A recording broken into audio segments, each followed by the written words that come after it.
Hey, hey,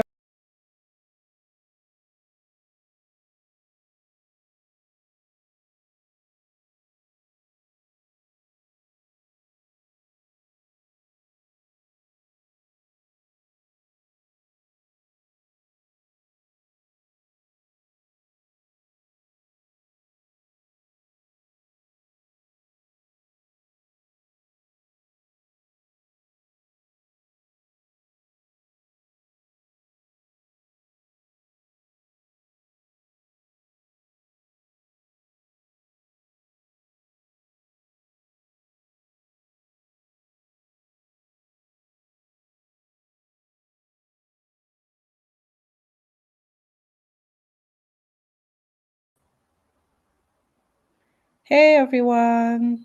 Welcome to Women Game Jam Zambia. You probably can't see the ladies right now, but they're working hard.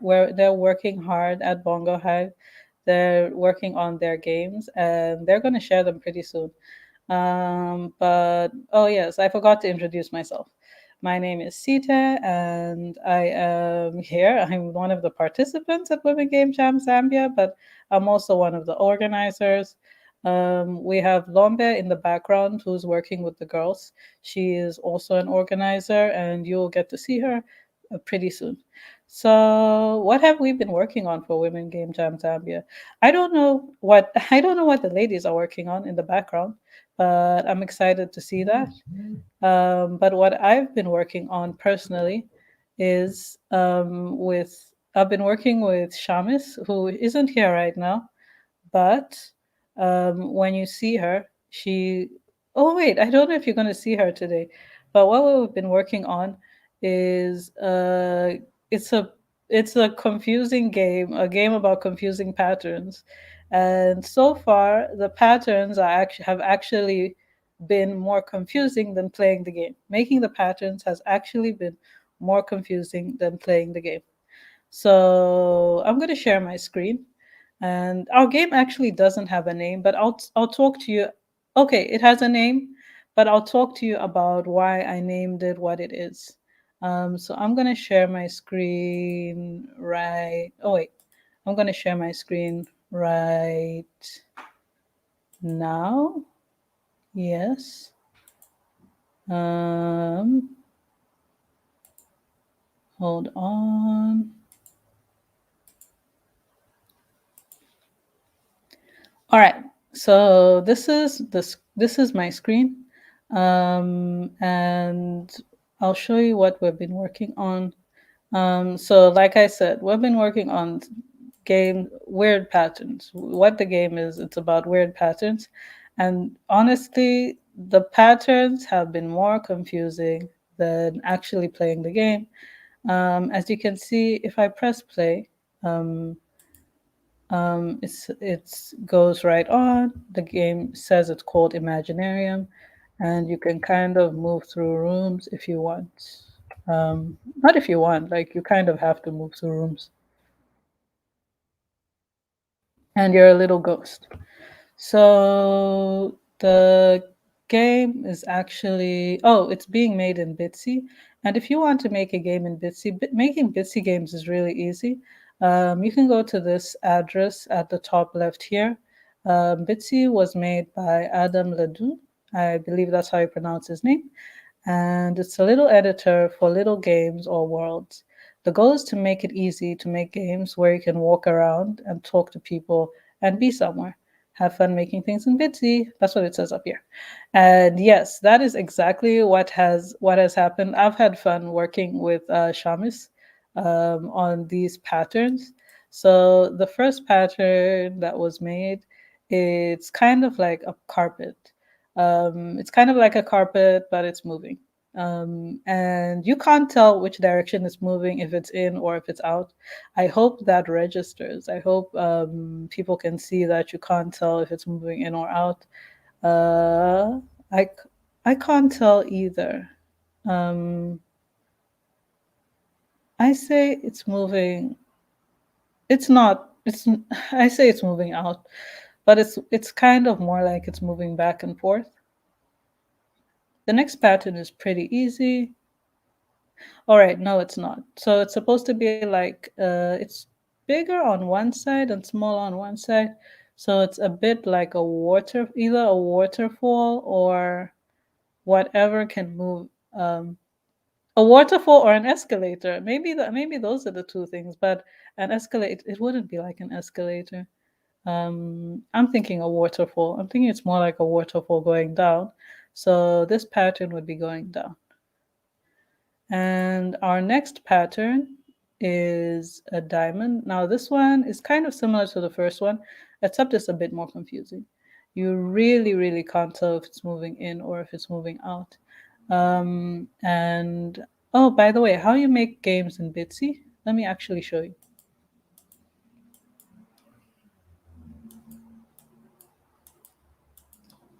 If I add a room here, so this is the last room.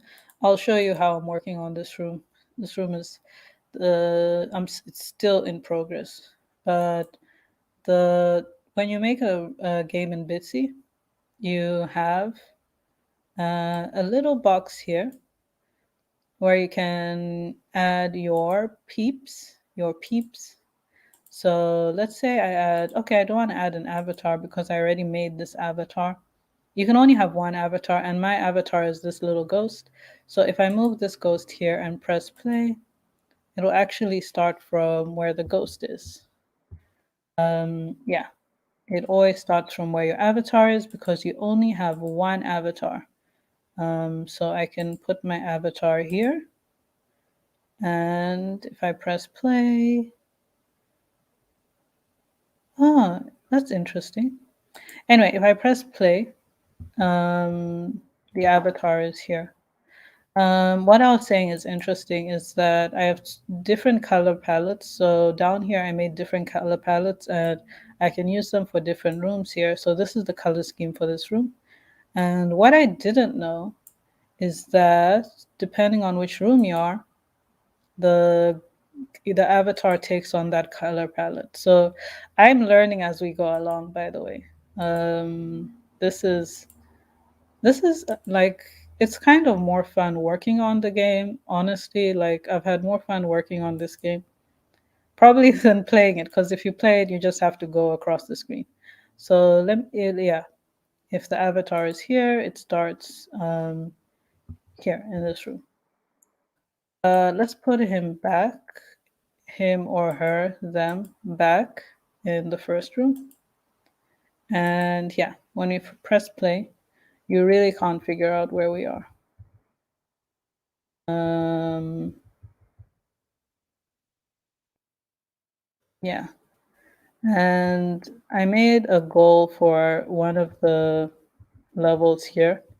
This one looks really confusing, but you can find a place where you actually fit in. Ooh, that's interesting.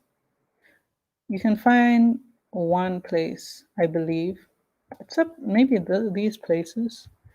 One place where you actually fit in and the puzzle doesn't end up and the place doesn't end up being weird. Yeah.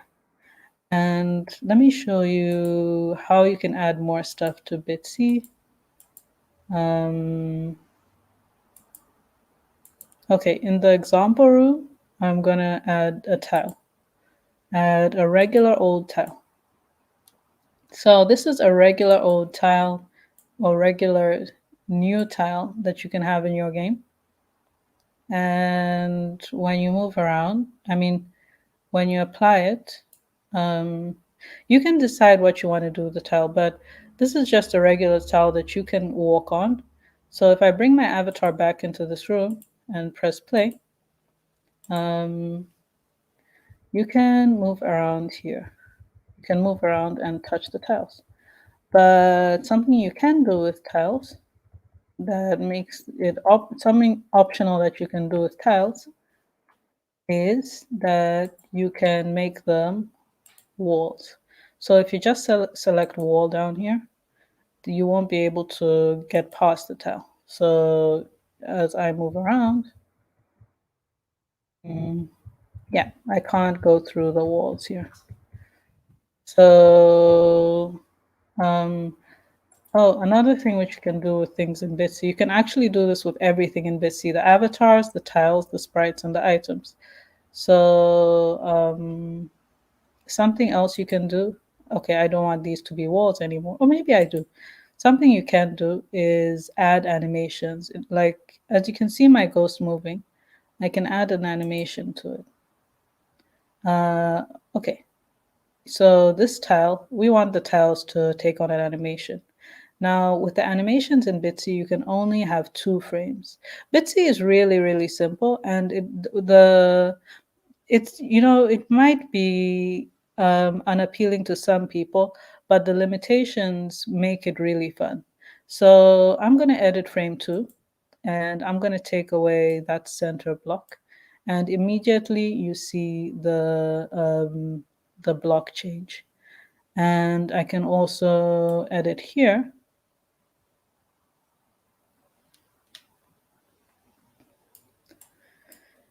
and it's all blank, and it's basically a flashing block. But I can add more stuff. I can add this so it can be a, yeah, it's kind of what. So this is the kind of stuff me and Shamus are working on things that look like connected but confusing patterns. So kind of these squares look like they're going in and out, in and out.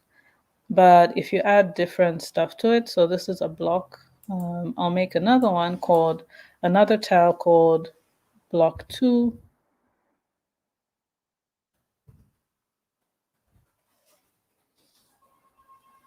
And let's see what we can do with that. Something which we can connect with block 1, or just the regular block. Let's call it block 1. So something we can do is we can make block 1 also move in and out, but in a bit more of a different way. Let's see. So we have edges around here. In the other block, we have, oh, where is it? Oh, yes, we have edges around here. And in the other block, let's make the edges. Yeah, I have an idea. And I'm gonna place these blocks almost immediately I make them. Oh no, am I going back to making the regular block? I actually can't tell. Let's see. Um,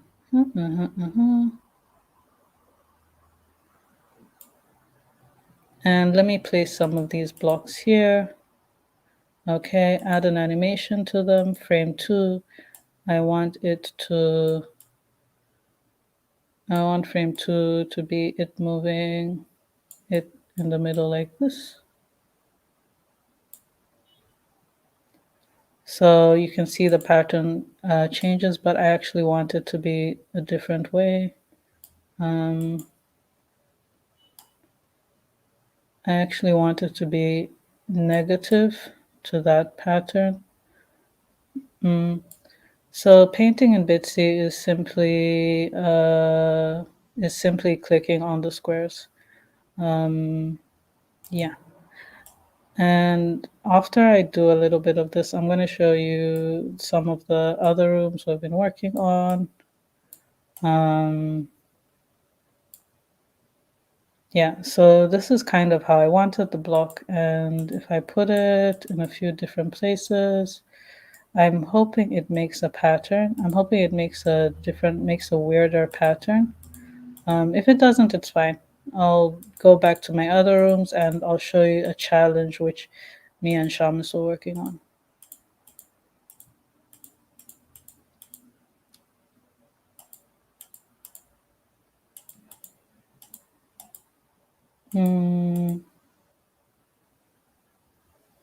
Okay, this isn't as confusing as I wanted it to be, but in general, what we've been working on are confusing patterns.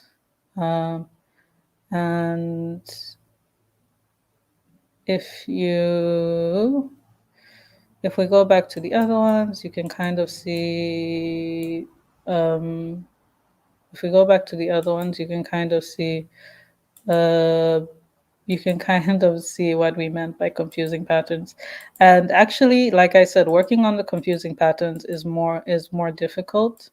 So a challenge which I was given is making a pyramid. That was the next shape that Shamus wanted. So I'm going to edit block one and add a new block called block two. And I'm going to see if I can get the pyramid which we wanted. Let's see.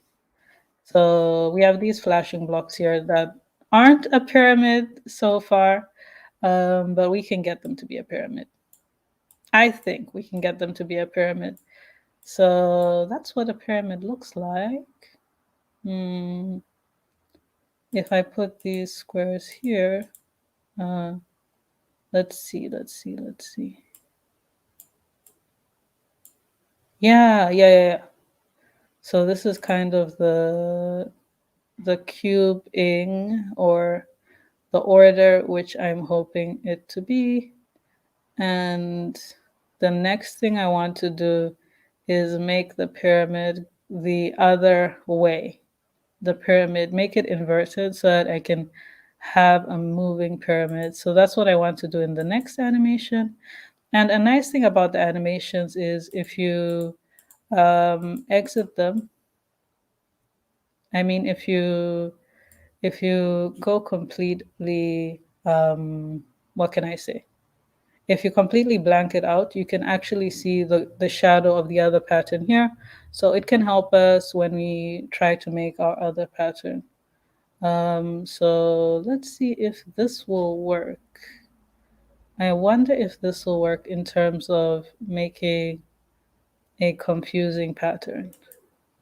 So what I want to do is this and hmm, yeah, this and this and this and this. This. Okay. Yeah, this and this and this and this. So these are two different blocks. Oh no, it's just looking the same. It's looking the same as the other block. Is it not? Or did I not make another block? I get so confused when I work on these. So this was also named block two. Let's name it block one and make it the opposite of the other block. Uh,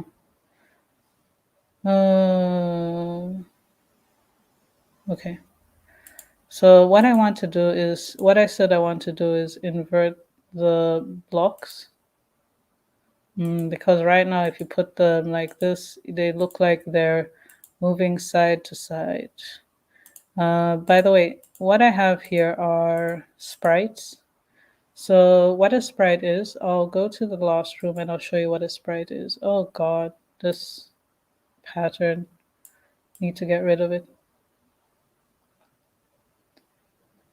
But what a sprite is different from our avatar because a sprite is a character that it's any character that you can interact with, although it doesn't move in this game.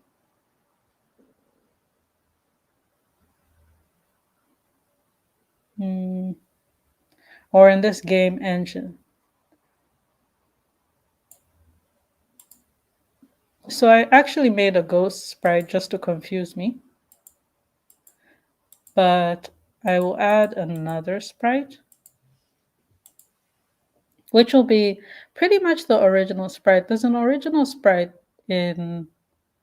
an original sprite in Bitsy that is a cat, and I'm wondering if I can remake it. If not, I'll just try and make something more interesting or something that is pretty different. Um, yeah, it's a cat and it has a tail. So I believe this is the original sprite in Bitsy. Looks a bit different though. Maybe it's like this. Yeah, I think this is the original sprite. So it looks like a cat, and you can add an animation to it. So let me just show you the original sprite. It looks like a tiny cat. Yes, it looks like a tiny cat. I can make it a little bigger. Nope, nope, nope. But yeah, it looks like a tiny cat. And this tiny cat, if I want, I can add dialogue to it if I want to interact with it. You can actually have dialogue on both a sprite and an item. I will show you how to add dialogue to a sprite, I mean, to an item later. Actually, I might not show you because I really want to work on the confusing patterns thing. But yeah, so if you add, you can add dialogue to a sprite. The original dialogue is I'm a cat, but I'm gonna just say cat, cat, cat. And if I press play here and I go to the cat, huh, dialogue isn't showing. Oh, sorry, I actually put the dialogue on the avatar, not the cat. Mistakes shall be made, mistakes shall be made.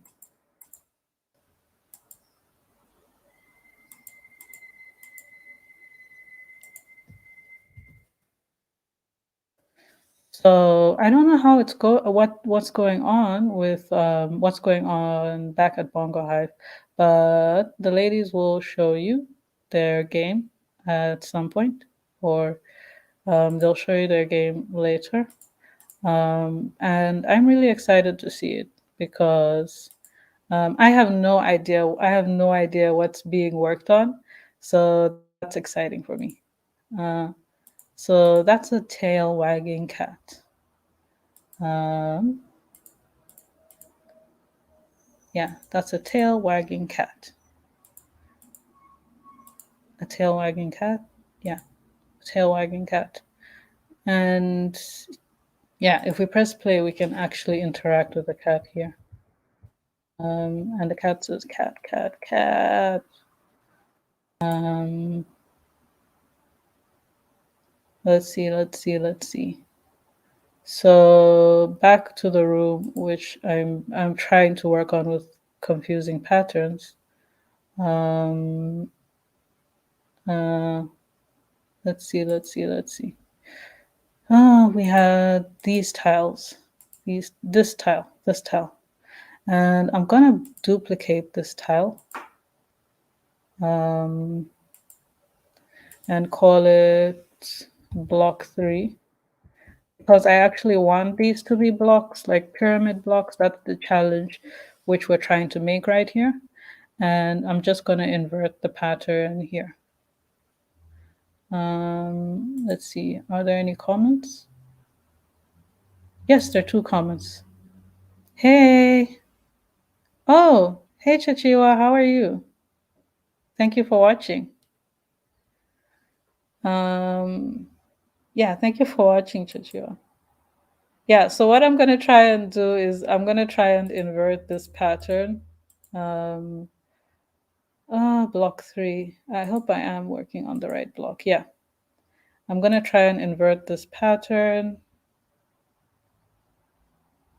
Or maybe the mistake I'm making is that the patterns are the same. No, I don't think that's what it is.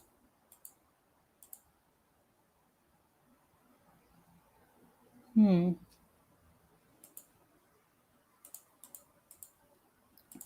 All right, so I'll just imagine this is a mirror image of the pattern here. So let me just remove everything. And this will be a mirror image of this pattern here. So this pattern here goes 4 across, space and 4 across. 1, 2, 3, 4. And the mirror image here is here. And the mirror image there is 3 across. And for the it already has a frame. I mean, it already has a, yeah. So let's see how this works when I add it to the patterns. Okay, it goes a bit squiggly. That's the only difference I made. If I even made a difference. Let's see. Oh, I did. Okay. Okay, now we're getting somewhere. Um, so what inspired this game? Why you see is that it's called Imaginarium. Is I don't know if anyone remembers the movie or if you've seen the movie, The Imaginarium of Dr. Parnassus. Yeah, that's kind of what inspired this because there's a lot of symbolism in that game, and the symbolism is in the form of patterns. Yeah. So, oh yes. So this is what I want to work on. This is what I want to work with. I want to work with a pyramid. I want to make a pyramid. Yeah, a pyramid, a pyramid, a pyramid, a pyramid. I get really confused when working on these myself.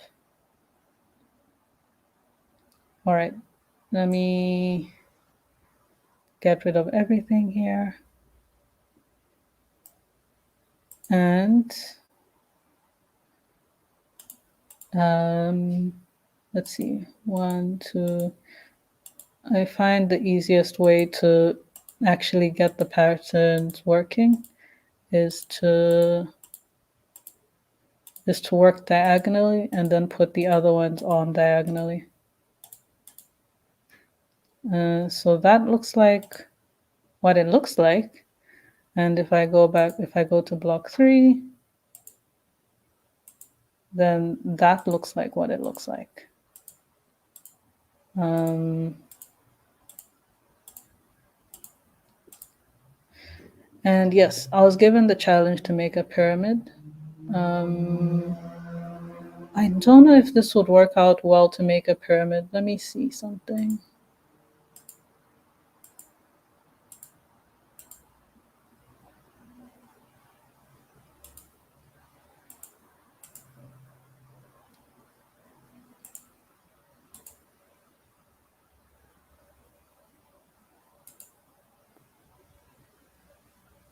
Yeah, these two blocks are inverted. But there's something wrong. There's something that is confusing me. Maybe they are actually the same block now. No, let's try again. Like I said, with the diagonal. 1, 2, 1, 2. Let's go 1, 2, 3. 1, 2, 3. 1, 2, 3. Uh,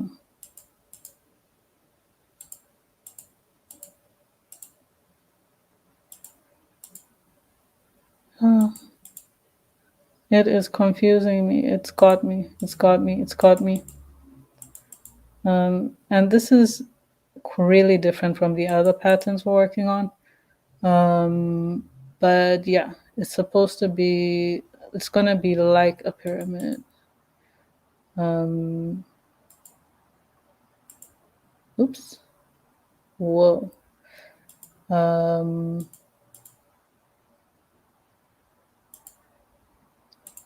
if anyone is on the stream, tell me what kind of pattern you would like to see if I were to make a pattern for you. Or if I were to try a pattern right now, what kind of pattern would you want to see? You can let me know.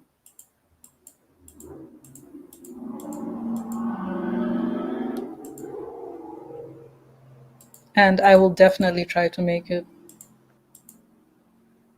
As you can see, this is kind of working out.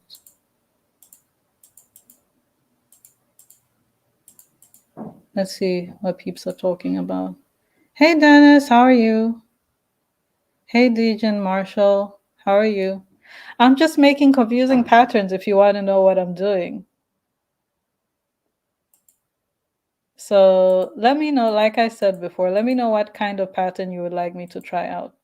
What inspired pattern you would like me to try out, because I'll show you. Let me go back and show you. the patterns in this game, they're supposed to be really confusing patterns. Um, and like I said, making the patterns was actually more confusing than actually playing the game because there's very little that's confusing about the game. But the patterns, making the patterns, as you can see, I'm very confused when I'm making the patterns. Um, so this isn't even really a game, it's more of an experiment. Or, yeah, I think you can say it's more of an experiment. Um, oh no, wrong tile. Yeah, it's more of an experiment. Like I said before, it's inspired by a movie which I saw, The Imaginarium of Dr. Parnassus, which had a lot of symbolism. Mm, yeah. Let's see if I can. I wonder if this would work out. If filling the pattern would work out to make it more interesting. Let's see if filling out the patterns. Yeah, we got something a little more interesting. Oh, but it's just moving. It's kind of just moving side to side, so that's not much of an illusion. But let's see. Let's see how that works out. And I can actually show you some other Bitsy games that are really cool.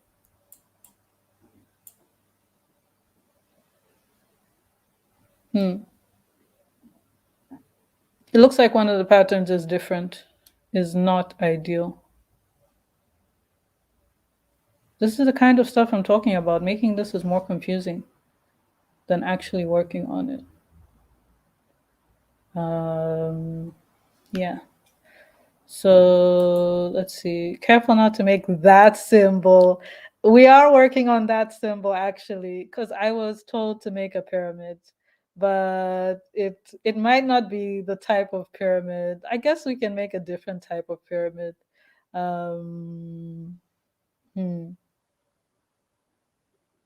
We can make a safe pyramid, a very safe, family friendly pyramid. I can actually do that with the tiles which I already have.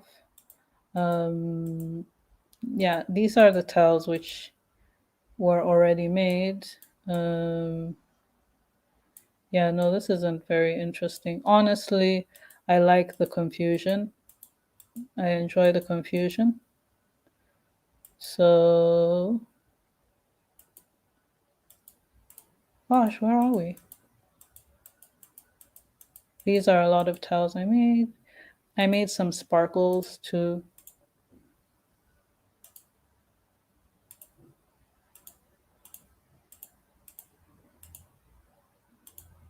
So, yeah.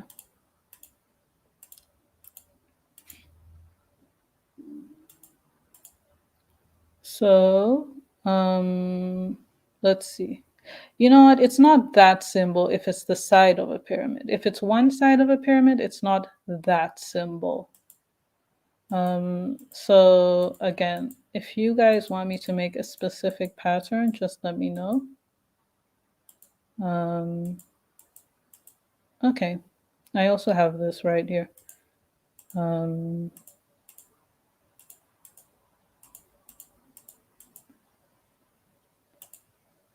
I have this, which is kind of it's just a moving left to right pattern really.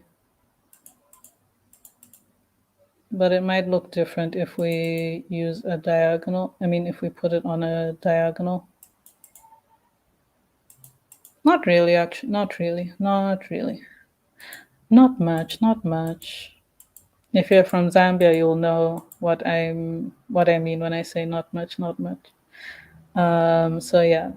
Um, the the smaller the pattern. Oh, this is cool. This is pyramids inside pyramids. I like that.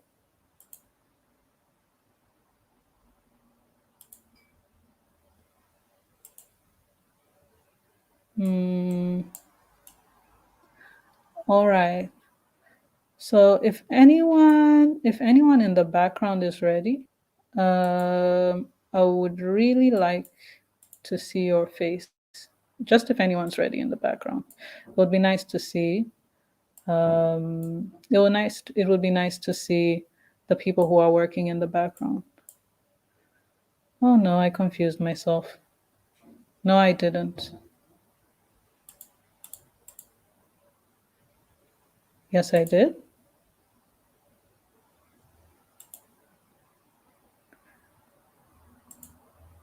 Yes, I did.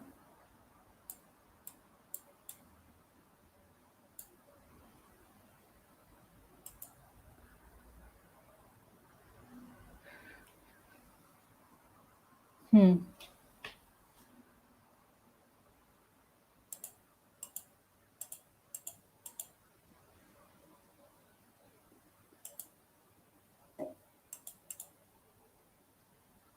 Oh gosh.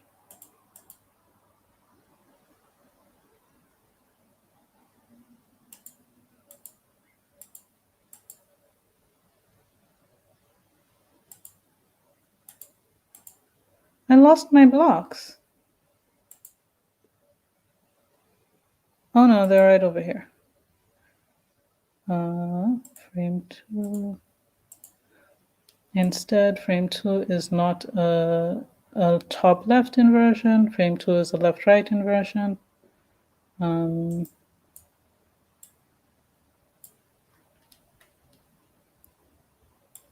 Everything at the bottom is highlighted. Everything on this side is highlighted. And we go left. Uh, we do this, this, this. What am I doing? We do this, this, this.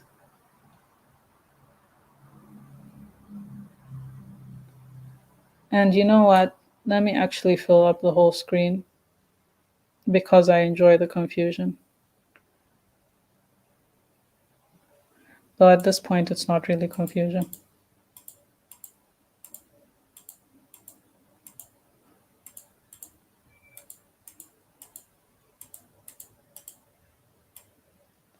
If you watched our video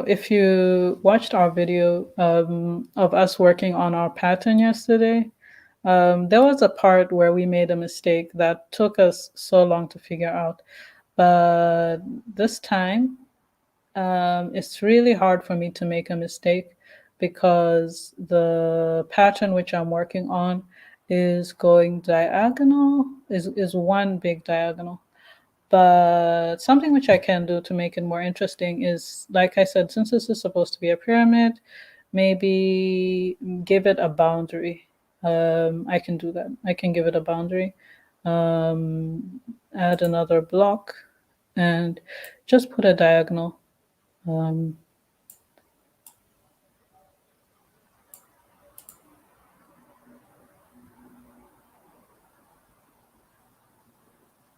I don't think that'll work.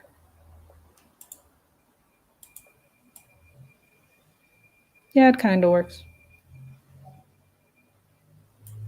But it's also pretty boring.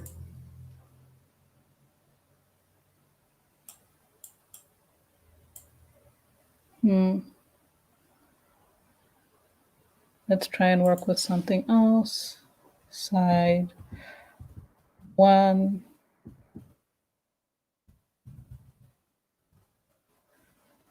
and side two.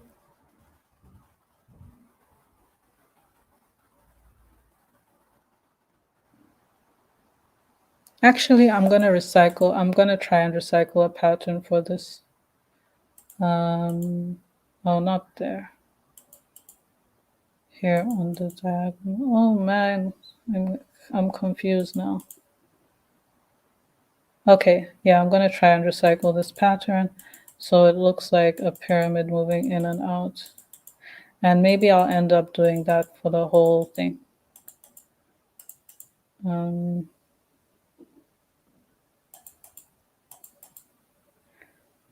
uh-uh.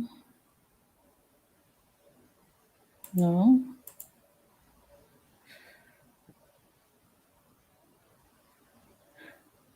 my goodness. Yeah,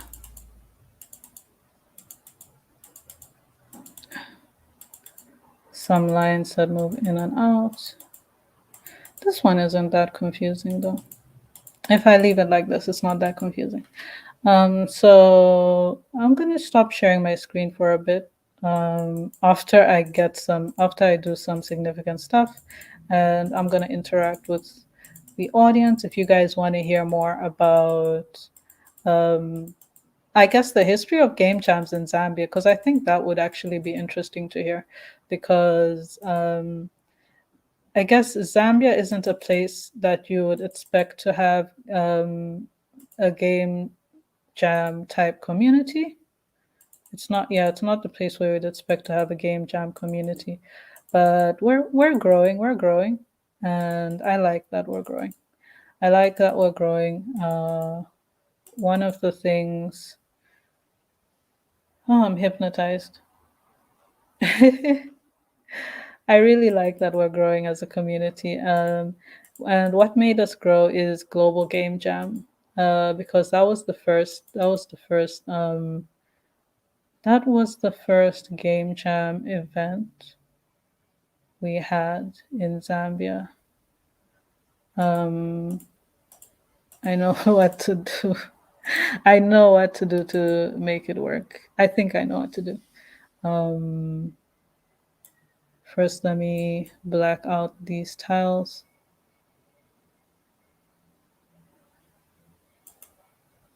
So, if anyone has a question about game jams, because this is Women Game Jam that we're taking part in right now, if you have any questions about game jams, oh yes, family friendly, chill cat. Yeah, chill with cat. So how's the game jam going so far? So I'm in Zambia, right? I'm in South Africa right now. So even as an organizer, it's been a different experience. It's been a pretty different experience trying to help organize a game jam when I'm so far away. Um, but because I really like the process of making of game jams, um, and um, I love the process of making a game jam. I keep looking at the pattern and trying to figure out something. I like the process of planning game jams because you you really try to figure out how to get people there, and when it's actually time for the game jam, you don't know who to expect to show up because a lot of times it's not even the people who signed up that show up for the game jam. Yeah, a lot of times it's not even the people who signed up. And you get people who are learning tools for the first time. And what they can make is I don't even know. Like what they can make is pretty is stuff which you might not have thought of, even though they're just learning the tools for the first time. So I think that's pretty interesting. Hey Justin, how are you? Mr. 5000, how are you? If you'd like to know, Justin is a gamer in Zambia. He is what do they call him? The best Mortal Kombat player in Zambia or on the continent? Justin, please confirm with me. Yeah. Mm-mm-mm. Please confirm your status as a Mortal Kombat player. And Justin did also go to Evo, which is pretty dope. Let's see, let's see, let's see.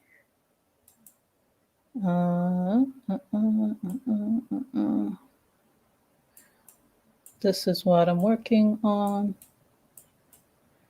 That will make the side a pyramid.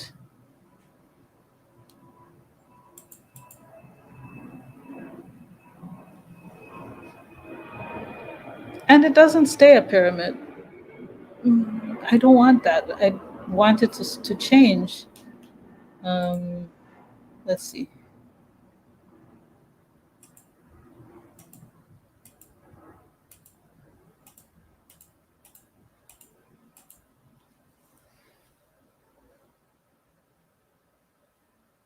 Yeah, that kind of works. That kind of works.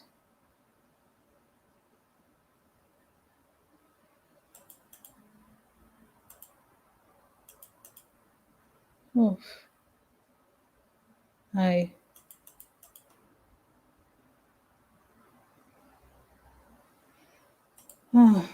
Yep, the best when you get people new to games, their perspective is fascinating. It's true, it's true, it's true. Let's see, let's see. I'm trying to remember a game that I had no idea. I'm trying to recall something which I had no idea could be done with a tool. But there definitely was a time I saw that happen. Um, there definitely was a time I've seen that happen. Dennis, who is in the audience, you've been part of organizing Global Game Jam. Would you be able to tell me what's been your feelings on organizing Global Game Jams? And you actually organized the online one, which is probably a whole different experience.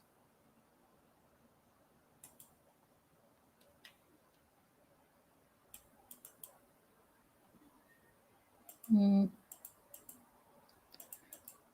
While we wait for Dennis's answer, I'm going to punish myself with some more weird patterns.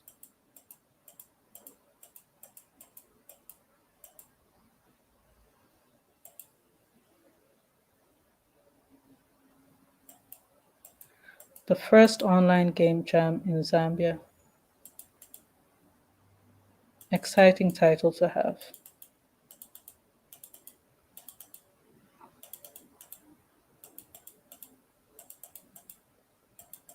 Okay, the goal has changed. It's to make diagonal, a completely diagonal one-way pattern that switches from left to right. Mm-mm. Stress, yes, it is stress. Nah, it was fun when we had more people than expected. Oh, that's nice. That's nice. We are watching you from HQ on our mandatory lunch break. We are also getting hypnotized. Yeah, this stuff is hypnotizing. I wish I could zoom in. Can I zoom in to make it bigger?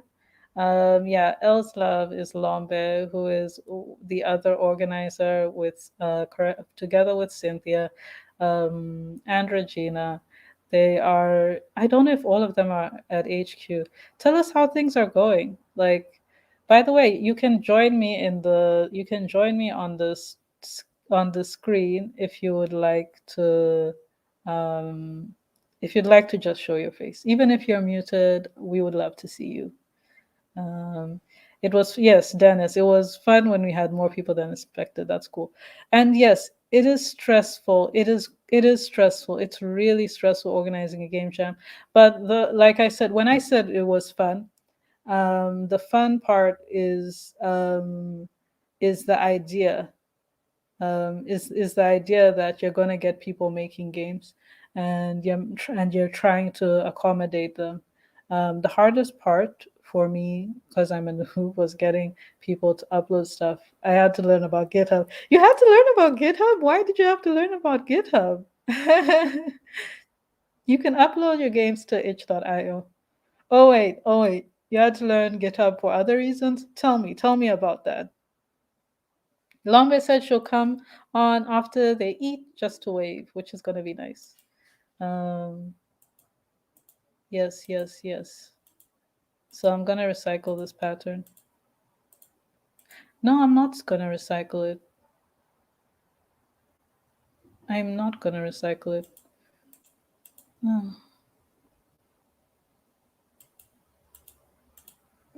This won't be as confusing as the other ones, unfortunately. Maybe it will, maybe it won't. Maybe I do, maybe I don't. I don't know where that was from, but I've heard that before. Oh gosh.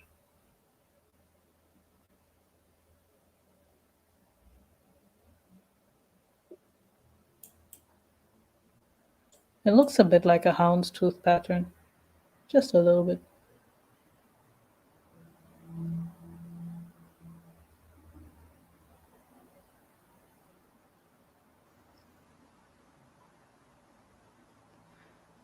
Yeah, yeah, yeah. This is, yep, yep, yep. This is where the confusion starts. This is where the confusion begins. Um, is it? Yes, it is where the confusion begins because now I have to figure out in the middle, I have to figure out how to make the rest of the pattern look like the middle. For example, um, no, no, no, no, no, no.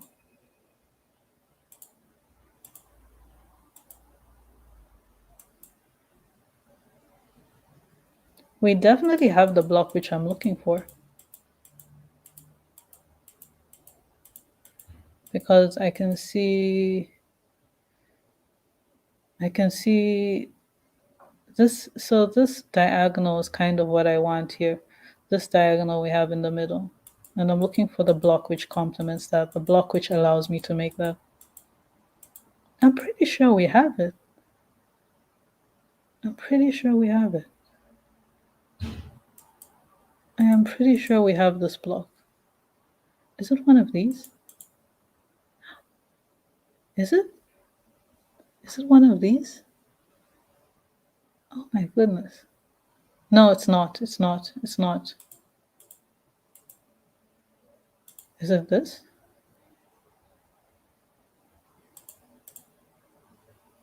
No, it's not. And it's not that. Is it this? Yep, I got it. So this is the confusing part, or one of the confusing parts. Um, I'm going to have to work on every diagonal this, to make this pattern work. I'm going to have to work on every diagonal and get something going. Tell me if you're hypnotized yet. GitHub was used while making the game, so I was doing code. Wow, Dennis was coding, and I was doing it with hardest. So when I got to a point I was stuck, I would push. I learned what that meant. It was a learning process. It's somewhat easier to make games in person. You can express ideas better that way. I don't know how devs managed to ship games during COVID. It's a miracle. That is true. That is absolutely true. It is easier to work in person. It's easier to get help in person. Of course, there's screen sharing and remote stuff, but it's not the same. It's not the same. It's really not the same. And Dennis, thank you for being live and interacting with me while I confuse the hell out of myself. Give me, what's this? I'm not going to work on a new idea. So um, I'm not going to work on a new idea just yet. Yeah. Um, yeah. So, yeah. Yeah, thanks people for interacting with us. It's been an hour. It's been an hour of it's been an hour of getting confused and having conversation. And also trying to figure out what pattern I actually wanted to make. Um Although the goal was a pyramid, but it looks like we're working with something else right now. So this would be simple. Um yeah. I have to work on every diagonal and not forget which one is the diagonal. There is probably an easier, no, there's not an easier way to work on this because if I try to drag, I usually mess up. Skip the ghost. No, no, I can't skip the ghost.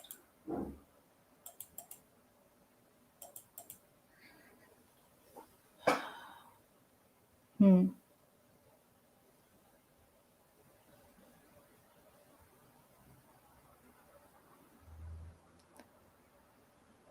Oh my goodness. Goodness gracious. 1, 2, 3, 4. Is it 4 lines or 5 lines? Who knows? 1, 2, 3, 4. We'll figure it out. We'll figure it out, Sita.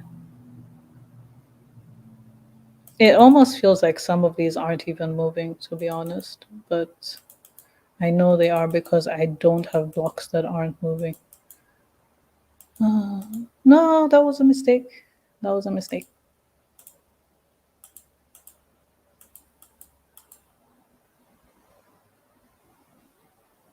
And where was the mistake? I know there was a mistake. Yeah, that was the mistake.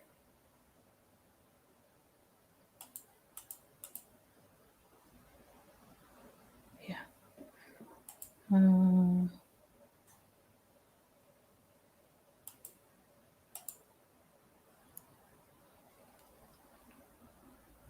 I would really actually like to stop sharing my screen for a bit to tell you guys a bit more about things like game jams in Zambia. But this is very important. This is very important stuff. This is very important stuff. I need to figure out how to stop confusing myself. I mean, I need to confuse myself more. Let me not lie about that. Oh gosh, gosh, gosh, gosh.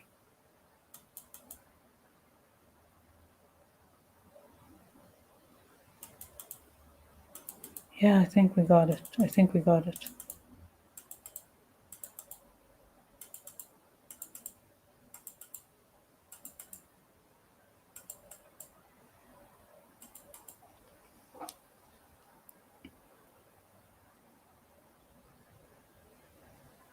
What do you think of what we have so far?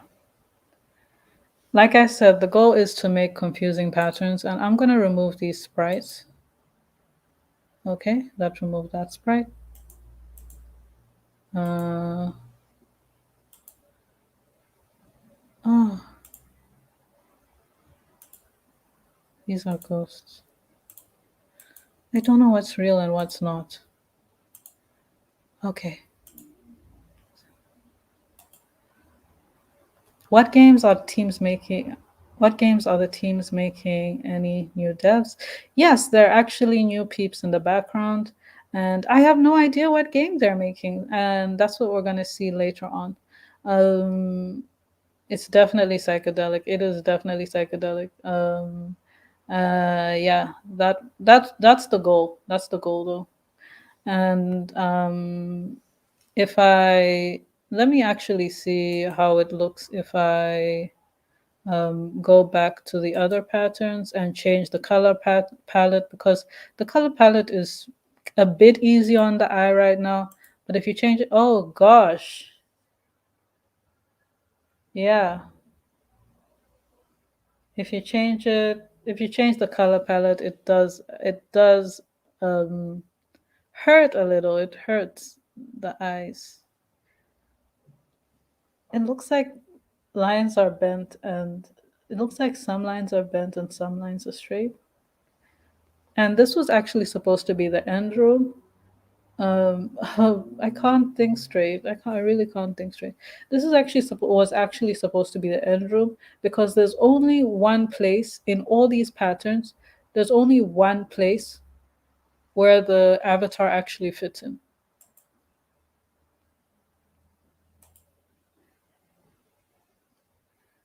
Successful.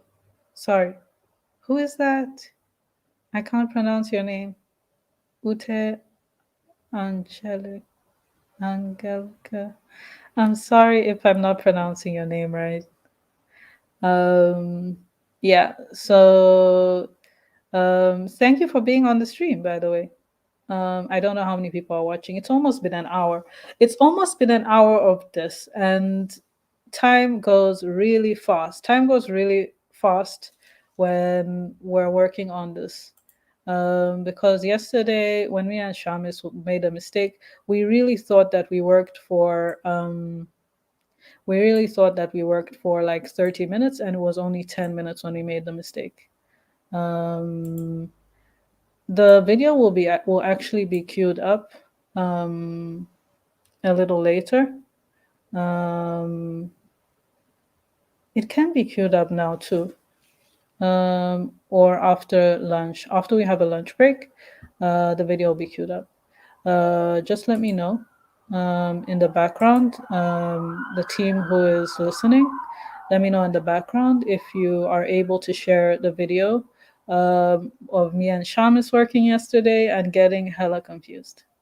Yeah, so let's change the color palette of other rooms. This we know it's gonna look weird. And this is supposed to be a waterfall. It's not that bad. Oh, okay. And it does look like it's going smaller and bigger up and up or down. You decide. You decide. And this as well, black and white. So yes, like I said, there's only one place in the whole game where the ghost actually fits in without breaking the pattern. And I don't know if this is a sprite or a tile.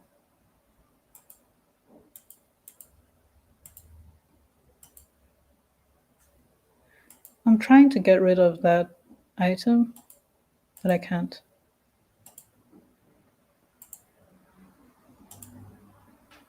I'm trying to get rid of that ghost. I don't know where the ghost is. Um,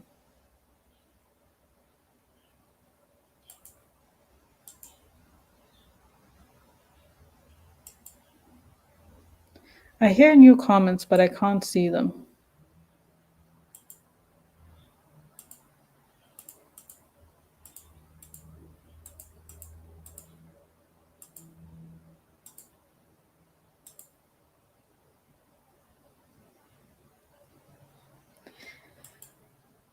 I don't know how to get rid of this. I don't know how to get rid of this ghost. Because it's a ghost.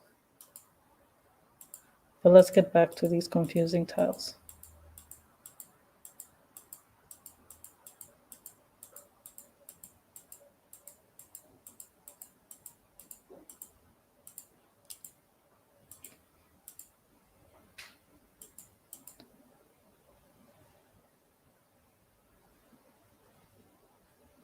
Yeah. I keep changing the idea.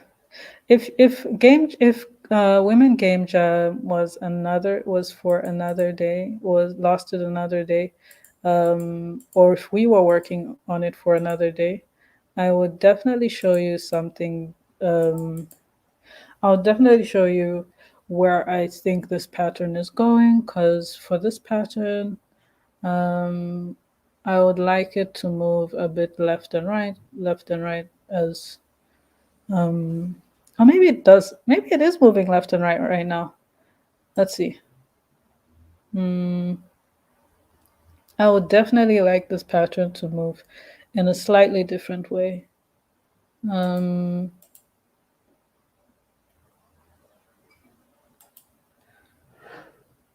one, two, three. Do we have 4 lines or do we have 3 lines? I don't know.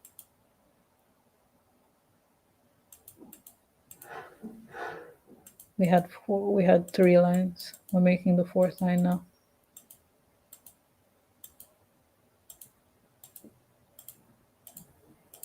There we go. Now we have 4 lines.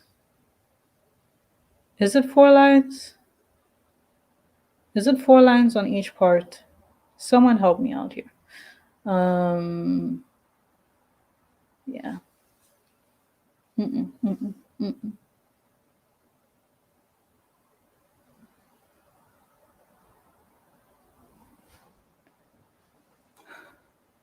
Do you see there's something broken here?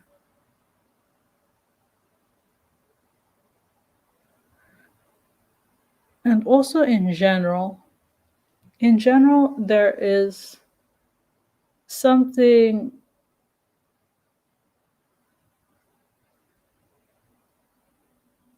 Okay, if you look at each pattern has like, the pattern has like a little space which never moves. The pattern has a little space which never moves.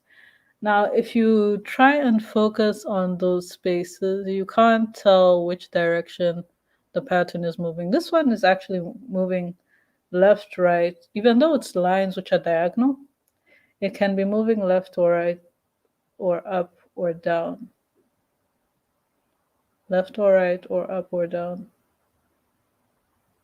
Left or right or up or down. If I fill the whole screen with it, you'll know what I'm talking about. Nope. I don't know. I don't know. I'm pretty scared.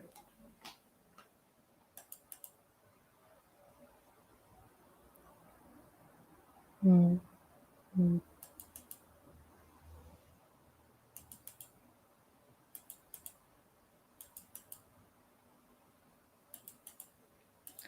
I hope Shamis comes back so she can get confused with me. Because I can't be alone in this suffering.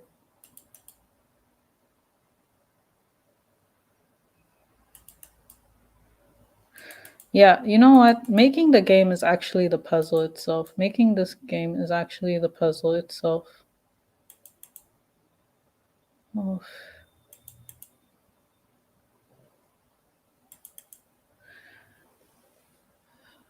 Mm.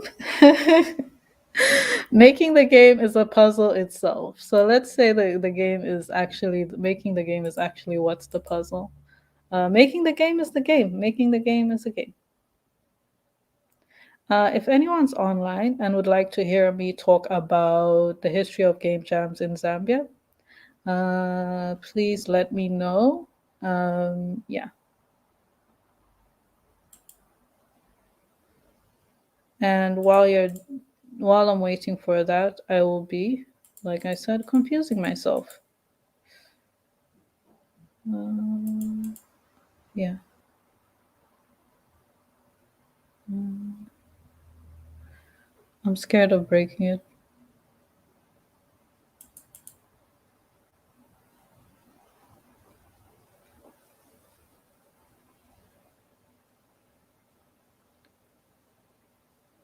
Gosh, I need someone to help me figure out where it's broken.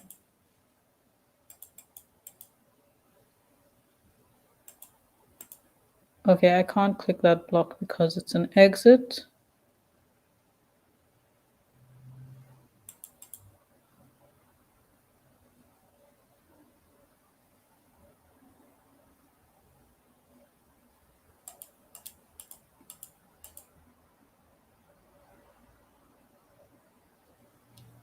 I would actually I actually wanted to show a video of something I did yesterday. I actually made someone's face. Um I actually made someone's face in Bitsy. And it's something which I see people do, but I've never done myself.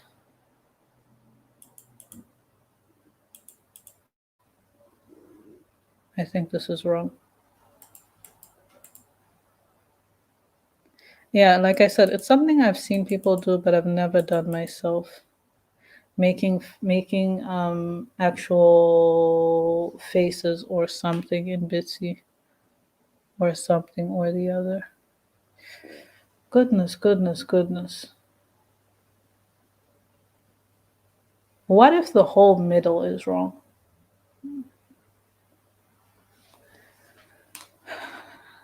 Okay, I have to look at the bottom. Mm, mm.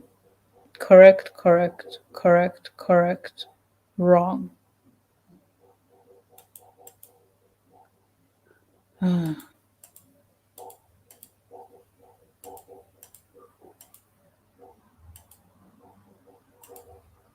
correct, correct, correct, correct. Wrong,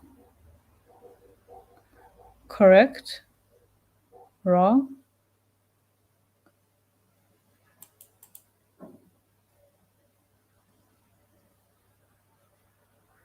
correct. Oh, I think the whole middle of this pattern is wrong.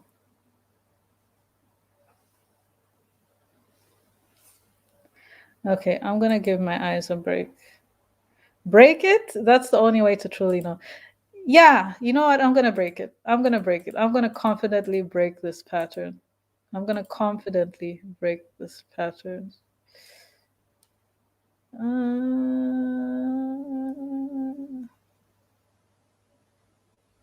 uh, but I know where it's wrong. I know it's wrong here. Goodness, no. All my hard work, I'm not doing that.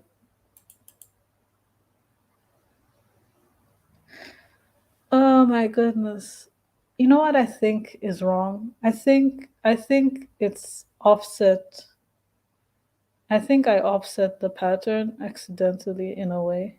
Like there's a space where it's supposed to be going left, right, left, right. There's a whole diagonal where it's supposed to be going left, right, but it's going right, left. I think that's the mistake.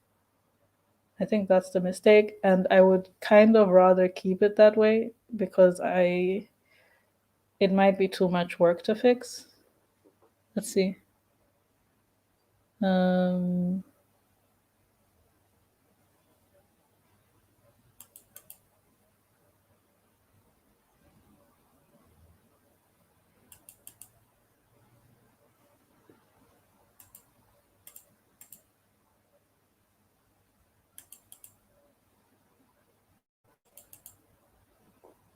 yeah, that is fixing it. That actually, if you look at the bottom, that actually fixes it. But now that means I have to fix the whole left of the pattern. And it is kind of hard work. Yeah, I'm not gonna break it. I'm not gonna break it, but it kind of is broken already. It kind of is. It's already broken. So the only thing I can do is fix it. Is fix it. So something else which I would like to talk about is the international game jam community. Like, no, something I would like to talk about is the game jam community in Africa or the game development community in Africa. So I've been part of the game development community in Zambia since 2013. In 2013, we had our first game jam, which was Global Game Jam. No, no, sorry. In 2014, we had our first global game. We were in Global Game Jam for the first time, but in 2013, we had our first little game jams. And those little game jams were pretty important. Even though people made games and they got lost in the void. I don't know where the games I made were.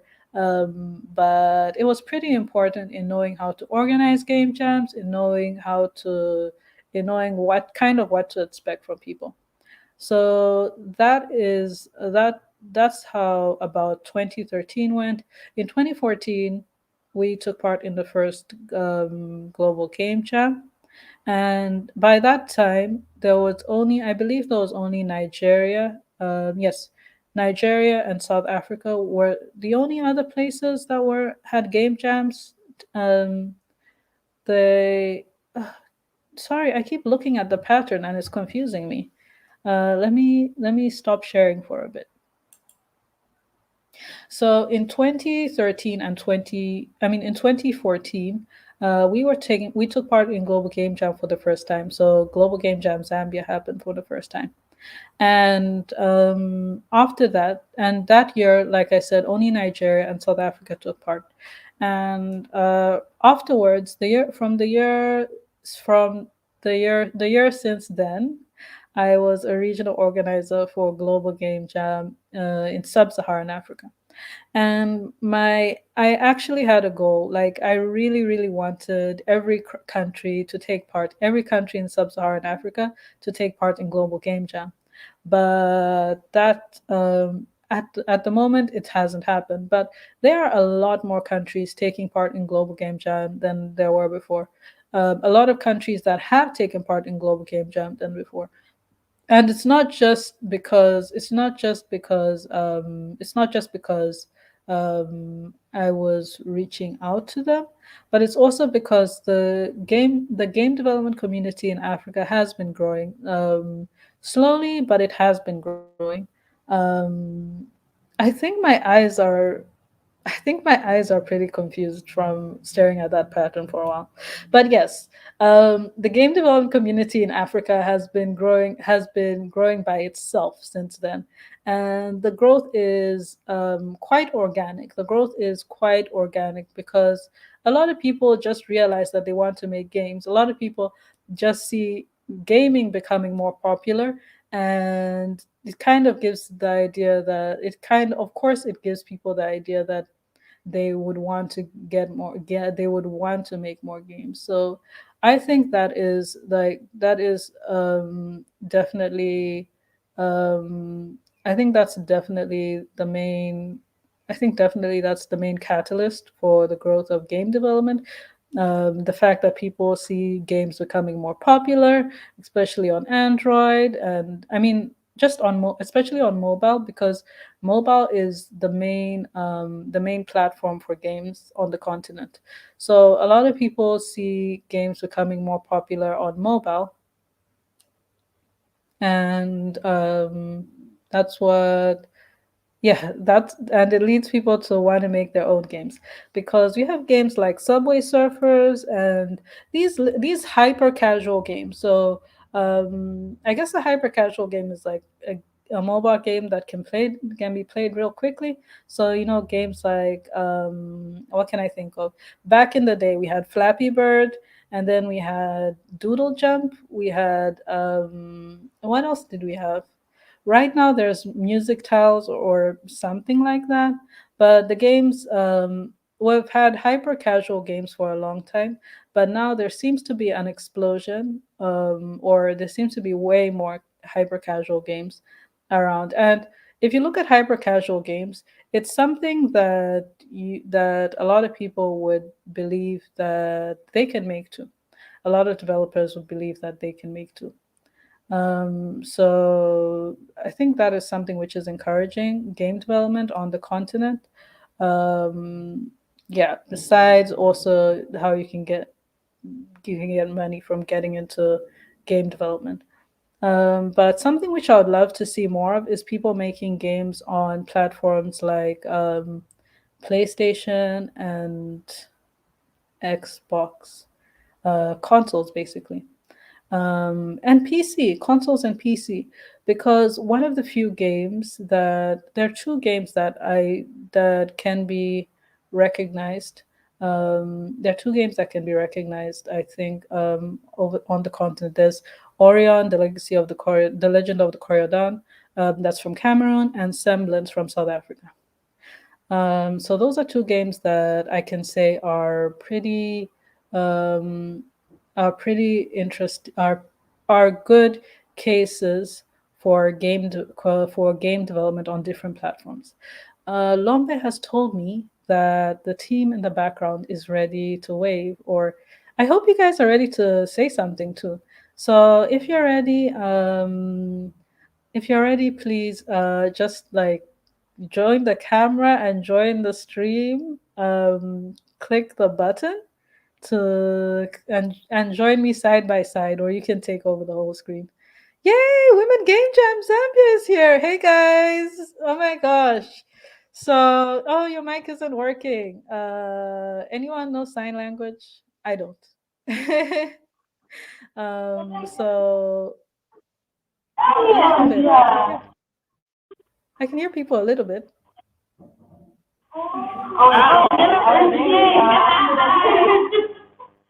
Hi. I don't know if people are talking at the same time, but I could hear people a little bit.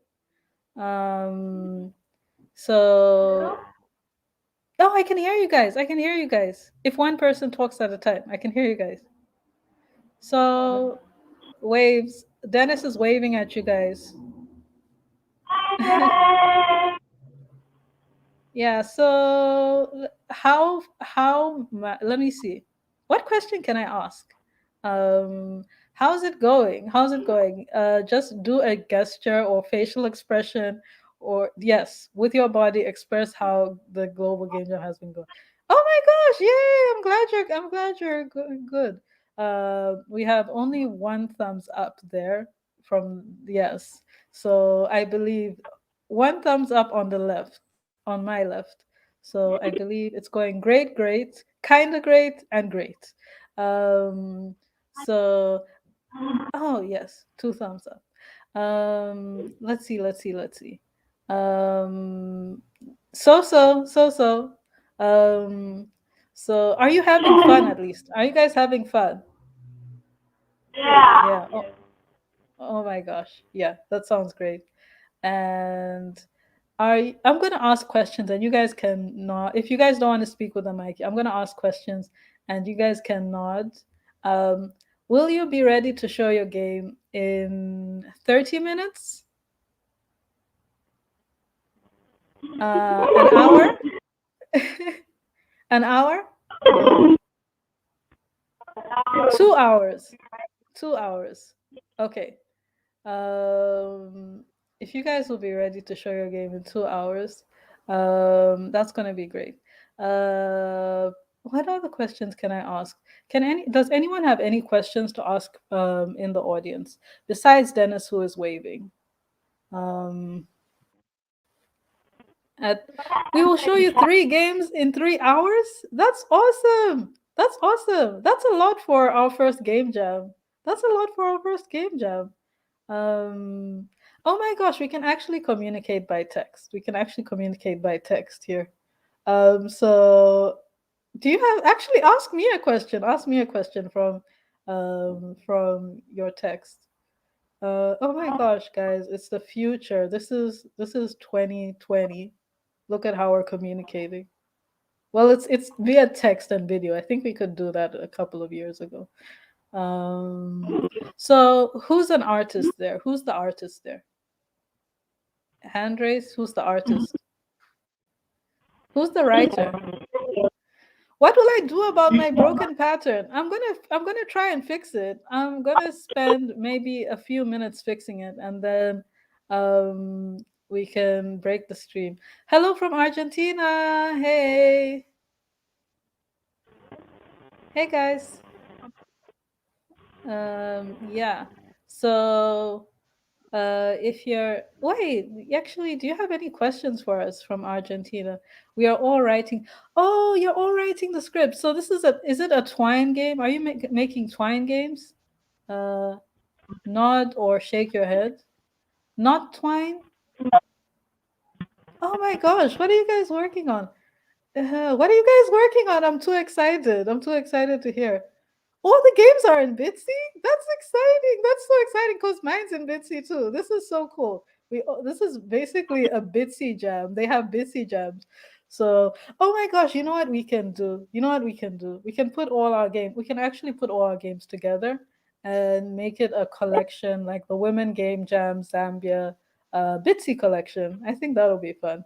I don't know how it turned out. How did it? Yeah, it's a Bitsy jam. How did it turn out that all of us are using Bitsy? Did anyone think of using any other platform? Did anyone think of any using any other platform? Yeah, we really should make a collection. The Women Game Jam Zambia collection. Bitsy is the easiest. It's true, and you can do a lot of stuff with it. Like it's the easiest, and also it's easy and it's versatile. Like it's very easy and also very versatile. Yeah. If you've ever, yeah, if you've ever seen other people's Bitsy games, you won't even believe the kind of stuff that people make. I can actually, I will share my screen later on to show you some of the games. Maybe. Um, oh yeah, it looks so cute as well. It really looks so cute. Yeah. And do you guys have cute games? Of course you have cute games. Of course you have cute games. Yay.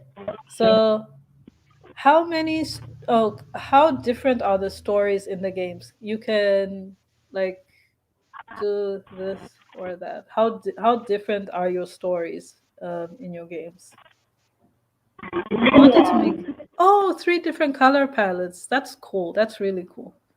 Um, and how different are the games?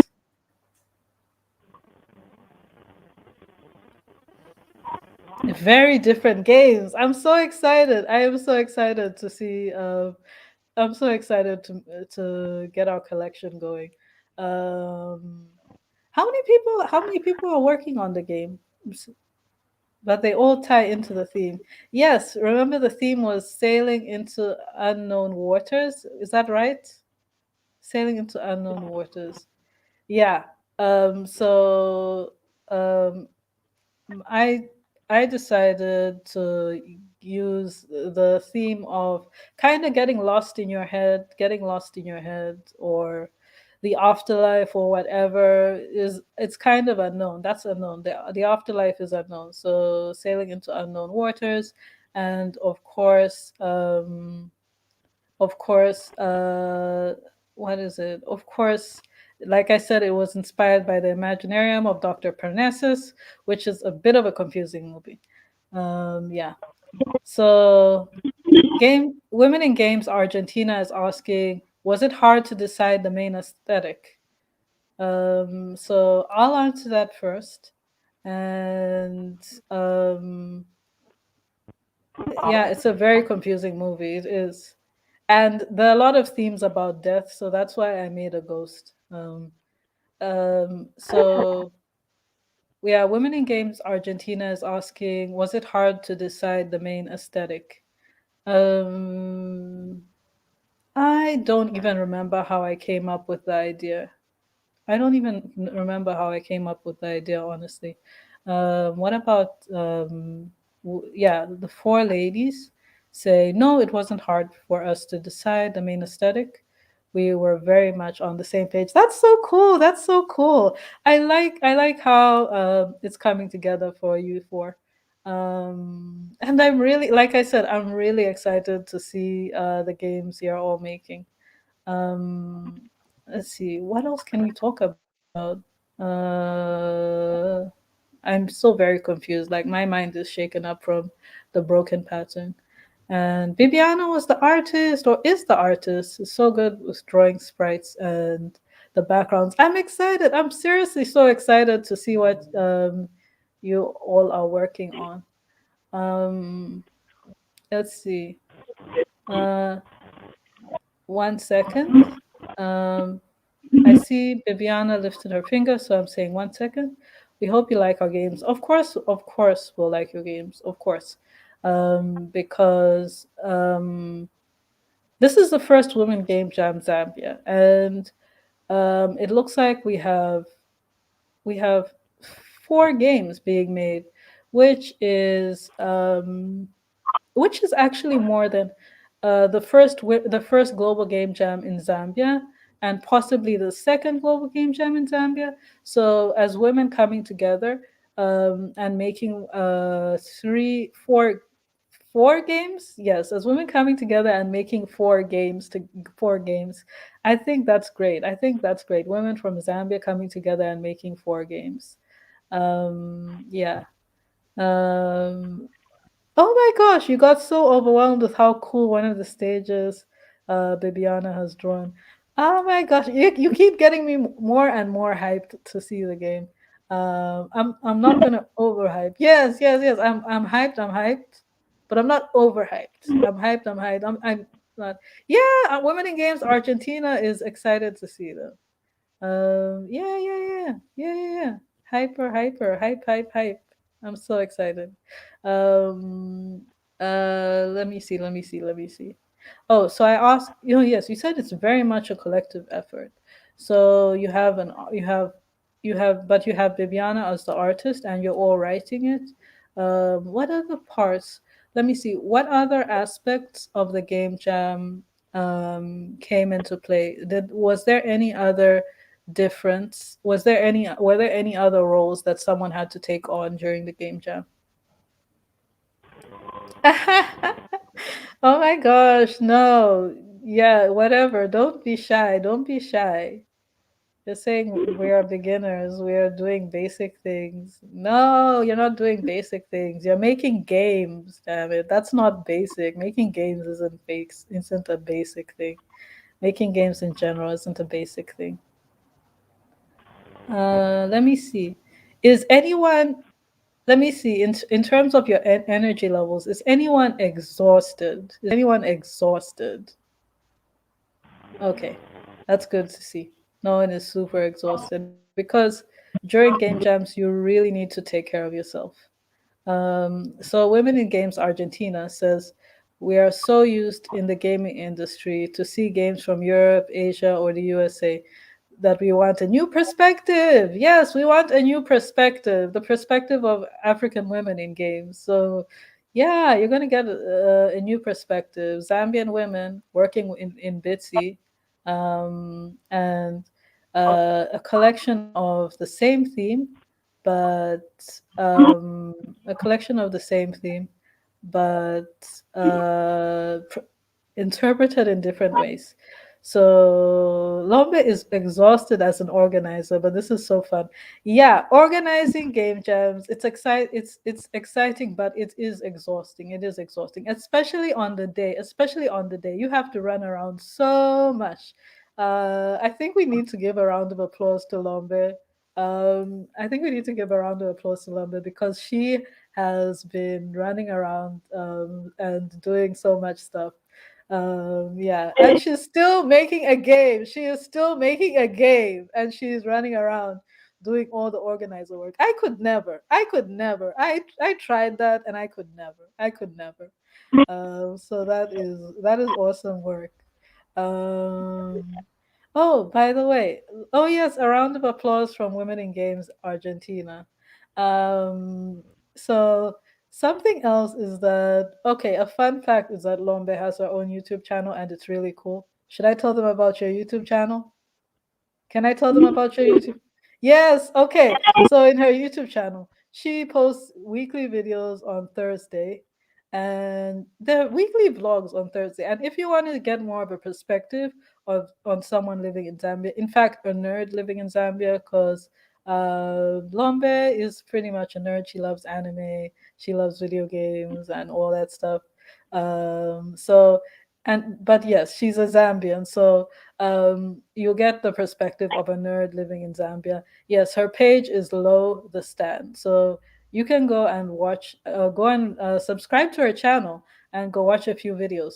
We recently had elections in Zambia, and Lombe made or Low made a vlog about how elections went in Zambia. I think that's something which people should watch because I've never voted myself, so it was nice to see. I've never voted myself for many reasons. I'm in South Africa, first of all, and it was nice to see the perspective of what it's like voting. It's a bit chaotic, and it's you have to stand in lines for a long time. But it's our duty as citizens to choose our president. Yeah, otaku international power.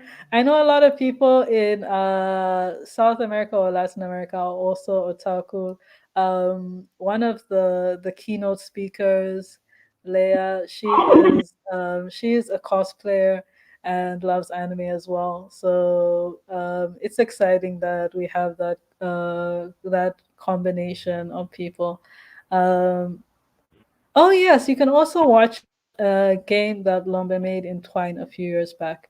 It's a horror game. I can tell you that because another thing Lombe loves is horror. She is also a horror fan, and we have trivia nights. Occasionally, we have trivia nights. That's Nerd Otaku who has trivia nights. Dennis, who was here earlier, is the COO of Nerd Otaku, one of the founders. But yeah, we have trivia nights with them. And when Lo was in charge of the movies, we all expected her to put horror movies. We all expected that. Yeah. In fact, I was a little scared.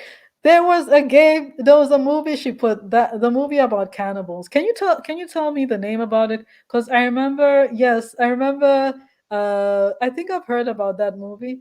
And correct me if I'm wrong, but was that movie where they went to film actual cannibals? Just nod or shake your head. Did they film actual cannibals? Actually, Oh, they didn't. You don't know. The Green Inferno. Okay. I've never seen or heard of that movie, but just the fact that you were taking us to see cannibals, I was just like, this is very you. This is very you. um, yeah. Uh, I think we should probably cut the stream in maybe 5 minutes and let you guys keep working on the game, and also see if I can unbreak my pattern, and then we can return. We can come back. Yes, we can come back. What time should we come back? Um, Oh no, they weren't actual cannibals, but I love a good cannibal movie. You love a good cannibal movie? I've never heard anyone say that. We can be back in 2 hours. Okay, so we'll cut the stream in 5 minutes or less. We can cut the stream. What do you think, Lo? When should we cut the stream? Now or in oh, 5 minutes? Because I can keep working on the confusing game for 5 minutes, and then we can cut the stream. What do you think?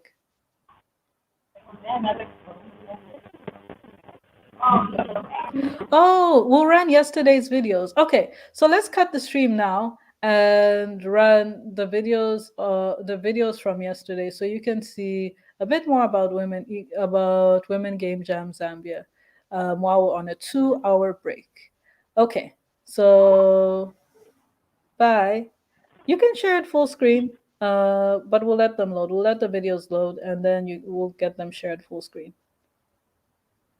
Um, oh, as you can see, we have lovely artwork in the background from from Phoenix Alfie, who is one of the artists in our community. All right, I'm gonna mute. So bye. See ya. hi.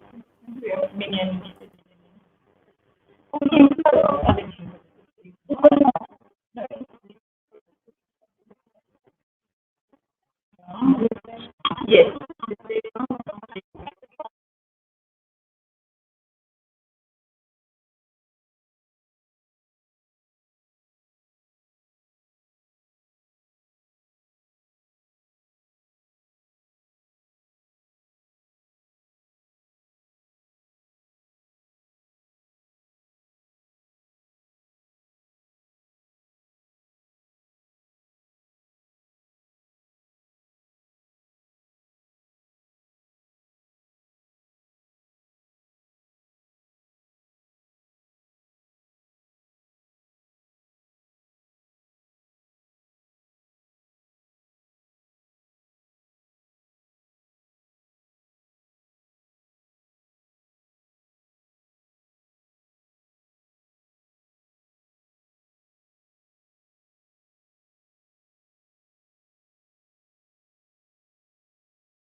Okay.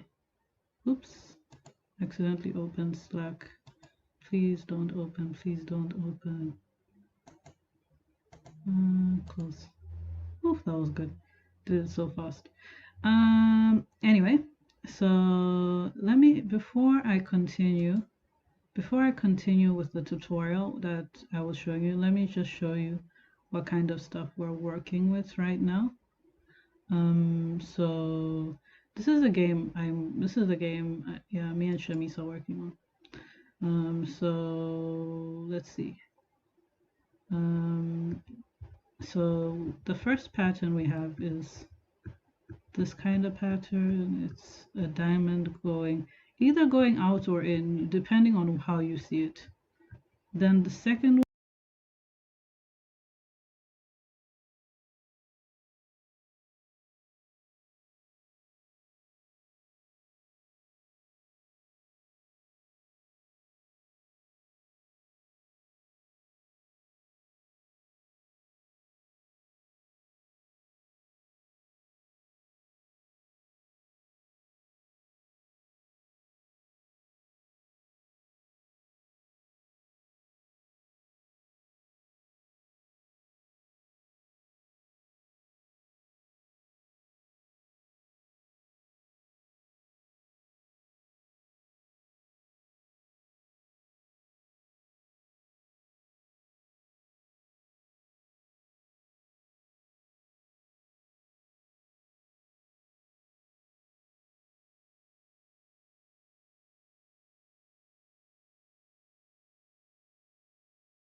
Ignore the messy room.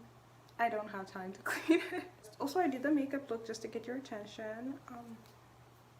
I was asked to make this video basically to talk about my interest in video games and art and just the creative forms of entertainment or creative hobbies. I would say like art, video games, all those things are just basically an extension of myself because I have been doing these for a really long time. How I kind of started or got into animation was it actually started when I was really young, when I was around 7 years old, I would say. I was really fascinated by computers and gadgets when I was a kid. And at the time, we did have a brand new computer, and I was just like kind of discovering how computers work. When I saw Microsoft PowerPoint and started like using the software, the software. When I started using it, I realized there was like some functions or some buttons that were there, like that allowed you to kind of animate text, to animate objects. And so I was just having fun kind of drawing a circle. I made a little cat. I remember that was my first animation. I made a little cat out of the circle images and triangles, and I was just like having fun and accidentally clicked one of the animation buttons, I think, or like the preset animations for whatever object you're using. And so when I did click the preset animation, the cat started to move and it like came in credits.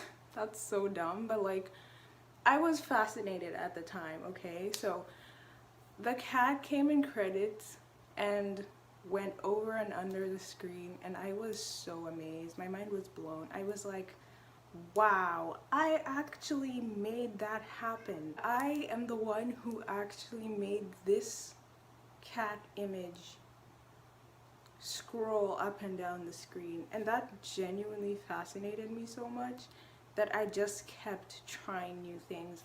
And that's kind of where my journey with animation began. I just kept trying and kept drawing new things, kept trying different methods. From using the preset animations, I went into frame by frame animation, and I would copy and paste pages, Microsoft PowerPoint pages, and just like move the object a little bit, and that's how I got into traditional animation. So I was pretty much doing it by the age of like 7. I started when I was 7, and I kept doing it until I was 11 years old, by then I ended up going into boarding school, and that's how I kind of lost my attachment to animation. And while in boarding school, I was taken away from something that was very fundamentally valuable to me, and the only way I could kind of compensate was through making comics. And so that's how I kind of got into comics, because I was away from any gadgets in school. And so for 5 years I was into story writing and making comics and storyboarding. And honestly, I really ventured into that because it was so interesting to me. I guess anime inspired a lot of it. I would say, yeah, anime. Because as much as I did start animating before I was interested in anime, I think anime has also been a huge part of my development. I think by the time I was 8 years old, I already knew what anime was, and I was Googling it on the computer, like browsing, looking for pictures, and I came across amazing art, amazing pictures, amazing animations, and I was just so fascinated by it. I decided I wanted to do that. I wanted to like replicate that. And me being separated from gadgets for 5 years for school kind of gave me that forced interest into comics, because that's the only way I could actually watch anime, by making it myself. So I kind of enjoyed just making my own anime because I physically could not watch it. And that's also what made me get into story writing and all that. I did though write stories before boarding school. I remember a friend of mine used to help me a lot with making plots and making characters. She would help me make characters that we would kind of role play as, and that's kind of how we used to play as kids, which was really fascinating to me because I don't think other kids play like that. But we would basically, every time we went to play, we would draw on the ground, either in the sand in my yard or her yard, or we would literally use charcoal to draw characters on the ground. And then after we draw them, we would like become them. We would kind of make personas and then play the rest of the day as those personas. So I remember she used to like making this one cat girl character, and that was usually the one she chose. And we would always get inspirations from little things we watched. I remember she once got inspiration from Winx Club, and there was kind of a scene in Winx Club where Bloom transforms, and she does this thing where, like in the first season of Winx Club that is, she would kind of do this thing where she, you know, does the pose at the end of her transformation, and her skirt would like do a little flicker as she does the hip pose. And she got that and like couldn't stop using it constantly every time she drew her character on the ground. Like she would always add the little skirt flip, like the little skirt thing. And I was like, where'd you get that? And she was like, I got it from Winx Club. And after that I was like, girl, let me watch Winx Club, let me see this. And that's how I kind of got into it. We also like used to watch Witchblade together. Kids should not have been watching Witchblade, but we used to watch Witchblade. And we also got a lot of inspiration from the powers our character had from that. And we used to do this like dumb thing where we would call ourselves like animal heroes. There was much, I would say. There was a lot. A lot to unpack. But yeah, either way, that was kind of my way of it. I've always been a creative from the beginning. That was my way of expression. And yeah, I guess I just kept at it till I'm now an adult. Kind of an adult. I guess by age an adult. Mentally, I'm still like fighting for my life. So how I got into video games was also was through my brother, I guess. Kind of, yeah, I would say it was through my brother. Besides the fact that I already loved art and anime by the time I was a kid, I was crazy about it. My brother kind of brought me into like video games. I think he borrowed a PSP from his friend once and he was playing Final Fantasy. And when I saw the trailer for Final Fantasy, because I already had like this huge obsession with anime and art, when I saw the trailer for Final Fantasy on that PSP, I think I had an awakening, a spiritual awakening, and I was like, this is my devotion. This is what I want to be. This is who I am. This is my soul. And yeah, I kind of got into that. So that's how I ended up really being interested in Final Fantasy and playing the game. And besides that, I think my sister used to send me kind of these GMVs of Final Fantasy. She kind of just liked them for the animation and the song, like the way they were matched together was really well and interesting. And she would send them to me because she was studying abroad by then. And she would send them to me and I would love them so much. I would download them. Like back then the internet wasn't like crazy good, right? I was like 10 years old. So it was like someone would like upload it to a Google Drive and you would save up money for like data and finally download that video. And because you lack access to videos, you would watch it again and again and again and again for like the next 2 years, non-stop, religiously. And so that's what I was doing. And I would be mind blown by the animation. I'm still mind blown by Final Fantasy's animation, by the way, and this is like 10 years later. So, but the GMVs were so well done that I got into the songs on the GMVs. That made me get into rock music, and I also got into the animations and the games, and so that's how I kind of got a devotion to video games. I also very early on experienced interest in God of War because of my brother, and we would I would watch him play or he would let me play the game. Also, I kind of forgot we had that little game. Is it a GameCube thing? I don't know, but our parents did buy us one of those things, the gray ones that had cartridges. So yeah, we used to play on that. I remember I loved the game Mappy. I don't know if anyone's ever played Mappy. Super Mario. We had a bunch of cartridges, to be honest. I loved video games from then. Like, I guess they were like a natural part of my life, so I never understood that many people didn't have an experience with games, because we had it, so like I thought it was everybody else who had it. So I still play video games till today. I did buy myself a PS4. And that's where I play Dark Souls. I'm playing Dark Souls right now, and it is beating the life out of me. It actually relaxes me, surprisingly.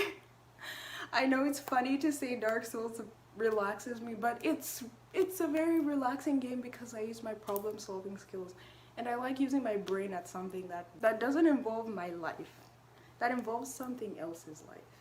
You know what I mean? Ghost of Tsushima, I have Final Fantasy 15 and Final Fantasy 7 Remake.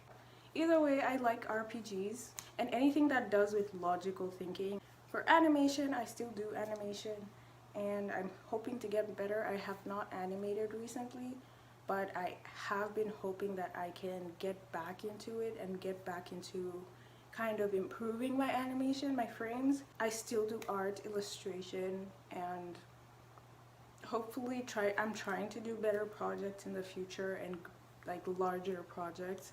For animation, I'm hoping to do some more vivid, like realistic, like anime type of videos with actual recordings of people talking and stuff like that. I've been hoping to get into that eventually when I have the time, because I've been studying. So I guess the only thing I can say is I hope this video is helpful to people. I hope people can find interest in starting or doing new hobbies, because that's something I've been into my whole life. I started skateboarding recently and I got good at it, surprisingly. I would advise anyone to start any hobby that you see. If you see something in your life, heck, that's cool, you should get into it. You should just try it, just start, just without hesitation, no matter how bad you are in the beginning. Even if you see a bunch of people better at art and animation than you, just get into it, because trust me, everyone started bad. I did too. I started terrible. But it's just time that allows you to improve at something, at anything, at everything, to be honest.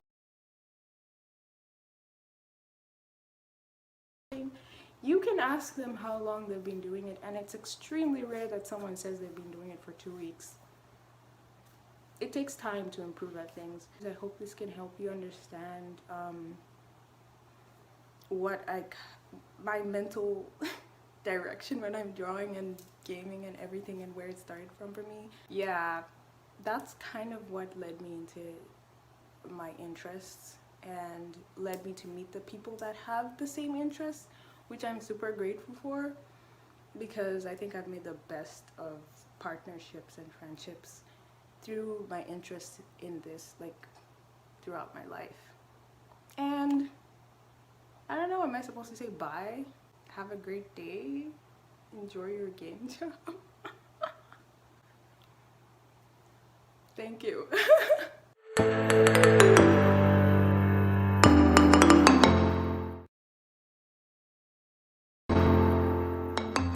Hi everyone, my name is Ladana Otaku. I am your local cosplayer, costume designer, comic book artist, graphics designer, and soon to be certified animator, film producer, and sound producer. I'm here before you guys because I've been given this beautiful honor of speaking a little bit about animation and art and the few challenges I've faced on my little journey as I slowly become a fully fledged artist and animator. Art has been a part of my life for as long as I can remember, and it's weird because it's like a blood thing. It's like being passed down from one generation to the other, starting with my grandparents, my mom and dad, the uncles and aunties, and now to my generation, me and my cousins, and now to the new generation after us. So it's like a blood thing, really. It's being passed down. It's weird, but I like it. Like before, art has been a part of my life, and I seriously don't see myself doing anything apart from art. It's weird, but here I am. This is now my course and my career. Like I mentioned before, art has been a part of my life. Drawing comic books, to entertain my friends at school, to just doodling as a way of escaping reality, even for a few minutes. But I remember I began to pursue art as my forever career after seeing this little beautiful piece of art my cousin did for her class at school. That was like a big boost, a big dose of motivation that pushed me to become the artist that I am today. And because of that little piece of art, I am here today as an almost artist. Although my family, like art has been in my family for a really long time, no one took it up as their career. So when I went to my mom and my whole family and told them I wanted to be an artist and make art my career, I received a lot of disappointment, and there was not that much of support. You know how parents in this country are when you say you want to be an artist. They'll be saying, no, you can never you never go anywhere with art in this country, or you cannot make art your career. That will never work. That was very disappointing and very disheartening. That was also one of the biggest challenges I faced. And before that, I remember back in grade school, my mom forbade me to draw. But I understand now that I'm older, my grades were suffering because of art. Because I would always be in the back drawing instead of paying attention to what the teacher was teaching in front. And my grades suffered each and every single time we wrote a test. So I understand, but still, I'm an artist. Whenever you have that inspiration moment, boom, you need to put it down on paper, otherwise it'll be gone. But that was a challenge I also faced. How long did it take me to learn the basic movements in animation, or to master the basic movements? The course I'm doing is a 3-year course. So we started learning animations last year, and that was online before we took it like in person, face to face.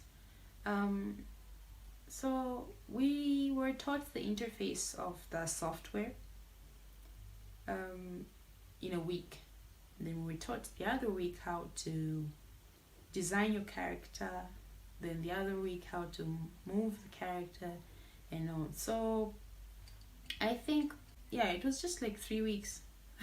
The only part that was difficult it was understanding the interface, and when you get that part, you're good to go. Oh, and also designing the character, but it also just takes interest. I mean, I had interest, so I learned the whole thing in like 2 weeks.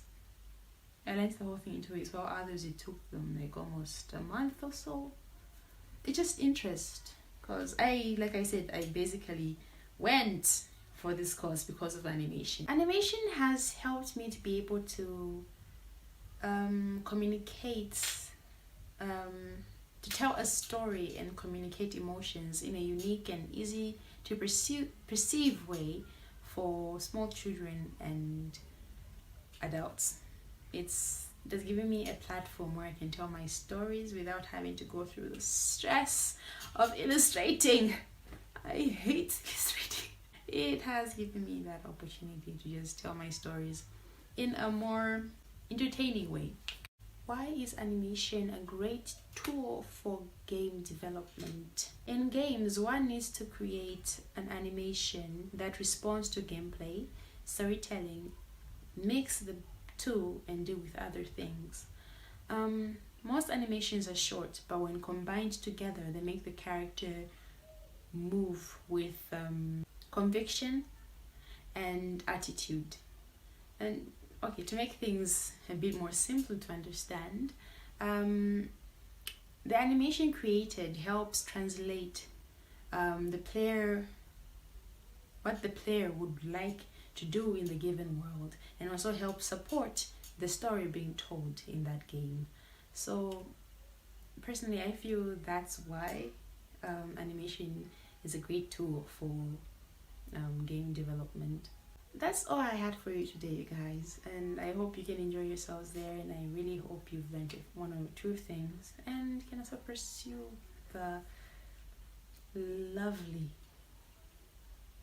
feels, the lovely ability to create something from nothing. I'll be looking forward to seeing you guys in this industry. Bye.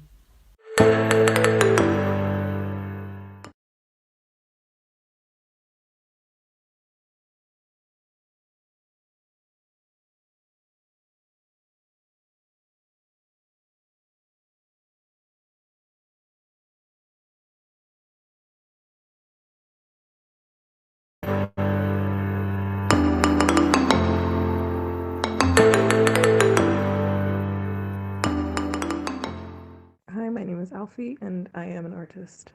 Welcome to the first ever women's game jam in Zambia and on the continent. Congratulations for signing up. I think whatever you take away from this weekend will be really invaluable, and I hope that you meet people that you end up working with, or that your games become something bigger than just a weekend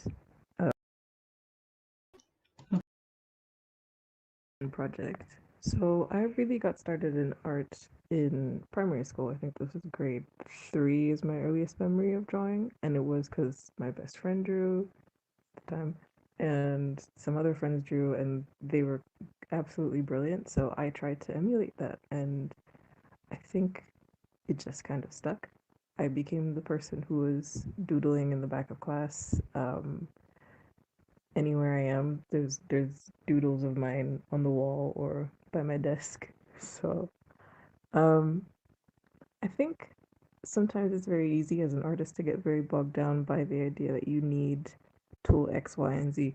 You definitely can gravitate to certain things. I love the Adobe suite. Unfortunately, I can't afford it, but it's one of the best things I've ever used in my life.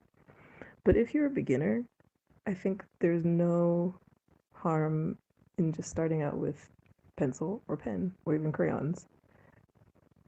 All of them are wonderful tools, and you can do some really, really cool stuff with them, because really drawing is just about learning the basics of whatever subject you want to do. And when you know those basics, then suddenly when you're exploring other media and when you have time to upgrade your skills a bit more or buy better tools, you're not trying to explore different media without getting those basics down. So really, just make sure you get the basics down.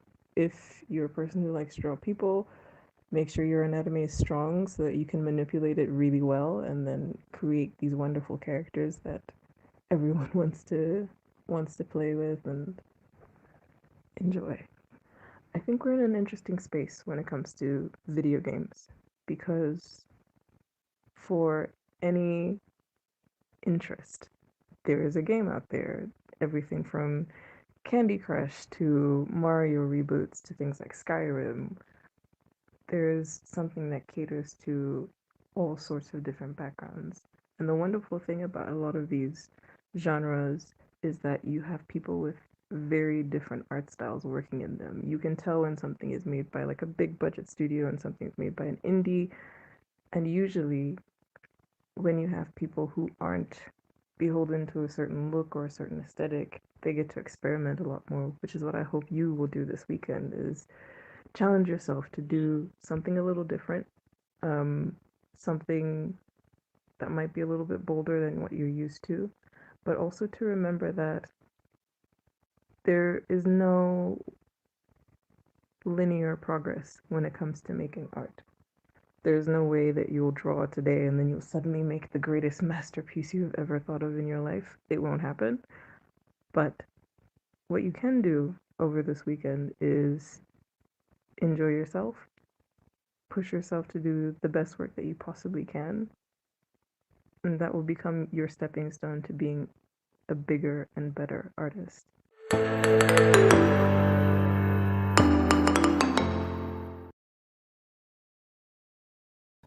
Accidentally opened Slack. Please don't open. Please don't open. Close. Oof, that was good. Did it so fast. Anyway, so let me, before I continue with the tutorial that I was showing you, let me just show you what kind of stuff we're working with right now. So this is a game yeah, me and Shamis are working on. So let's see. So the first pattern we have is this kind of pattern. It's a diamond either going out or in, depending on how you see it. Then the second one is like a waterfall or stripes. They're not exactly even. Yeah, the second one is a waterfall or stripes. They're not exactly even. And I'm going to show you, so the third one we're trying to make is going to be based on a drawing by Shamis. By the way, Shamis, is it Shamis or Shamis? Are you here? Okay. Shamis. Huh? Sorry. It's Shamis. Shamis. Okay. Yeah. So these kind of triangles, they're a little steeper, but how I'm going to interpret this is diamonds going out in different directions. I hope we can do that. I hope we can do that. Oh, that's still kind of like what we did now. Okay, but let me try and see if we can make things a little bit steeper. Let me see if that'll work. Okay, so this is the third one. It's so hard to make a room like while this stuff is moving around. I mean, it's so hard to make stuff while this is moving around. So to test things, I'm gonna go here and I'm gonna make a new tile, and I'll call it 3 no, tile 3-1 because it's in room 3 and it's the first one I'm making. So to make it steeper, we probably have to do up twice like this. Yeah, I think this will work. I think this will actually work. Huh? Huh? Huh? Huh? I think this can work in an interesting way. It can, yeah, I think this can work in an interesting way. Let's see. And then we do the same up here. And then we do the same up here. Maybe, maybe not. Oof. All right, we'll just do the same up here. Yeah. That's how we do it. Ooh, okay. And I'll add this tile here just for test. Whoa. Okay, this is too tiny. And it's gonna be very scary if it's too tiny. So let's try and multiply this. Okay, we're gonna try and multiply this. I'll show you what I mean. I'll not try and multiply this, try and make this bigger by making this need 4 tiles. So there are 4 tiles over here. I mean 4 by 4 tiles. So here this is 8 by 8 tiles, but we can break this up into 4 by 4 tiles. And we're going to use, so just imagine these 4 by 4 tiles are 8 by 8 tiles. I don't know if that makes sense right away, but I'll make it make sense. So here I'm going to make tile 311 because it's the first tile of 311, I guess. And first I'm gonna start with the top left. So our pattern isn't too difficult. It's like two connected squares going diagonally, and then we kind of skip 2-ish. You know what, let me add this just to make it, just to fill it up properly. All right, so how we're gonna do this is we're going to, we're going to, break this 4 by 4 tile into 8 by 8 pieces. You'll see what I mean. So when we go to 311, first we need to remember this pattern. It's 2 down here. So to make it 2 down there, we multiply it by 4. So those 2 will be like this. So instead of 2 by 2, instead of 2 by 1, it becomes 4 by 2. And then our next tile will be let's see. We did we did a 4x4 one. No, we do another 4x4 one down here. And this is also, so it's 2 dark blue, 2 light blue, then all light blue. Yeah, okay. So we're going to break this up too. Oh my goodness. No, we still need to finish breaking up this one. This really is confusing, isn't it? And I was already told it's confusing and I didn't believe it. Now I believe it. So this 4x4 space is simply half blue, half half dark blue, half light blue. So so half dark blue, half light blue. By the way, I didn't mean 4x4, I meant 2x4. And then our last, no, we have 2 more.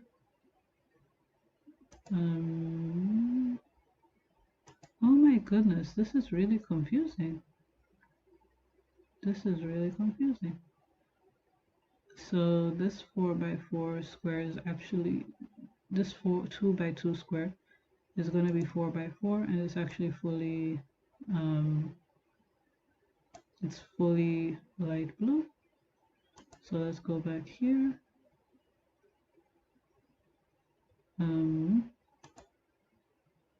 And this is wrong. This is supposed to be like this. I just saw it. And then this one here is fully dark blue it's fully dark blue.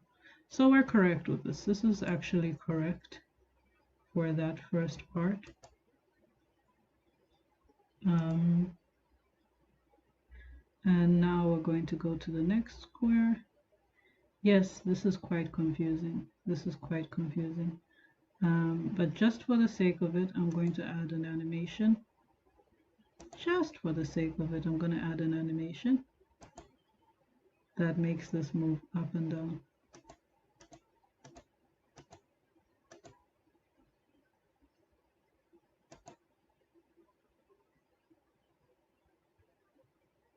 Oof.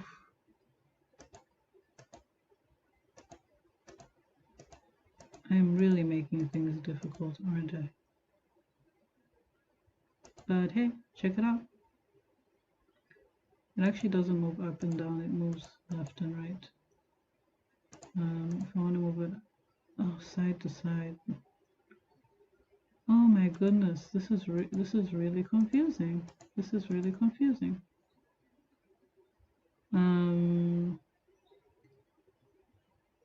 Shamis is muted and she is working on some patterns. So what we wanted to do is a steeper diamond. We'll do it, we'll make it. We just have to imagine that this pattern is in 4x4 spaces. I mean in 8x8 spaces. So I think I can draw here. So if I could draw here, this is gonna be, let's see, if I could draw here, we split it here. Let's see, 1, 2, 3, 4, 5, 6, 7, 8, 9, 10, 11, 12. 12 divided by 4 is 3. If we split it every 3 blocks, yeah, this is so mathematical. This is so not nicely mathematical or not nicely mathematical. You decide. And then we just have to imagine. Since at least we got the horizontal lines. Now we just have to imagine the vertical lines. So imagine the spacing of the vertical lines. So that's right down the middle. That's right down the middle too. I mean, that's not right down the side. And divide that by 2. Oh yeah, this, if we do it this method, this isn't too bad actually. This isn't too bad. But this is a lot like, the first pattern. This is a lot like the first pattern because we kind of have to divide everything into 4 by 4 again. Okay, okay.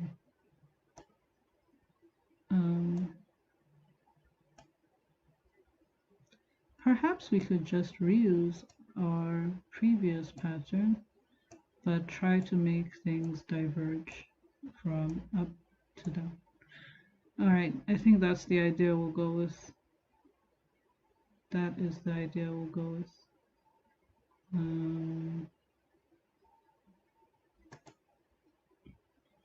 Okay, instead of overcomplicating things, what we're going to do is we're going to clear up these tiles and we're going to work with what we already have. But instead of making it like room 1, we're going to try and make things go up and down in a halfway way. So in a halfway manner. So we have room 3 here. So we can actually work with that in room 3. So first things first, I'm going to draw a line in the middle so that we can work with that. And to do that, I'm going to use the light blue square I have. Okay, it seems like I have a lot of squares, or the flashing square. Let's see, let's find the flashing square. I did make a flashing square. It's this one actually. No? Ah, it's the thing I told you guys that happens. So a flashing square, you can't really see it in the middle, but it is flashing in the middle.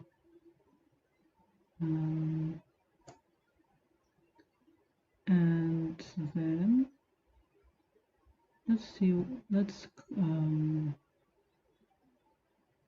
go back to Shamis's drawing. Okay, so in her drawing,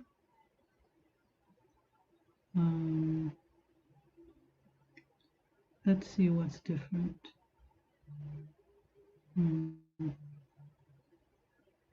Okay. The arrows are steeper. Yes, definitely. The arrows are steeper, but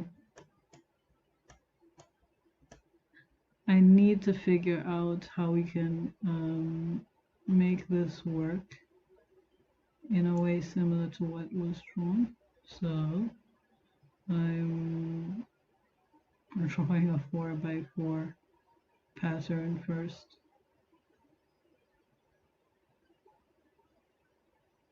Ooh, this.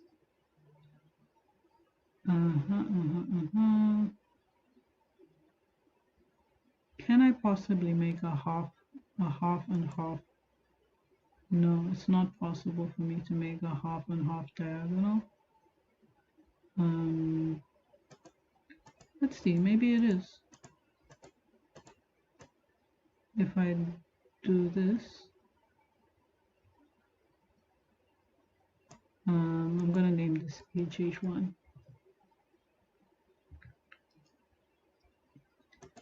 And tile 2 will be this, but flipped.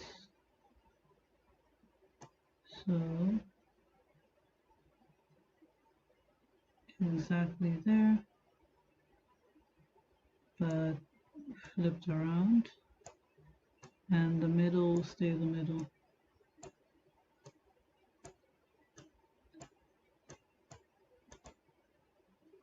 Yeah, it works. It actually works. Because you can see if I replace these with that.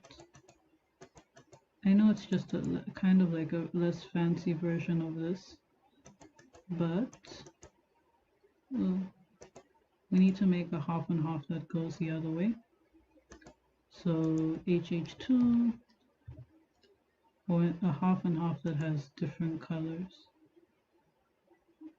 A half and half that starts the opposite way. So this half and half starts with dark blue on the top left.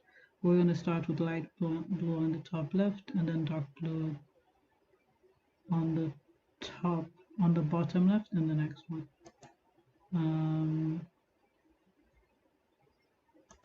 I hope you guys are seeing how tricky this can be. This can be so tricky. Oh, actually, I'm the one making it tricky. Bitsy games are usually quite simple. So this is how we start with this one. Are we starting differently? Yes, we are. And we will add an animation where the second one is kind of the same, except this dark blue up there.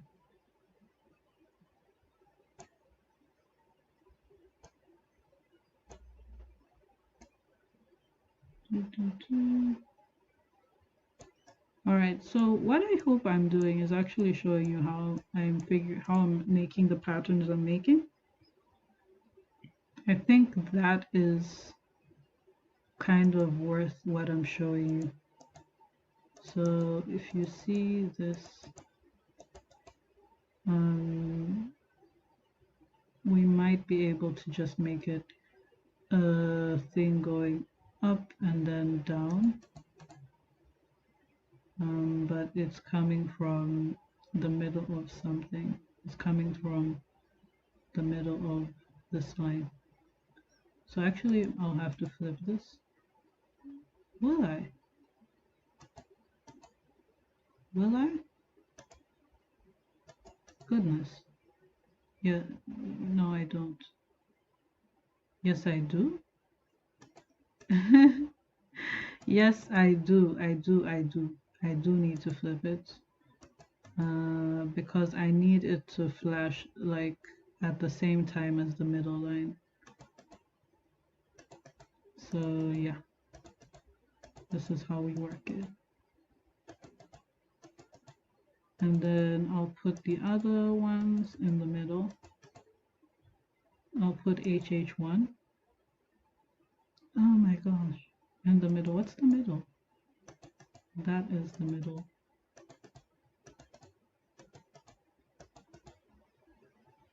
All right, so let me actually alternate H whatever was alternating is alternating.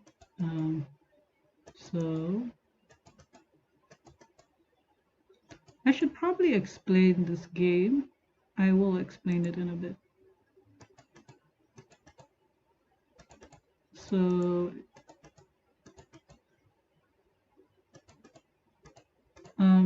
this game is, the theme of Women Game Jam this year is sailing into the unknown, I believe. Yes, it is sailing into the unknown. So the game I want to make is about a ghost sailing into the unknown of their own subconscious, into the subconscious of a dead person. So that's why it's a weird game. Oh goodness.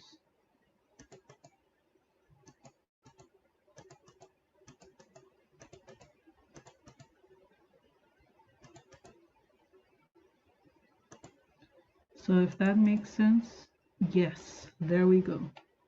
So we're gonna have a diamond, kind of moving up and then moving down. So all we need is HH3 and HH4. But maybe let me not show you that right now. What I'm gonna do is show you the beginning of this, which starts with a ghost. A cute little ghosty that is sailing through its own subconscious mind. And as I mentioned before, if you watched the previous stream, this is an exit. So I need to add another exit so you can actually go to the third room. This is the third room. What we just created is the third room. So if you want to go to the third room, we need to add an exit. So exits and endings are here. Let's add another exit. So exit, the exit will be right over here. And you don't really know where it is. You're going to have to figure out where it is, although we can figure out where it is. I mean, we already know where it is. So yeah. And we have to go to room 3 to say where we want to pop up when we have gone through the exit. We want to pop up in the place in the same direction, in the same horizontal line as where we're moving. So if we press play, we're going to start where the avatar is. The game is called Imaginarium. I'm going to probably change the title. The reason why I called it Imaginarium is because it reminded me of a weird movie you've possibly heard of it. The Imaginarium of Dr. Parnassus, however you say it. Yeah. Oh gosh, this is quite confusing. The Imaginarium of Dr. Parnassus. So it was a weird movie. That was a weird movie. So I just want to make something weird that just something weird, really. So we can actually use the same shapes to make the opposite diagonal, and maybe I'll not do that now, unless people want me to. But I can't ask you if you want me to because this isn't a live stream. Shamis, are you there? If Shamis wants me to, then I'll do it. If she doesn't respond, oh no. Yeah, I'm here. Okay, do you want me to continue making my game, or do you want me to go to the tutorial? I mean, go to the tutorial, yeah. Uh, your game sounds really interesting, so I guess we should continue the game. Yeah, okay, cool, yay. Yeah. Because I also kind of wanted to continue. Yeah, it is weird and interesting. It's interesting to me. Yeah, Okay, that so sounds interesting. yay. So we're gonna continue this. Now, like I said, since we already created the top left, we're gonna create the bottom right because the bottom right actually uses the same tiles we use in the bottom, in the top left.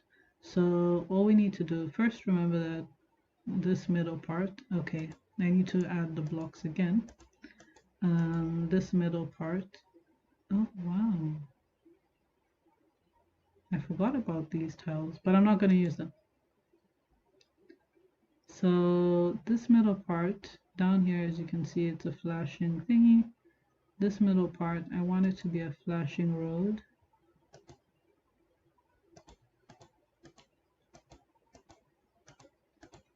Maybe this will look fun. Yeah. I want it to be a flashing road. That is like you going up and down. Oh, that you walk through, and or maybe it doesn't have to be a flashing road. Let's see how it looks if it's not a flashing road. I have made too many tiles. But I've seen people make bigger bitsy games, so I'm not even going to complain about making too many tiles. Let's have the animation start. Oh, okay, how's the other animation starting? I need to give these names, but I'm not going to give these names right now. The other animation starts light blue, so we're going to make this animation start dark blue. Oh, it seems like we already have this one.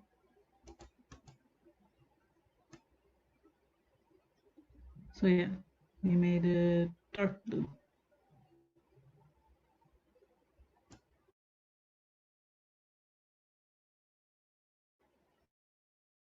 Okay,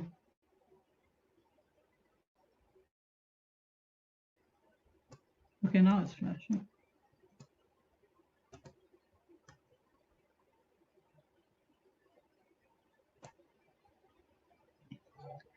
Okay.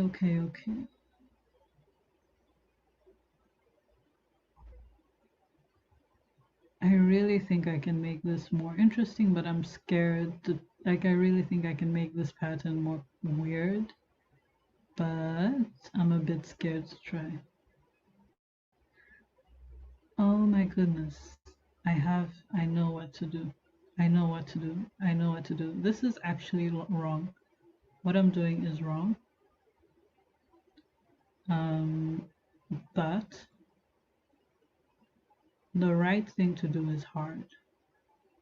It's not hard, but it takes time. So for now, I'm just going to show you how I finish making a pattern, and you'll see the changed pattern tomorrow. Yeah, so we use this, and let's see. I don't know if this starts blue or starts. Yeah, okay, this is right. So we go into the diagonals here, and the diagonals that are one space apart from that. Ooh, yeah. And the diagonals that are one space apart from that too.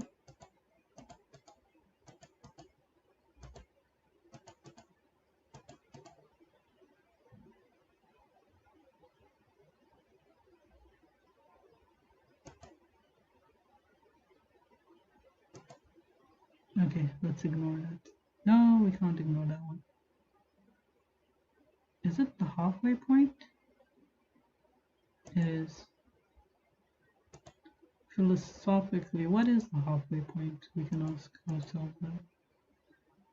So the squares which are simply flashing, we can change those like this.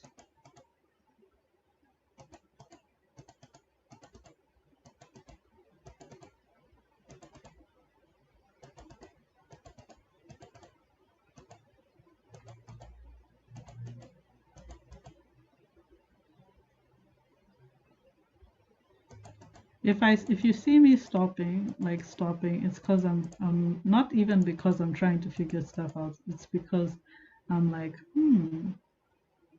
maybe we can make this more interesting. But I shouldn't be doing that. Now we need the one which goes the other direction. Where do we?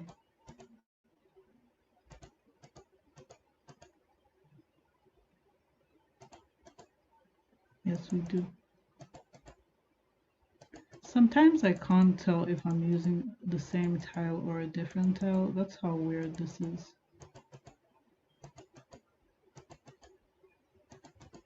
By the way, so the next time you see this game after I stop, oh darn.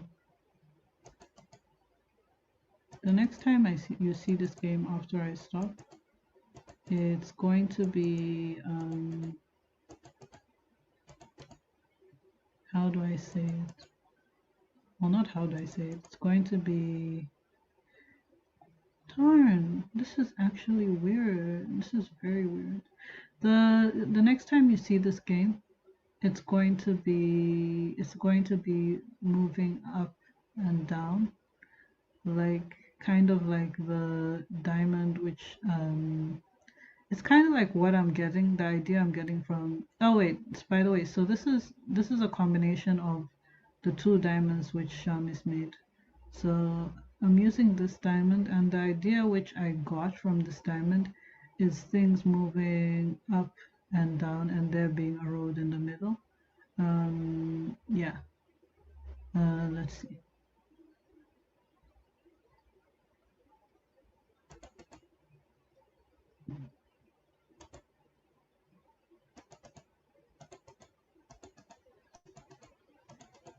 I don't know. Imagine if I needed math to make this. What if I actually need math to make this? That would be horrible. That would be very horrible. No, I actually did a degree in computer science and mathematics, so I know what I mean when I say it would be horrible.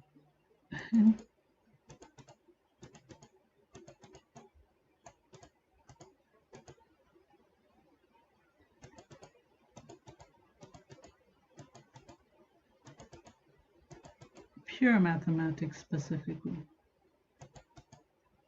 Okay, so it would probably be easier to work from here.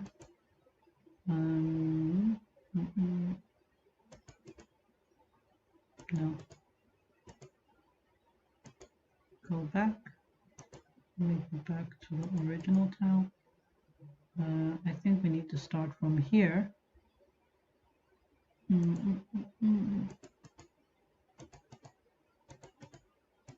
Yeah, we're going the right way. Skip one, go this way, and go this way, and then go here.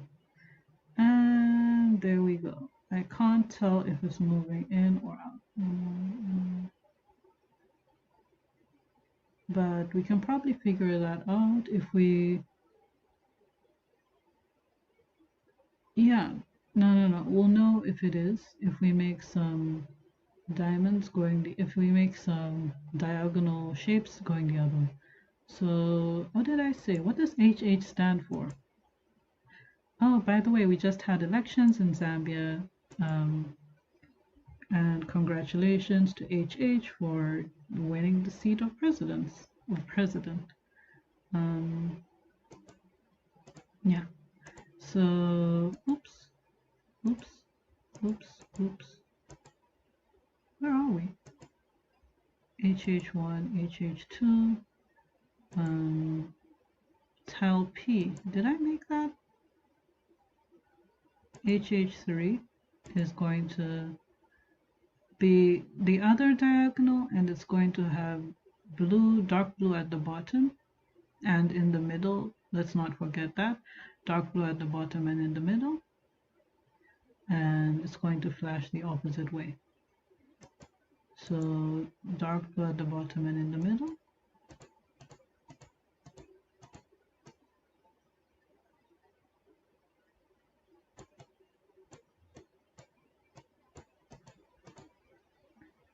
Animation, frame 2, and frame 2 is going to be the opposite.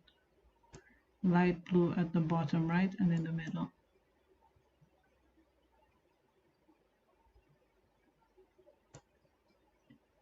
By the way, now that I'm thinking about it, I probably shouldn't discourage people from taking mathematics. Math can be fun, yay! Pure math can be fun, yay! You're not discouraged anymore. Oh my goodness, I did it in the same direction I was supposed to. I mean the same direction as before. So let's do this again. Nope, we have to start with frame 1.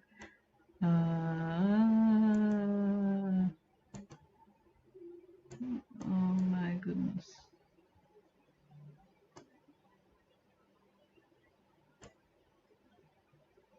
I don't know if it's sharing the correct screen.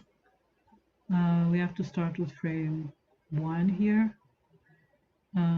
And frame 1 of the other of HH. I can't watch the stream anymore. Why? You can't see it? Yeah.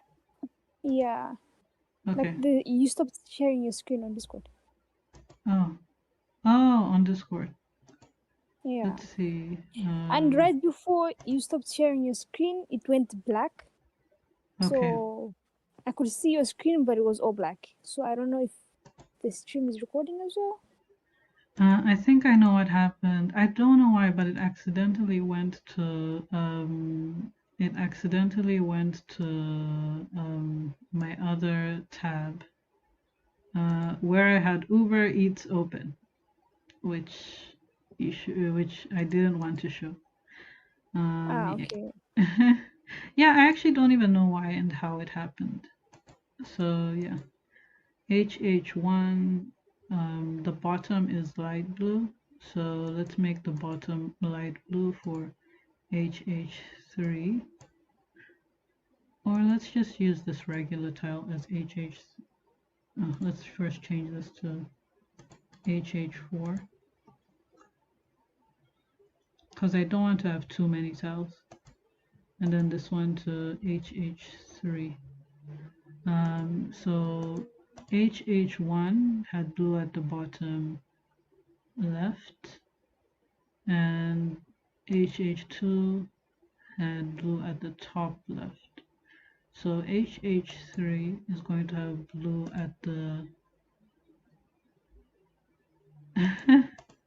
blue at the top right. Light blue at the top right. Light blue at the top right and in the middle. By middle, I mean this diagonal because I can't split things evenly. One has to be bigger, I guess slightly bigger than the other. But since the animation flashes, it's okay. It's okay. Let's see. And then dark blue at the top and in the middle for the next one.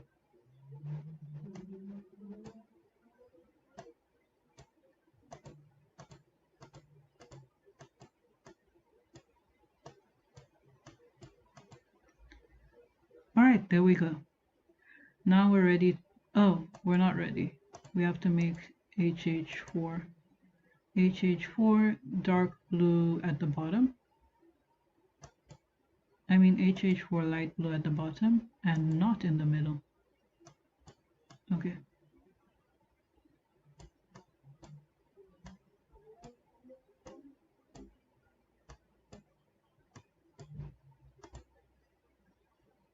That should be correct.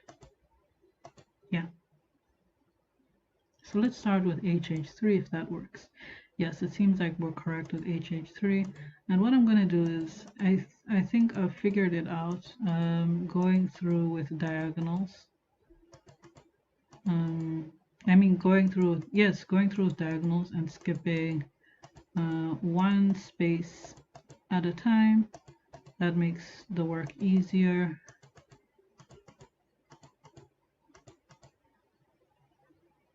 I feel like there is an easier way to do this, but too bad for me.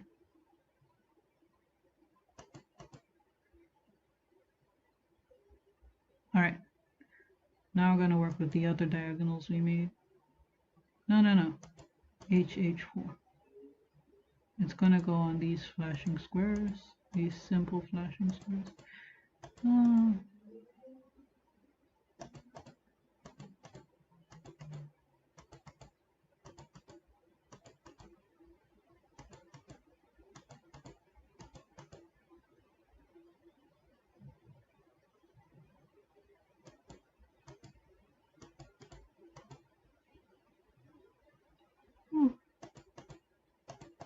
We left one in the corner.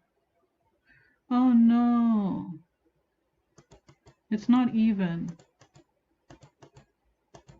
Ask me how I did. Ask me how I did in math. Ask me how I did in my math degree. Just ask me. How did you do in math? Oh, I did not do so great. But I graduated. That's all that matters. I did not do so great.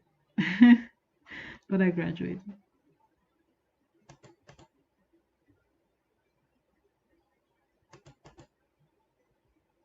Okay, that's right. That's right. The bottom part is right. The top part isn't right.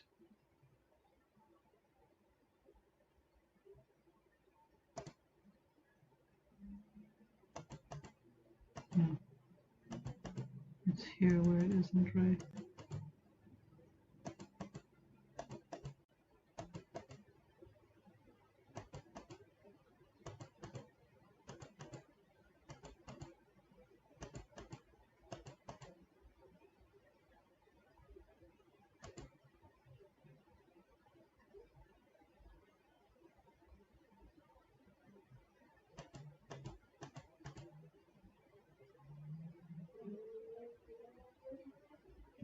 right.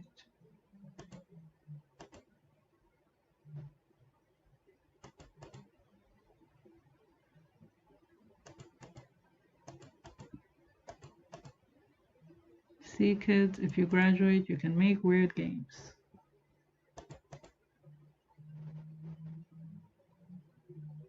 Oh my gosh, you know what? This is an experience. That's all I can say. This is an experience.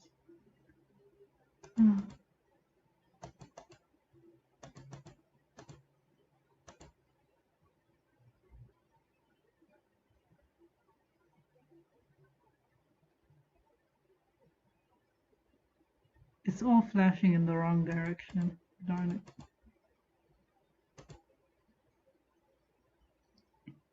So let me just make the spaces that are wrong completely dark blue, and then fix the other ones, and then we'll come back to these.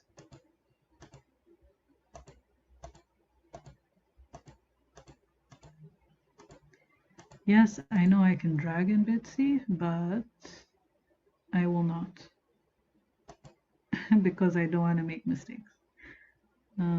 Okay, then let's fix these. No, we can't fix them. No, that fixes that one. So to fix the other ones, yeah.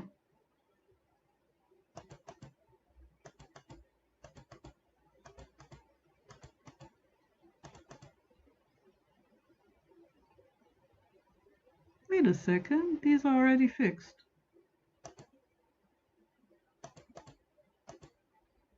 Yeah.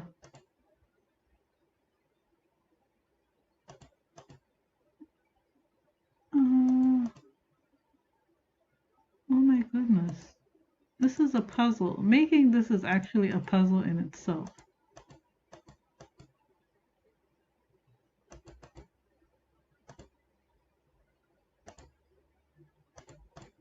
I'm having fun though. I'm really having fun doing this. Having fun watching. You're having fun Like, watching? yeah, and I want to do it myself. Cool, you should. You should definitely should. I will definitely try.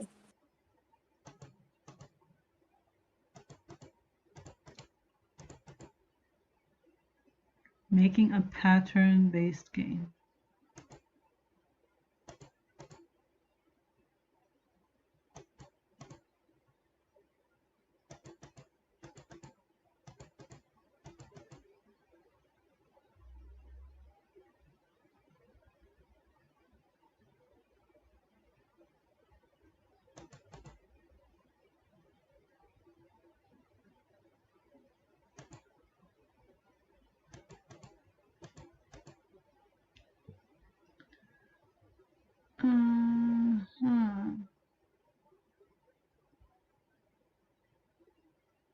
We're almost right.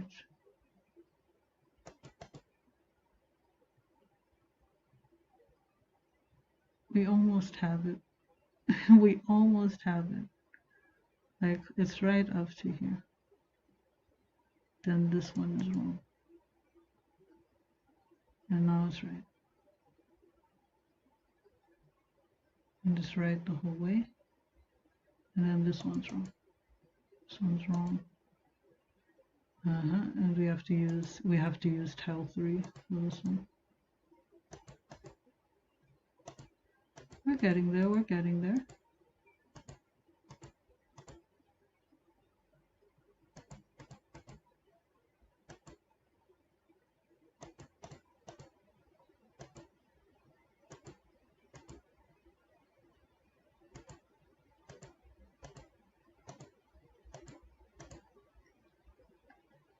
Oh, every time we make it, it does something weird. Maybe it's actually supposed to be this. Oh my goodness. Hold on. No.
Okay, I'm actually gonna cover my screen a bit, cover my eyes a bit, just to make sure, cover my screen with my hand, just to make sure it's flashing correctly.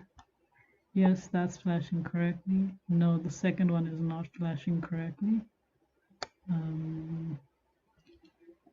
So the second one has to be the opposite of the third one. The second one has to be the opposite of the first one. No, it's still not flashing correctly. It's still not flashing correctly. Maybe this will never work. But I got the first one to work, and it looks like it's working in some places. It really looks like it's working in some places. Like I said, maybe this is the puzzle. Maybe this is the puzzle. Like, that looks like they're flashing at the same time, but this doesn't.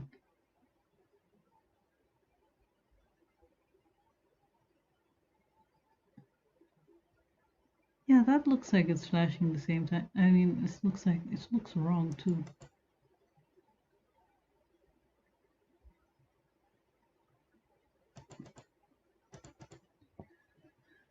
Huh. Maybe we just have to settle. No.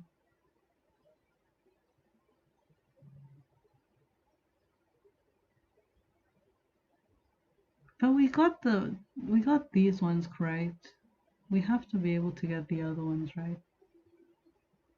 Because these were made the same way. Were they? Yes, they were.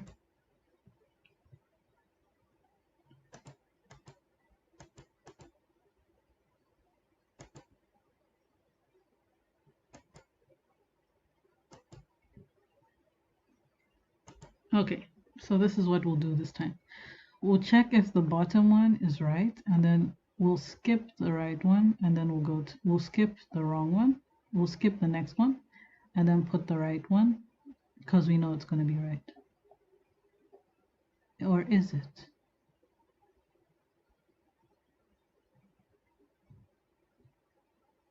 Yes, it is.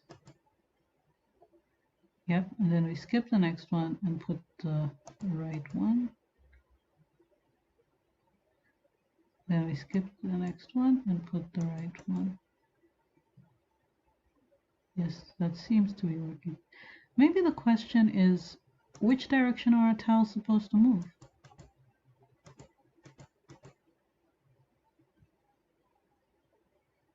Are they supposed to move up and down or left to right? Maybe that's the question. No, it's not the question.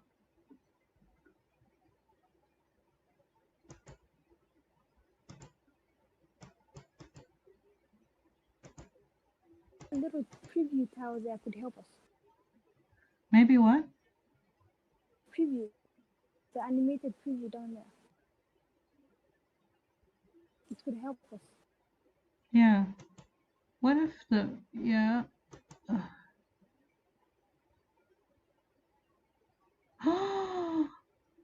Guys, oh my gosh, I see the mistake. You're right, you just helped me. Oh my gosh, I see the mistake. We didn't draw frame 2. We didn't draw frame 2. That's the mistake. Gosh. Thank you, Shamis. That is the mistake. I actually thought we could look at the preview and see which way it's flashing and then guess, but I didn't know that was it. Oh my goodness, imagine all this time. So this one was, oh my goodness, now I'm editing the wrong one again. Let's see. So this one, frame 2 is, oh my gosh, I wonder if someone else noticed that. I wonder if someone else noticed that when they were watching this. And we spent so much time.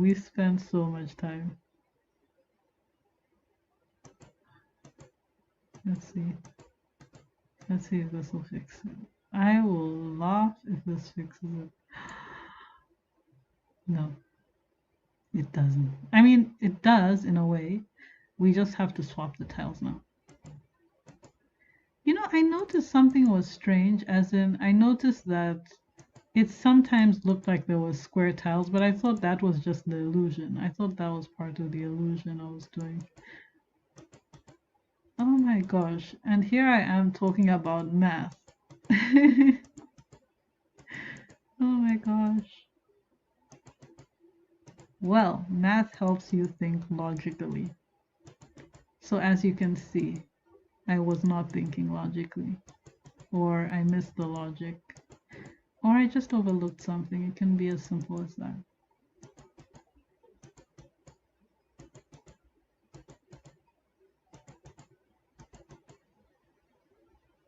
All right, so once we get this going the right way, I think we'll take a break. No, no, no.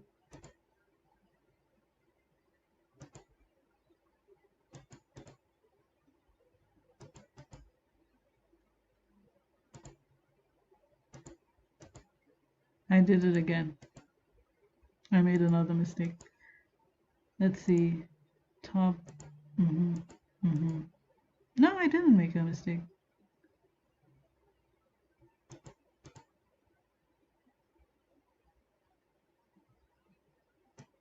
Maybe I'm just using the wrong tiles completely.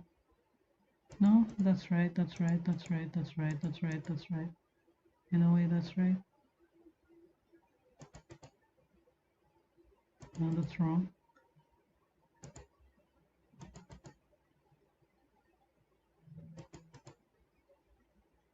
Yes, I was using the wrong tiles at some point.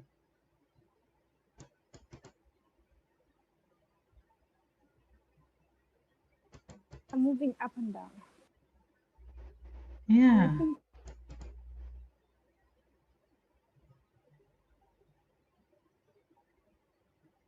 Why is it? Why are these? I'm actually freaked out by this. okay. When you look at the preview, the animated preview, one of them is moving left and right, like the one that is, and then the other one is moving up and down. Yeah, You see, right. this one is moving up and Yes, down, yes, yes, yes, yes. and these are moving left and right. Oh my gosh. Oh my gosh. Okay. Okay, this one's moving top left to bottom right, dark blue. No, no, let's say top left to bottom right with blue at the top and in the middle. This one should be, okay, this is the right one. The next one is the wrong one. It should be top left to bottom right with dark blue in the middle. And yeah, okay, we can do that.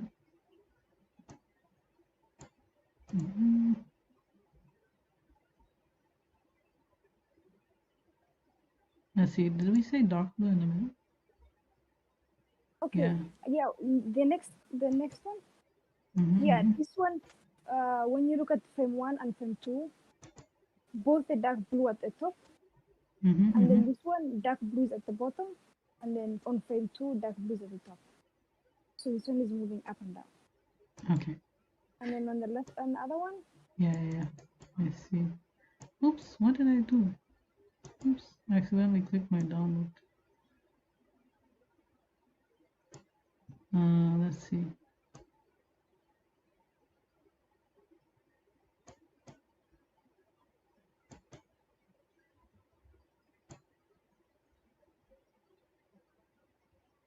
No, what have I done wrong? I keep freaking myself out.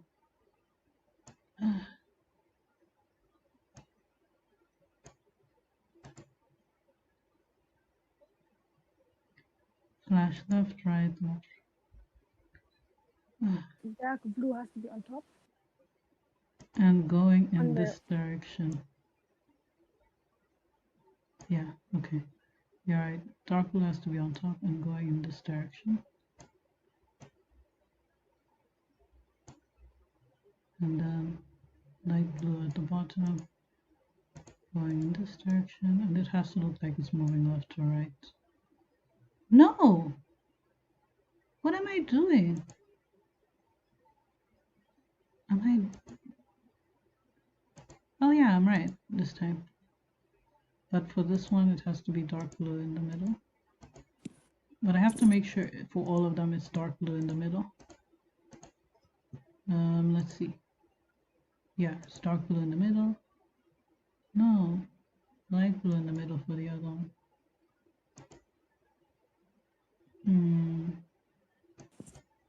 Okay, we start with light blue in the middle, dark blue in the middle. Then dark blue in the middle, dark blue in the light blue in the middle, dark blue in the middle, dark blue in the middle. So let's make it the other one. We're on light blue in the middle, and then dark blue in the middle, but it should be the other way around.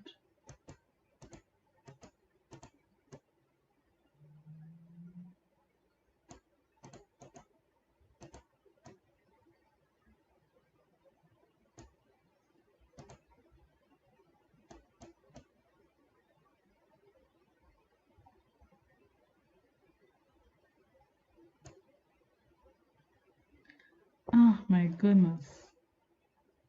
Okay, I think this is the right direction, I think. Yeah, but I'm not, it's the right direction, but I made frame 2 and frame 1 the same thing. Let's see, this one's light blue in the middle, so this one should be dark blue in the middle. So we change this.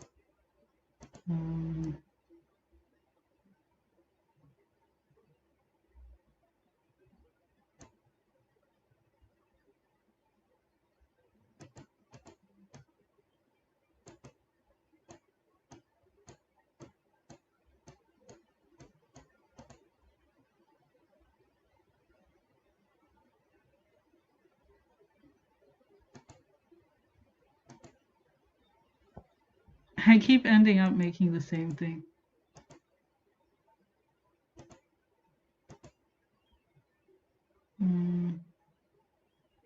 Let me just try and swap these.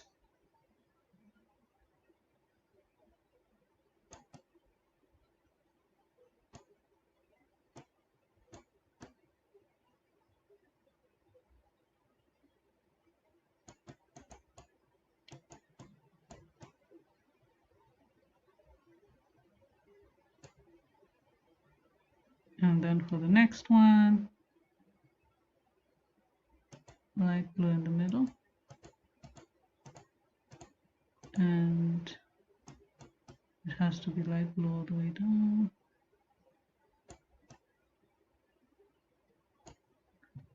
Then the top part has to be dark blue.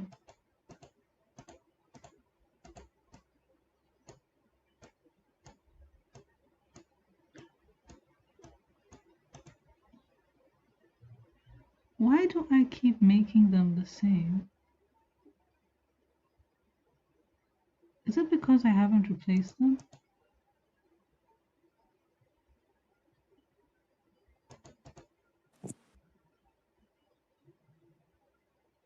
Why do I keep doing this? Oh, because I'm working on different frames by accident. On different thingies by accident. Okay. Dark blue in the middle. I'm talking about this, or light blue in the middle, like this middle line. Dark blue in the middle for this line. So next we should do dark blue in the middle for this line. Light blue in the middle, dark blue in the middle, light blue in the middle, and that's for the first frame.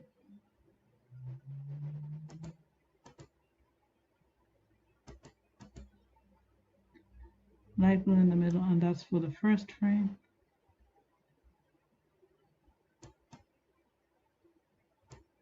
And light blue in the middle for the first frame. And the second frame should be dark blue in the middle. And the next one should be different.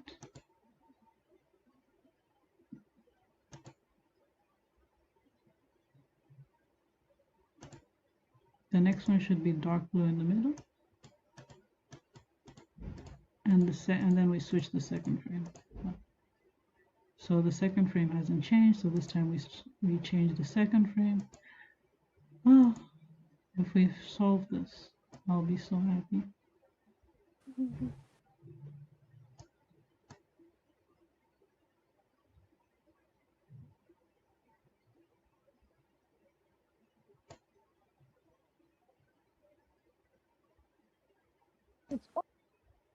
Sorry? Sorry, I didn't hear you. I think we got it. We got it. Now I just have to change some of these. Okay. They all look different. Yes. They all look different. No, that's the wrong one. It's even facing the wrong direction. H3. Oops. And that one was H1. No, it was H2. Here. We've got it. We've got it.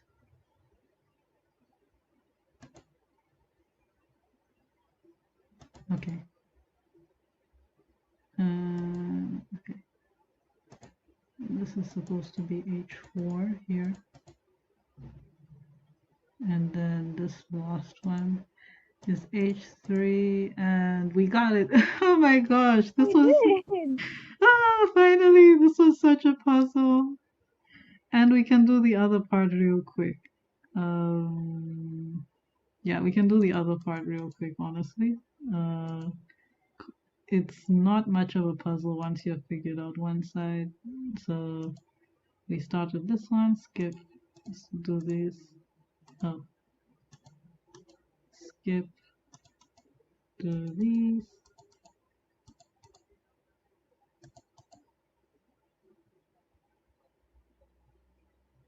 Skip. Oh, let me just do it properly.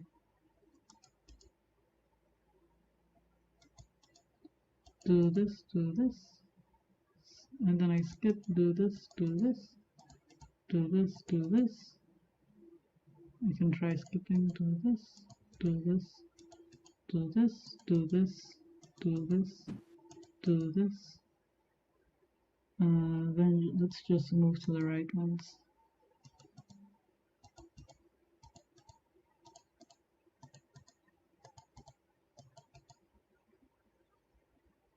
Skip. I'm so scared of making a mistake right now because it was so hard for us to solve the last mistake. Oh, it wasn't hard. Yeah. Yeah, it was hard. It was hard. And there were stupid mistakes. That's the problem. I made a stupid mistake.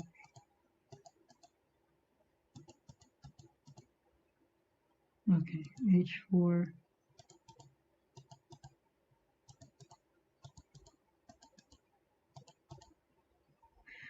All right. Oh my goodness. Are we right? Are we right? Yeah.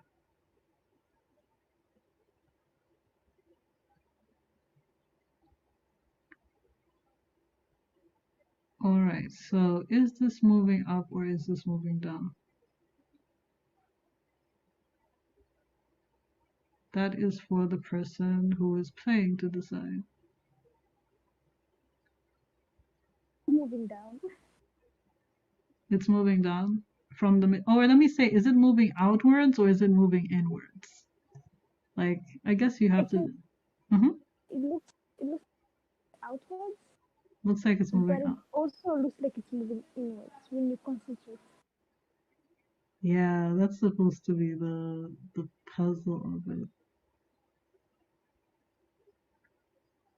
Can you make it? Can we think it's moving side to side? No, we can't. All right. Sorry, your thing? Only inwards and outwards. Only inwards and outwards. Okay. Do you think we should make the middle part of it as well? No, we actually can't. I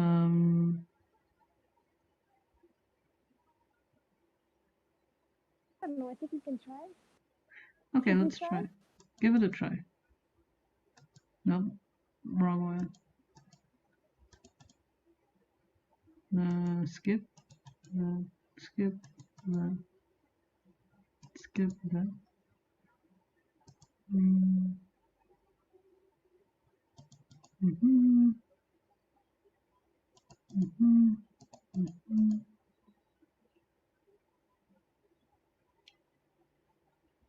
And we also have to do it up here. Nope, wrong. Skip. Skip. Skip.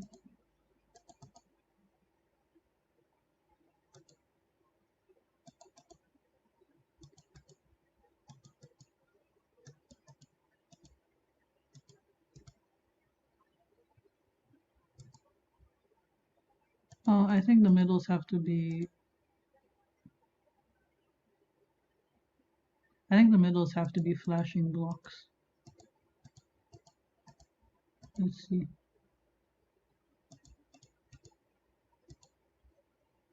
No, not that flashing block. This one. Yeah, the middles have to be flashing blocks.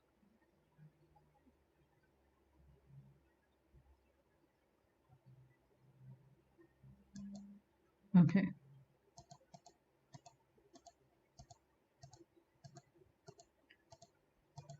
And now we go this way. No. Now we go this way. Yeah, no, I broke it. I broke it. You just have to put the right one here. No, I broke it. I broke it, Shanice. Oh, no, did it? Let me fix it. Yeah, fixed it. Oh, but like we said, the middle has to be. No, the middle doesn't have to be flashing blocks. But I think if we don't make it flashing blocks, it might break the illusion. Actually, it doesn't.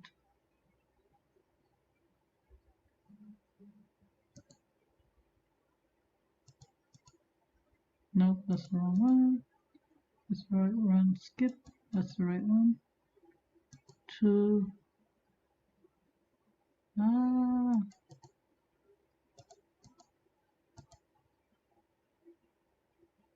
It's fine. Nope, I'm gonna stick to making it flashing blocks. I don't wanna go into pattern hell again. No.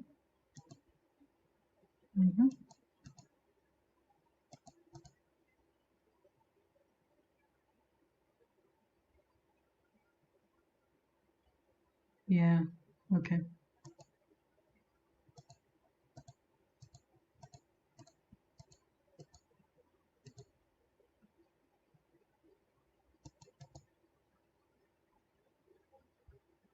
That's wrong. That's right.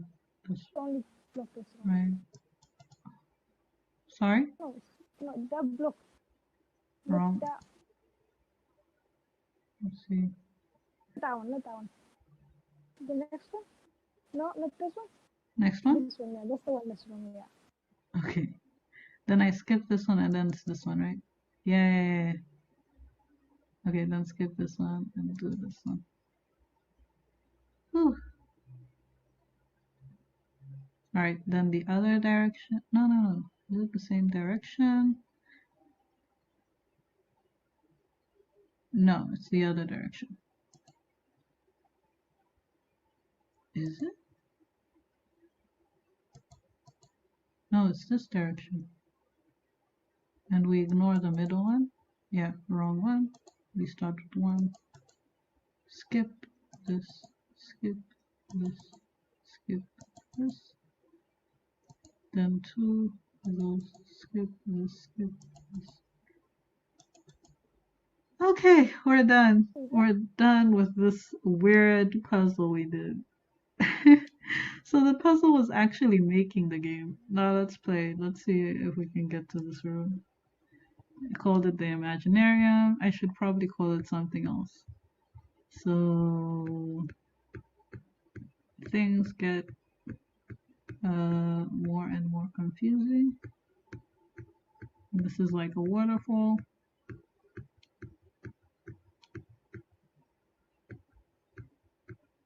Oh, let me fix that one.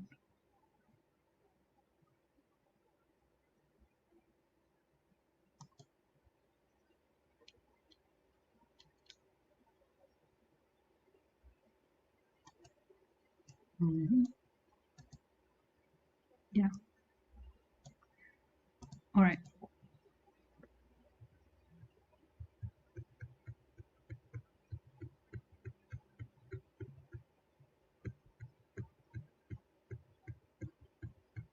All right. All right. All right. Row 3. So actually, the point of this game is to try and find a place where you fit in. So eventually, we'll have to make a puzzle where the ghost, because you can see the ghost has corners that flash. We'll have to make a puzzle where the ghost actually fits. And I think I have an idea for that puzzle, but we'll have to figure it out. You're going to see us figuring it out on another stream.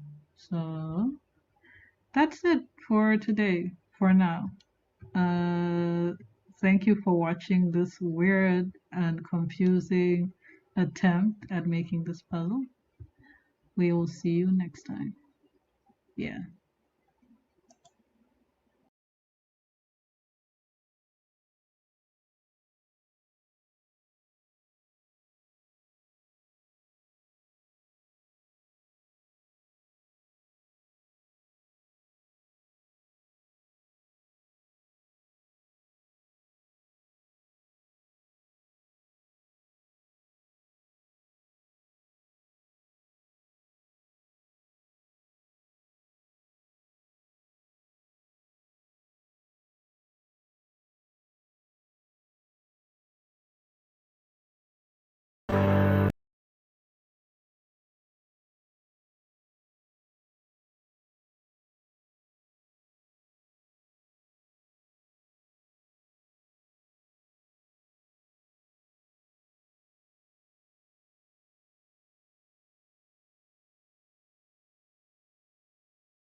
Hello everyone, my name is Malindi. I'm a YouTuber, I'm a gamer, and an anime enthusiast as well. I've loved games for the longest time. I started gaming when I was a child, about 5th grade or so, and my very first console was one of these knockoff consoles that don't even have names. It had one of those packs that had like 1,000 games in one, and I absolutely loved it to death. I would play it almost every day. And ever since that time, I had been obsessed with gaming. I would find myself taking the opportunity to game wherever I could. So I've been playing games for that for a very long time now. I recently joined YouTube and started posting my gameplay videos there. I had been contemplating it for the longest time, but then until my brothers finally gave me the push and they told me that I should join YouTube. I'm still very new, I'm still learning a lot of things, but I'm enjoying it so far. I've been able to meet so many like-minded people through posting my videos online and interacting with people and having other people watch my videos. So it's been a very enlightening experience, to say the least. Before I even started my YouTube journey, actually, I thought I was going to be, I wanted to be a VTuber.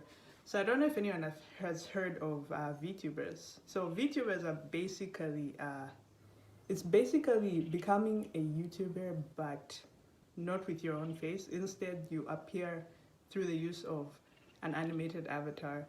That's usually controlled by your camera just records your movements and makes it look like your characters are doing that.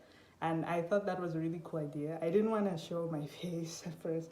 So I thought this would be a very good way for me to start YouTubing.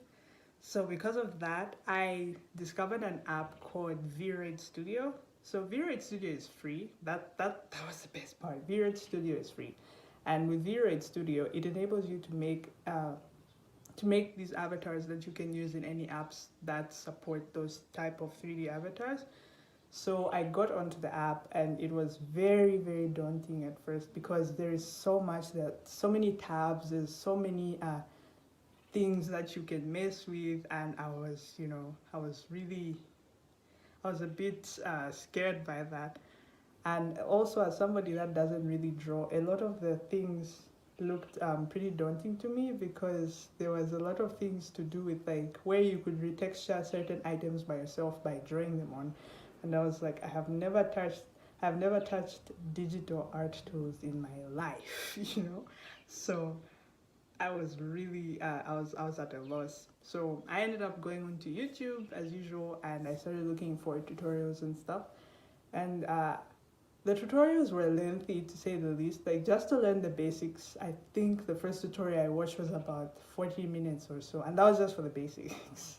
I had to watch different tutorial to learn how to make the hair, how to make clothes, and how to make them move. It was quite the process, I won't lie, but it was really rewarding in the end because it was nice to be able to see my avatar come to life, see her move, and to be able to use her. Because unfortunately, the V-Red Studio app doesn't allow you to use your avatar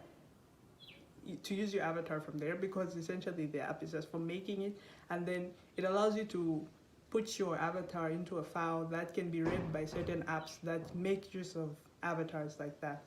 So I started using I think VC Face or something, or there's another one called 3T, like the number 3 and TENE, and I ended up using that for my avatar. It was easy to use. At least the UI was very user friendly. I was able to be like, oh, so this does this and this does this. This makes my avatar do so and so. So it was nice to make my avatar and take it into the app there. It was very interesting to see it move with my face and everything. So that was very nice. This has been Malindi. Thank you for having me.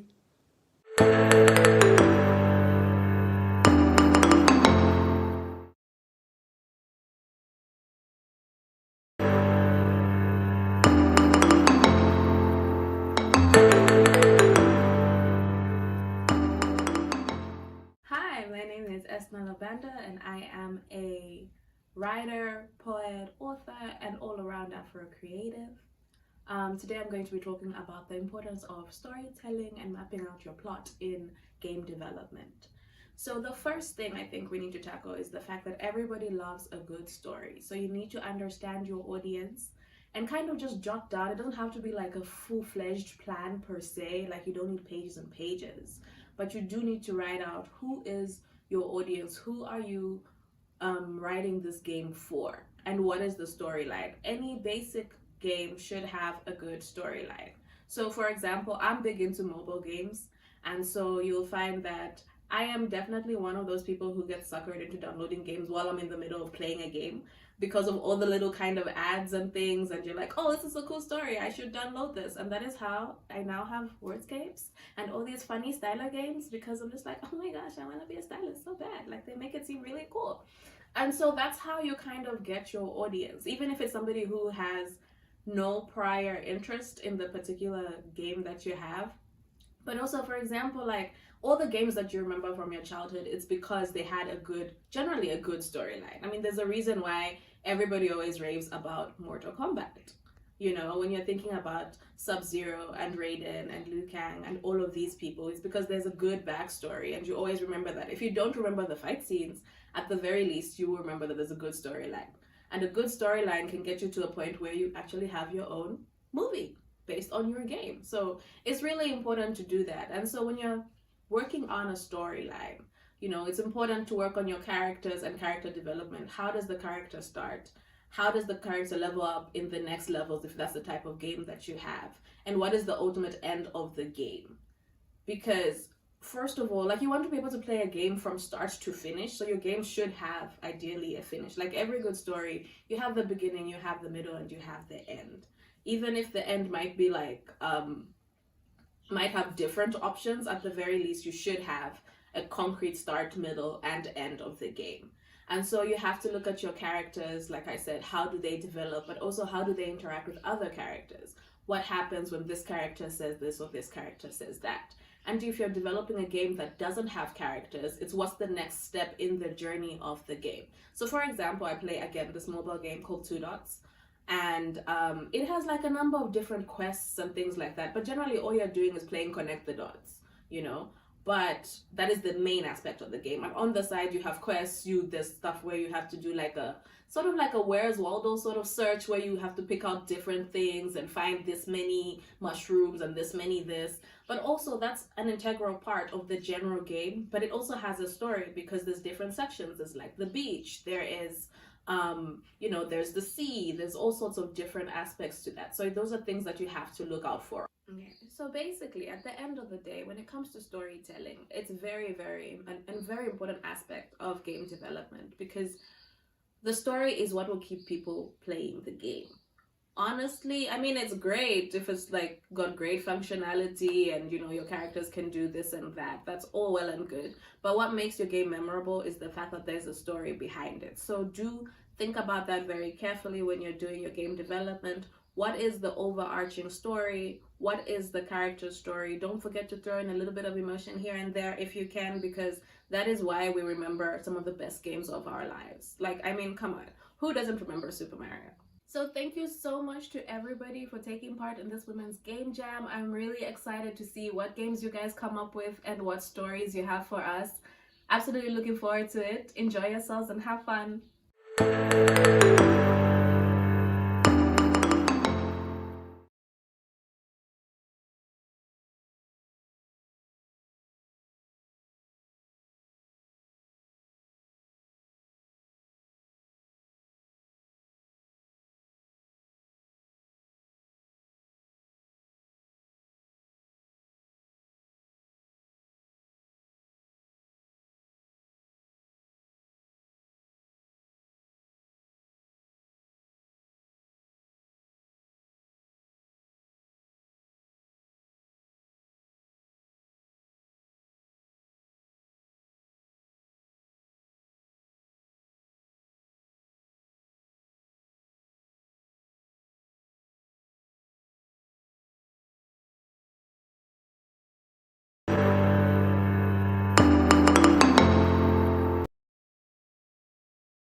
Messy room.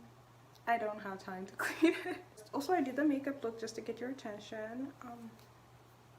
I was asked to make this video basically to talk about my interest in video games and art and just the creative forms of entertainment or creative hobbies.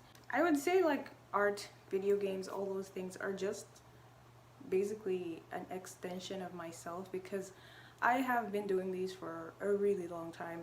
How I kind of started or got into animation was, it actually started when I was really young, when I was around 7 years old, I would say.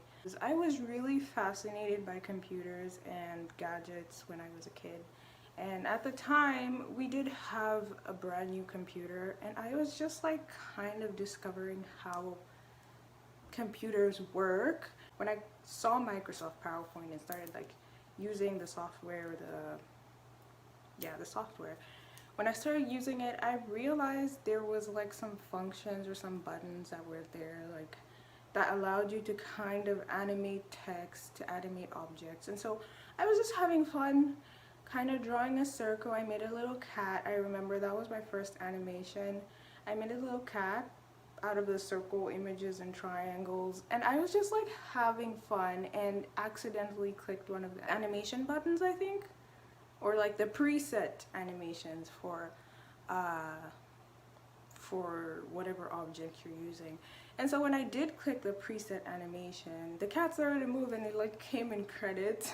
That's so dumb, but like I was fascinated at the time, okay? So the cat came in credits and went over and under the screen, and I was so amazed. My mind was blown. I was like, wow, I actually made that happen. I am the one who actually made this cat image scroll up and down the screen, and that genuinely fascinated me so much that I just kept trying new things. And that's kind of where my journey with animation began. I just kept trying and kept drawing new things, kept trying different methods. From using the preset animations, I went into frame by frame animation, and I would copy and paste pages, Microsoft PowerPoint pages, and just like move the object a little bit, and that's how I got into traditional animation. So I was pretty much doing it by the age of like 7. I started when I was 7, and I kept doing it until I was 11 years old, by then I ended up going into boarding school, and that's how I kind of lost my attachment to animation. And while in boarding school, I was taken away from something that was very fundamentally valuable to me, and the only way I could kind of compensate was through making comics. And so that's how I kind of got into comics, because I was away from any gadgets in school. And so for 5 years I was into story writing and making comics and storyboarding. And honestly, I really ventured into that because it was so interesting to me. I guess anime inspired a lot of it. I would say, yeah, anime. Because as much as I did start animating before I was interested in anime, I think anime has also been a huge part of my development. I think by the time I was 8 years old, I already knew what anime was, and I was Googling it on the computer, like browsing, looking for pictures, and I came across amazing art, amazing pictures, amazing animations, and I was just so fascinated by it. I decided I wanted to do that. I wanted to like replicate that. And me being separated from gadgets for 5 years for school kind of gave me that forced interest into comics, because that's the only way I could actually watch anime, by making it myself. So I kind of enjoyed just making my own anime because I physically could not watch it. And that's also what made me get into story writing and all that. I did, though, write stories before boarding school. I remember a friend of mine used to help me a lot with making plots and making characters. She would help me make characters that we would kind of role play as, and that's kind of how we used to play as kids, which was really fascinating to me because I don't think other kids play like that. But we would basically, every time we went to play, we would draw on the ground, either in the sand in my yard or her yard, or we would literally use charcoal to draw characters on the ground. And then after we draw them, we would like become them. We would kind of make personas and then play the rest of the day as those personas. So I remember she used to like making this one cat girl character, and that was usually the one she chose. And we would always get inspirations from little things we watched.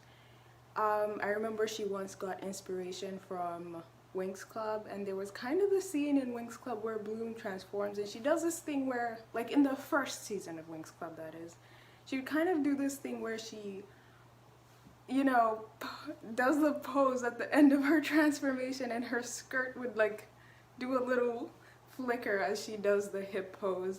And she got that and like couldn't stop using it constantly every time she drew her character on the ground. Like she would always add the little skirt flip, like the little skirt thing. And I was like, where'd you get that? And she was like, I got it from Winx Club. And after that I was like, girl, let me watch Winx Club, let me see this. And that's how I kind of got into it. We also like used to watch Witchblade together. Kids should not have been watching Witchblade, but we used to watch Witchblade. And we also got a lot of inspiration from the powers our character had from that. And we used to do this like dumb thing where we would call ourselves like animal heroes. There was much, I would say. There was a lot. A lot to unpack. But yeah, either way, that was kind of my way of... I've always been a creative from the beginning. That was my way of expression. And yeah, I guess I just kept at it till I'm now an adult. Kind of an adult.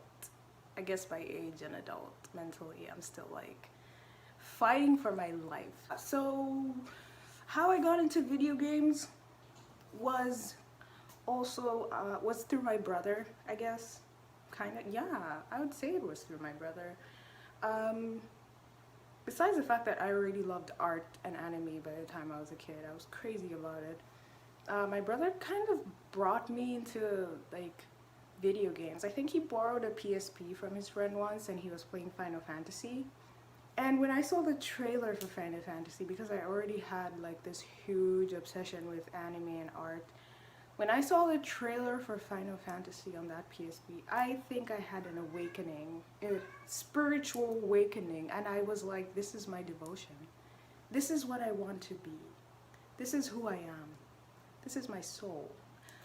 And yeah, I kind of got into that. So that's how I ended up really being interested in Final Fantasy and playing the game.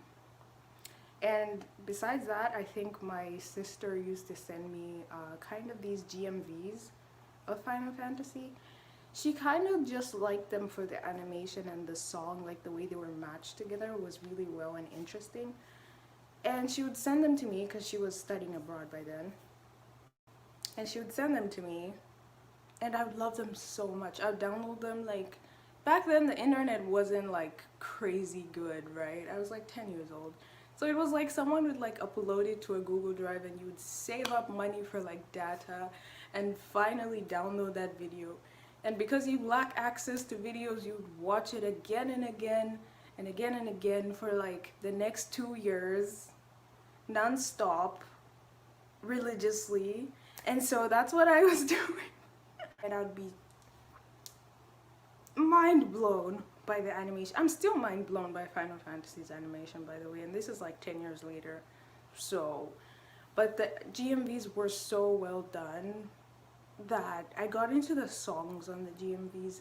That made me get into rock music, and I also got into the animations and the games, and so that's how I kind of got a devotion to video games. I also very early on experienced interest in God of War because of my brother, and we would I would watch him play or he would let me play the game. Also, I kind of forgot we had that little game. Is it a GameCube thing? I don't know, but our parents did buy us one of those things, the gray ones that had cartridges. So yeah, we used to play on that. I remember I loved the game Mappy. I don't know if anyone's ever played Mappy. Super Mario. We had a bunch of cartridges, to be honest. I loved video games from then.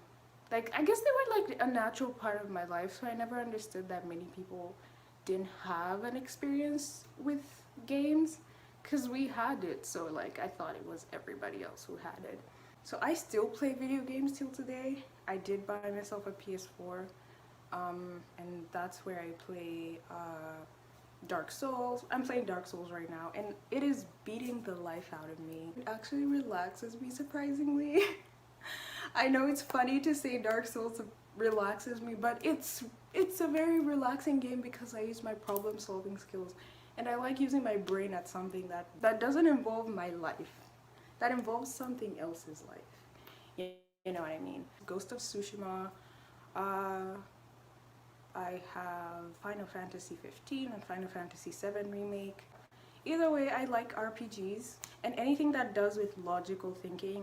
For animation, I still do animation, and I'm hoping to get better. I have not animated recently, but I have been hoping that I can get back into it and get back into kind of improving my animation, my frames. I still do art, illustration, and hopefully I'm trying to do better projects in the future, and like larger projects.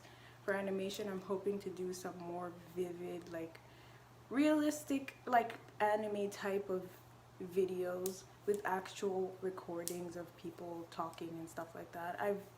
I've been hoping to get into that eventually when I have the time, because I've been studying. So I guess the only thing I can say is I hope this video is helpful to people.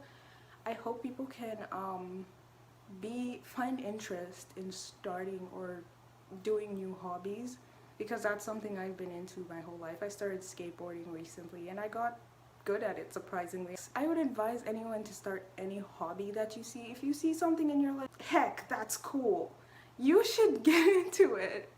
You should just try it, just start, just without hesitation, no matter how bad you are in the beginning. Even if you see a bunch of people better at art and animation than you, just get into it, because trust me, everyone started bad. I did too. I started terrible. But it's just time that allows you to improve at something, at anything, at everything, to be honest. Whoever you see that's a prodigy at something, you can ask them how long they've been doing it, and it's extremely rare that someone says they've been doing it for 2 weeks. It takes time to improve at things. I hope this can help you understand my mental direction when I'm drawing and gaming and everything, and where it started from for me. Yeah, that's kind of what led me into my interests and led me to meet the people that have the same interests, which I'm super grateful for, because I think I've made the best of partnerships and friendships through my interest in this, like, throughout my life. And I don't know, am I supposed to say bye? Have a great day. Enjoy your game jam. Thank you.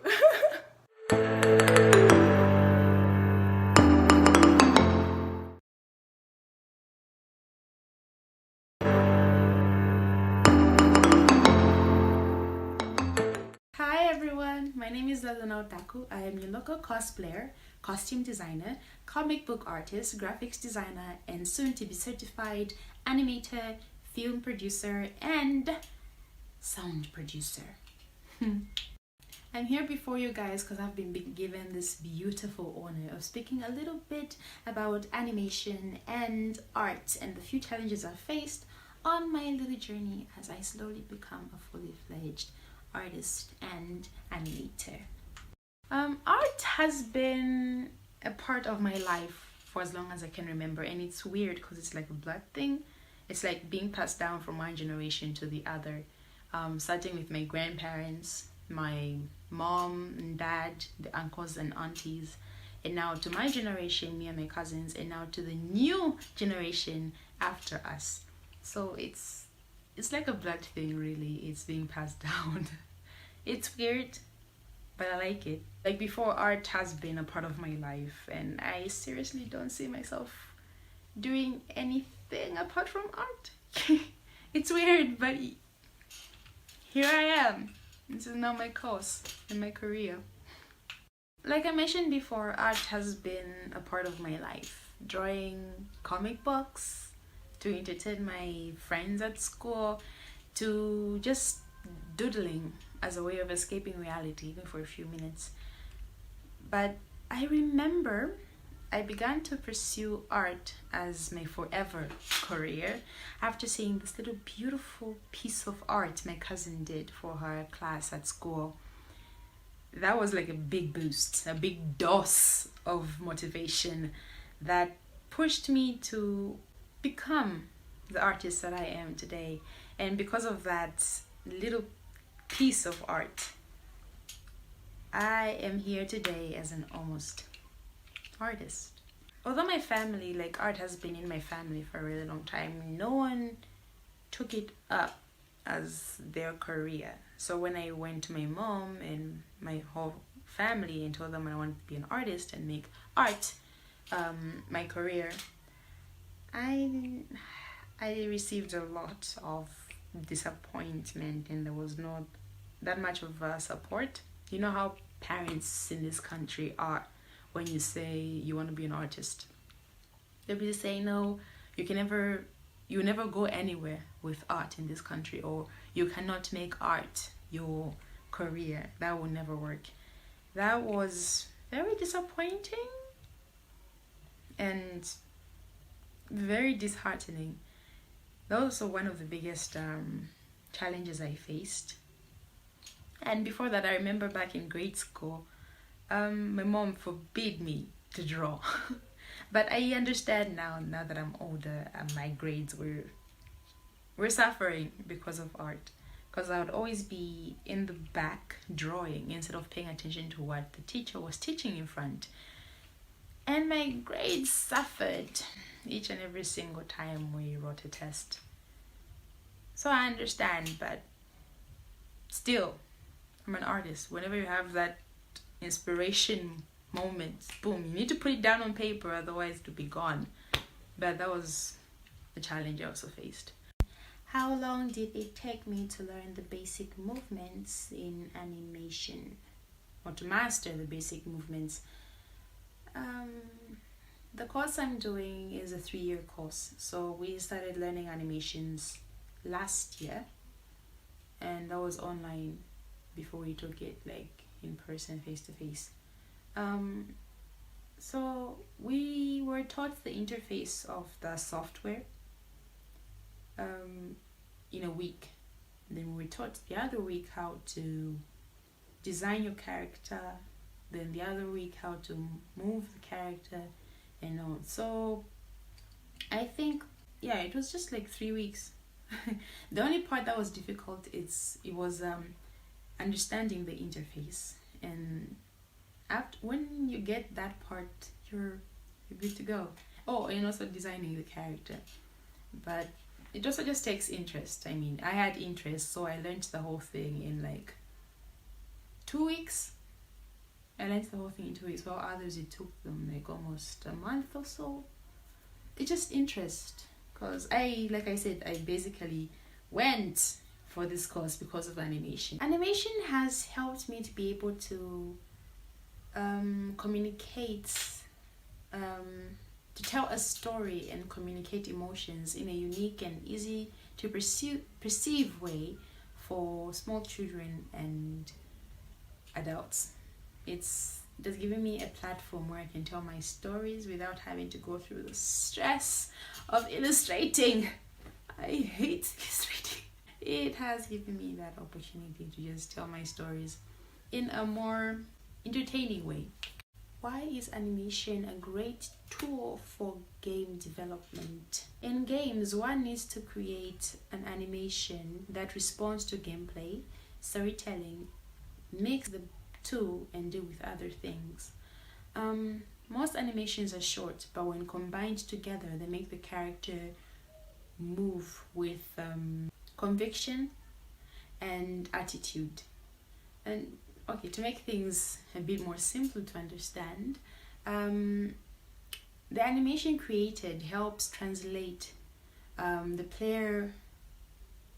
player would like to do in the given world, and also help support the story being told in that game.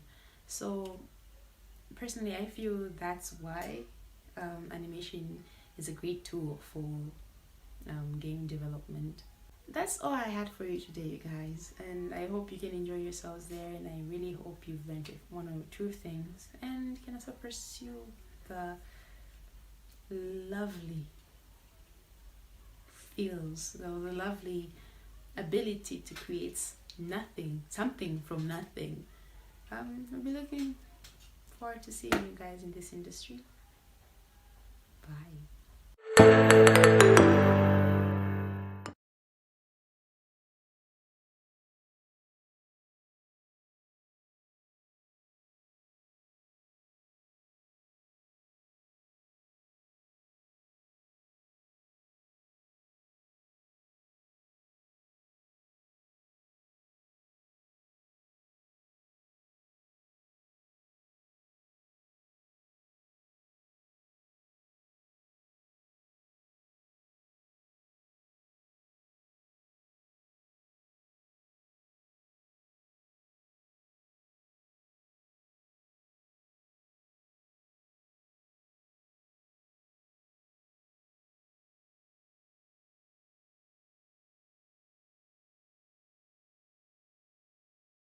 My name is Juan, and today we will be talking about how to get started with making a Bitsy game. I'll start off by talking a little bit about who I am and what it is that I do. So my name is Juan Morales Rocha, and I am a game UI UX designer from Watsonville, California. I grew up in Watsonville, which is best known for its strawberries and Martinelli's apple cider, which you probably had at like a quinceañera or a wedding probably. I attended UC Santa Cruz to study game design and cognitive science, and I currently work as the advisor for the Art and Design Games and Playable Media program there. Alright, well that's enough about me, so let's go ahead and dive right in. So first off, what is Bitsy? So Bitsy is a little editor for little games or little worlds made by Adam Ledoux. Here we have an example of what a Bitsy game can look like.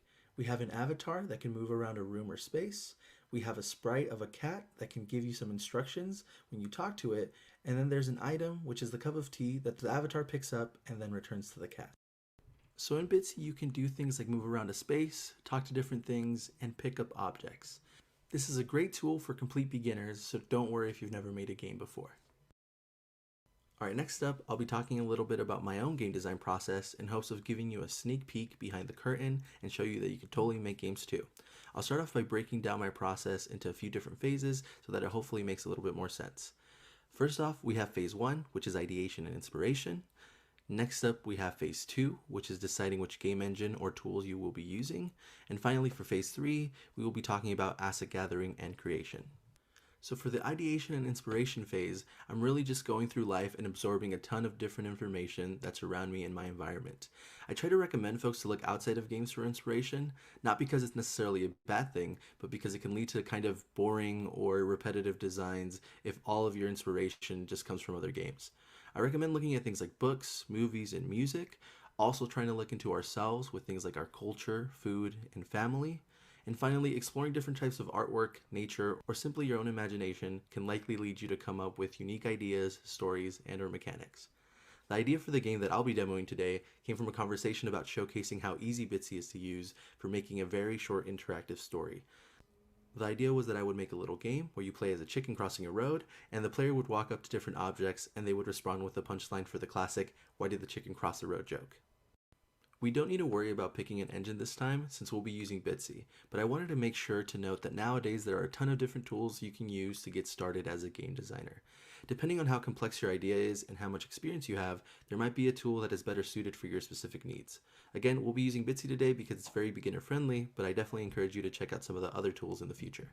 As for the asset gathering and creation phase, today we will be using Bitsy's built-in paint tool to create all of our visual assets. When I'm preparing to work on a game project, one of the first decisions that I have to make after coming up with an idea is deciding if I will be making the assets for the project myself, or if I will be using some free resources instead. I like to start off my projects with some really basic shapes for prototyping some basic game functionality, and then either making some art for myself or using free assets to better fit the mood or setting in my project. And finally, for the final piece of the puzzle, we have phase 4, which is connecting all of the dots and putting everything together. So once you have a good grasp of your idea, you'll use the tools at your disposal to create an experience that you'll hopefully get to share with other people. So now that we have an overview of my own game design process, we'll move on to talk about how you can actually get started with Bitsy. I'll start off by breaking down what the different tools in Bitsy look like and how you can use them to make your own game. First off, we have rooms. You can think of rooms as being the different levels or areas in your game. This will be the play space of your game where you will place your avatar and other sprites so that you can interact with them. Second, we have the dialogue tool. This is where you'll be writing the story for your game. Bitsy has these cool text effects that you can add to your dialogue in order to add emphasis or emotion to something that is being said. Next up, we've got the paint tool. This is where we will be making all of our visual assets for our Bitsy game. There are 4 different types of visual assets you can make. The first is your avatar, which will represent the player character in your game. Next, you have tiles, which you can use to add environmental details like backgrounds or obstacles to your rooms. Then we have sprites, where you can add non-playable characters, aka NPCs, as well as objects that trigger some form of dialogue like a signpost. And the final type of asset that you can make using the paint tool are items. Items are game objects that your avatar can pick up, and they can also have dialogue attached to them. We won't be using them today, but I just wanted to make sure that you knew they were there. And for our final Bitsy tool, we have our colors. You can use the colors tool to make color palettes for your game. You can create different color palettes for different rooms or moods, which can add a bit of variety to your game.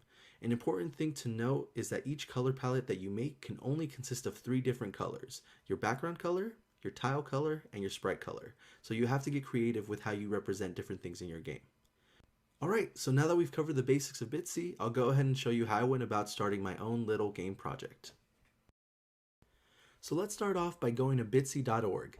Once we arrive, there will be a sample project waiting for us there. At the top left of your browser, you can find some information about Bitsy as well as links to some helpful resources like tutorials and the Bitsy Discord community. So to refresh, the idea for my game is to make a short experience where you play as a chicken that crosses a road. There will be a cat waiting for you on the other side. When you walk up to the cat and talk to it, it will tell you a "why did the chicken cross the road" joke. If we think of this game idea like a recipe, here are the ingredients that we'll need. 1 chicken avatar, which will be our player character, 1 cat sprite, a few tiles for our room to make it look like a road level, so maybe some lines for the road, as well as some grass or weeds for the edge of the room, a few lines of dialogue. This includes the title for our game, as well as a "why did the chicken cross the road" joke. As an optional step, feel free to add text effects to taste. So essentially, if there's any sort of like wiggly fonts or different colors you want to use, feel free to use as much of that as you'd like. And that's basically it. So let's go ahead and dive right in. I started by naming my project something more meaningful. I went ahead and named it My Little Chicken Game, and then once that was done, I went ahead and previewed it to make sure everything was working properly, and there we go, it's looking great. Next up, I started working on my color palette a little bit. I had a pretty good idea of what sort of colors I wanted to go for, but I was still experimenting with different color combinations, making sure there was some good contrast between the stuff in the front and the stuff in the back. I had a few hex codes saved from a previous prototype, so I just went ahead and plugged those in so I could get started. I then selected the cat sprite that comes with the sample project and changed its dialogue to be the chicken joke that I had in mind. After I added the joke, I clicked on the preview button to check that everything was working properly. It looked fine, but I wanted to tweak some of the formatting as well as add some text effects to the dialogue. To do this, you highlight the text that you want to add an effect to, then you select one of the options in the text effects menu. This puts a tag at the beginning and end of the text you selected and can alter its color or the animation of the text. I started off by changing the location of where my cat sprite and avatar would be in the room. I then made a new tile object that I would use to draw the road lines in the level. By leaving my mouse button pressed down and dragging, I was able to remove all of the tiles that were previously in the room very quickly. Afterwards, I turned on the grid and proceeded to place the road line tiles that I just made where I wanted them to be in the level. Once I did that, I moved the cat and avatar once more, and I thought that it looked pretty good. I then went ahead and made a quick yellow block so I could make a horizon line at the top of my level. By default, the tiles you make will work like background elements. Here, I'm testing out how the horizon line I just made will look like with my avatar. As you can see, the avatar simply walks over the yellow tiles without any issues. However, if we click on the wall option for the specific tile, it will start working as an obstacle that the avatar can't go through. Next up, I decided to work on changing my avatar from a person to a chicken. When making pixel art with only a few pixels, it is important to get a clear silhouette or outline of whatever you're trying to represent so that your player can make sense of what's happening on the screen. So after a quick playtest, we can see that everything's looking pretty good. So while we could just leave our game like this and call it a day, I'll show you how a few little tweaks we can make can go a long way to make your game feel a little bit better and juicier. I'll start off by clicking the animation option in our chicken avatar and adding a frame so that it will animate and loop like a GIF. While adding a single frame might not seem like a lot, even the slightest bit of motion in our characters can breathe life into our game. As you can see, for me, it's very much a process of trial and error when doing these little pixel animations. I like to click around and place some pixels while keeping an eye on the room window to see how the animation will look like when the game is being played. Next, I wanted to add some grass tiles to my room, so I googled 8-bit grass since I didn't really have a good idea on how to approach it. One of the most valuable skills you can have as a game designer is knowing how to use a search engine to get over and around the design obstacles you come across. Alright, so if we do another quick playtest, we can see that we have animations on our chicken avatar and our cat sprite. We can walk around our level and talk to the cat on the other side of the road. When we do this, we are greeted by a "why did the chicken cross the road" joke, and that's basically the foundation of our game. So now that we have the basic framework for our game done, we should finish it off by adding an actual ending to our game, along with a thank you message so that the player doesn't feel lost or expecting something else to happen within our game. Within the dialog window, we can add an end event so that the game ends after the cat finishes telling the joke. So I'll go ahead and add an end event within the cat dialog as well as a thank you message. Since I want to have the thank you message appear before the game ends, I'll use the arrows at the top left of the block to change the order on the list. Now that the order is fixed, I'll go ahead and add a couple of text effects to make it look a little cooler. So now if we try to preview our cat dialog, we should see our little thank you message come up after the chicken joke. And what we see is that it does show the message, but there is a small formatting issue that we will fix by adding a line break to the cat dialog. I'll try to fix the issue rather quickly and then test out our game to see if it worked. So I hit play and walk up to the cat, and I'm greeted with some wiggly gibberish in between our cat dialogue and our thank you message. Instead of removing this mistake from the video, I wanted to share it with you all since a big part of working on your games is fixing bugs as they appear. This one is a rather easy fix since it seems like I just messed up some of the curly braces with my text effects, so I'll go ahead and fix that now. Alright, so now that everything is fixed, let's do one final playtest to double check that everything is working as we intended. So we have an animated chicken avatar that can move across a room to talk to our cat sprite. Once the cat finishes telling its chicken joke, there's a nice thank you message with some wavy and rainbow text effects, and once that message is done, the game ends and the screen turns gray. The final step of making a Bitsy game is sharing it out with other people. In order to do this, you will need to download your game by bringing up Bitsy's download tool. This will let you download your game as a .html file, which you can share with people by simply sending them the file directly, or you can upload it to itch.io so that other folks on the internet can play your game. I actually ended up making a 5-minute game based off of this project, where I added some characters as well as some audio to make it a bit more interesting. If you'd like to check it out, you could play it on itch.io by going to bit.ly/chickenpollo. Alright, thank you everyone for watching. If you end up making anything using Bitsy after watching this video and would like to share it, feel free to send it my way. I'd love to see what kind of cool stuff y'all could come up with. Also, be sure to follow the Latinx Games Festival on Twitter so that you can be up to date with all of the awesome stuff that we have planned for this year. Thanks again, I wish you all the best of luck as you further develop your skills as game designers, and I hope y'all have a good one. See ya!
Hi guys. Hi. Yeah. They're a little bit blurry. But Wait. Dark. Yeah. Okay. Yeah. Oh, Okay. That works. I don't know. Can you hear us? Let me just tell her that we are live. Sorry, I'm communicating with Site. Hey, Site. She can join. She can join us. Yeah, join us. Join us, Site. Is the mic on? Is it Red light? light. Yes. Yes. It's on. Mic's on. Yeah, my hair looks insane. It's fine. We've been working Hi. hard. We're working In hard. the trenches. Okie dokie. So we have 3 games to present to you today. Sorry about that. Oh, sorry, Ms. Amakasa, send the link to City for StreamYard. Tell her it's the same one. It's the same. Okay. It should be the same one. She cannot be the super one.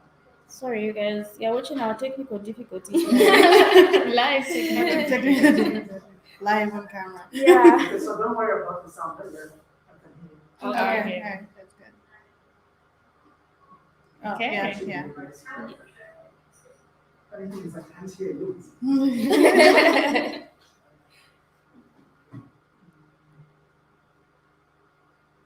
Yeah. So Site should be joining us soon.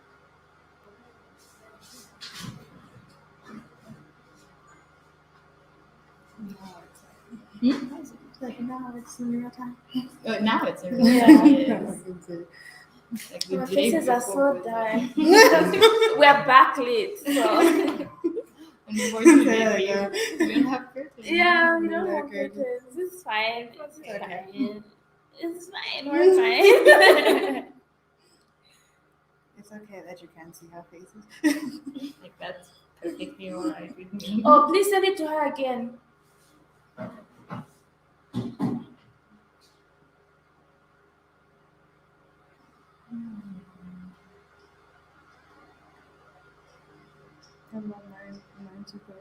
It's very relaxing. Maybe do you have her on WhatsApp? Also, I'm on set because it was for my high school. So I'm just including sort of for watching out.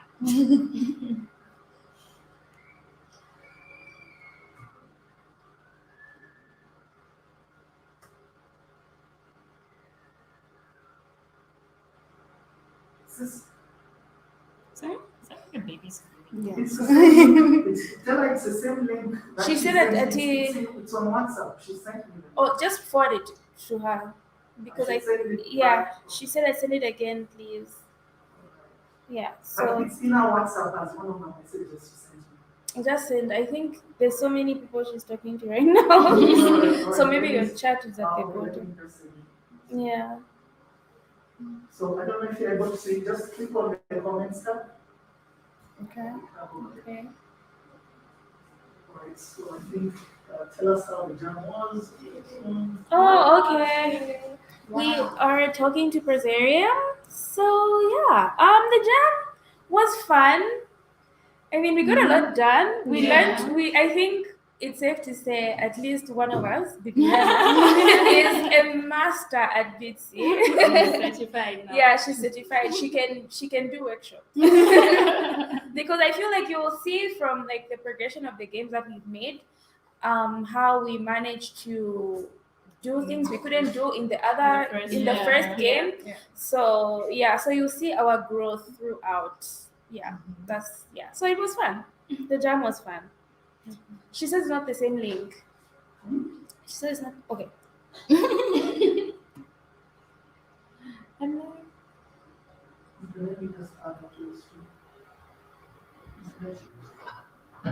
Hi, we see you, Site. Hi. Can you hear me?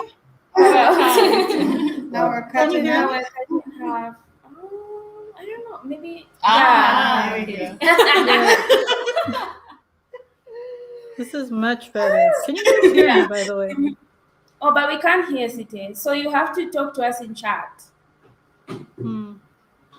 So talk to us in the comments on StreamYard. Okay. Or Just Uh, there's nothing you can do, unfortunately. Uh-huh. Also, what do you want your laptop right now?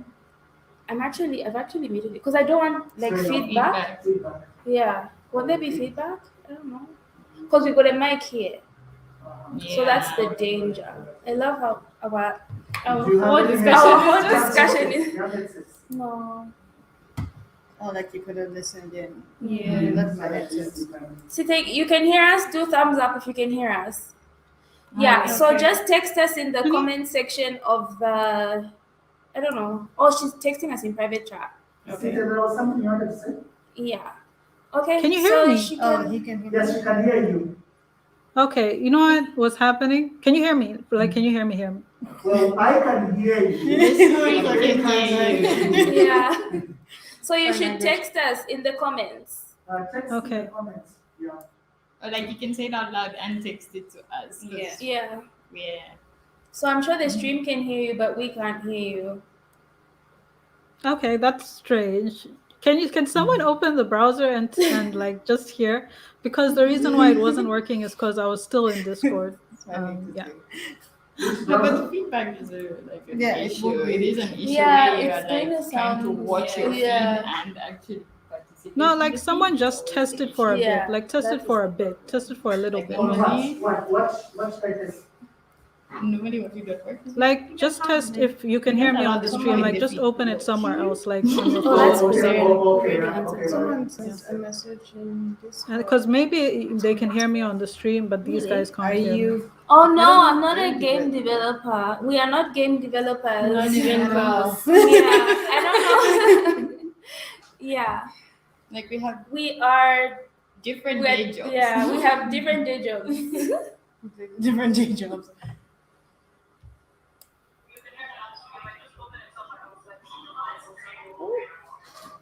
The feedback. Just say something.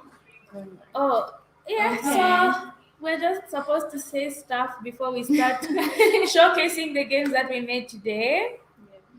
Yeah. So I don't know. Do people have questions? Yeah. Yeah. Good trivia. We should have had like something. Well, I don't know. Sorry, it's just going to look at our faces. But if more questions Faces come that in you the can chat, barely see. we'll answer your questions.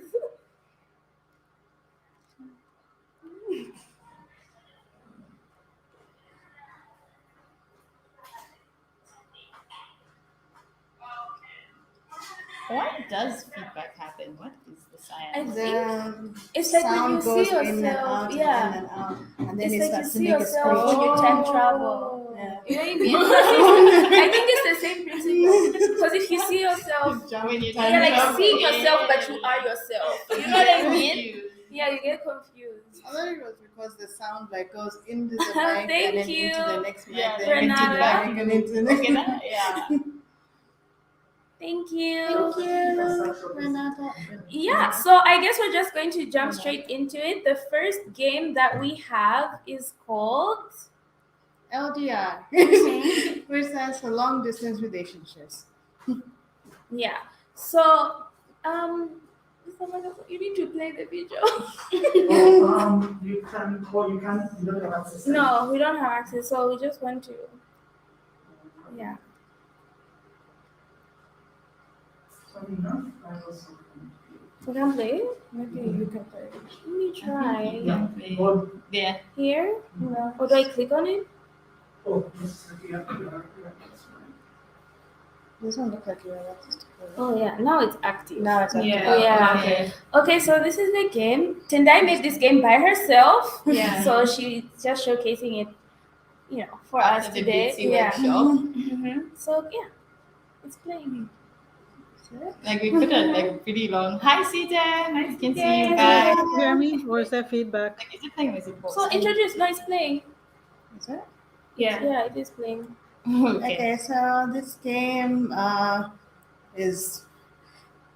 it's about going a long distance to find your lost loved one, which is kind of similar to the concept of like long distance relationships. So the character says, "Hi, my name is Ramsey. Follow this path to find your true love." It is a long journey. Collect hearts, but beware of the broken hearts. So the concept of the game is you're supposed to uh, go through the game looking for your loved one who was far away, and you have to collect hearts along the way. But if you collect a broken heart, you will die because you would have lost hope in your long lost love. Like it's been too long. Yeah. So our character is now just leaving the first room. That was me, and I got stuck. So this is a forest. We assume it's a forest. Yeah. And we're just Collecting hearts. Yeah, like Tendai figured out walls before us. So in our game, you end up just walking across a whole field. Yeah.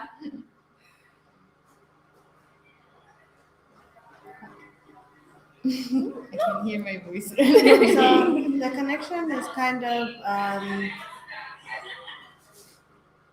the connection of the game was to being in sailing waters. I think my idea was, when you think of dating someone who is very far away, it's kind of like uncharted territory, Yeah. So I kind of put it like that. And I mean, full disclosure, being in a long distance relationship myself, I guess it was on my mind.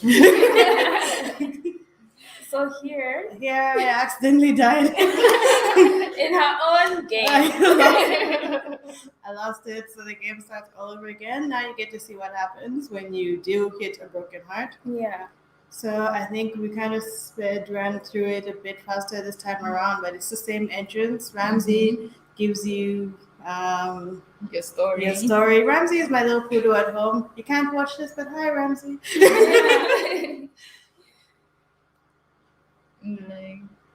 Like, I love the animation of the heart. Yeah, and I like the so way cute. those are like trees. Yeah. Yes, Yeah. they're supposed to be apple trees, but I feel like they end up looking like alive creatures dancing. Yeah, they do.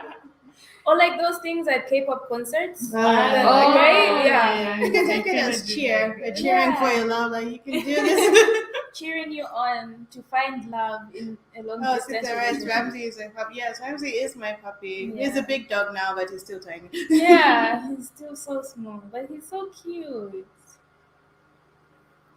Off you So go. we won't die this time. Yes. This time? This time we'll make it. Yeah. Off we go.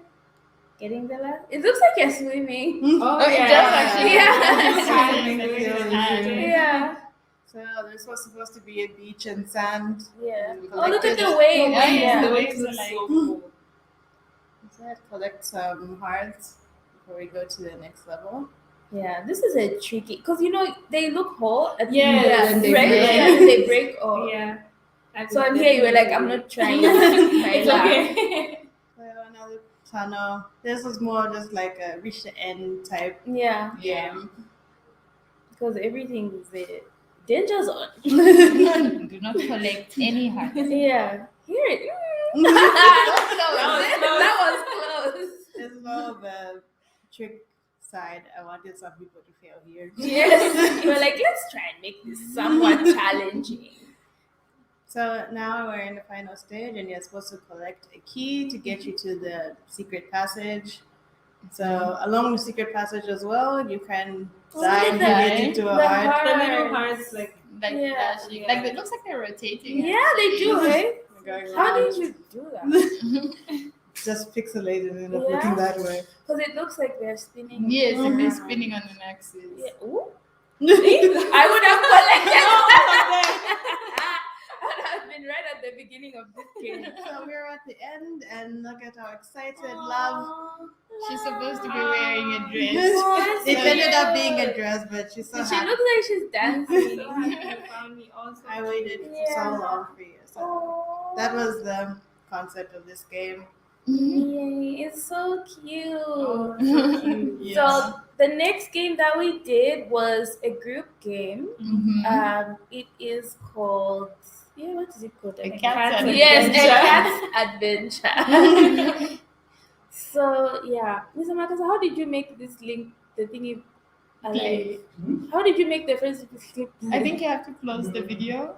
So you need us to put it up. Because it's Okay. cute. Like it's cute. Like So- it's queued up, but we can't. No, we can't. Because it's the master. Maybe just Yeah. Oh, okay. Yay. Yeah. So yeah.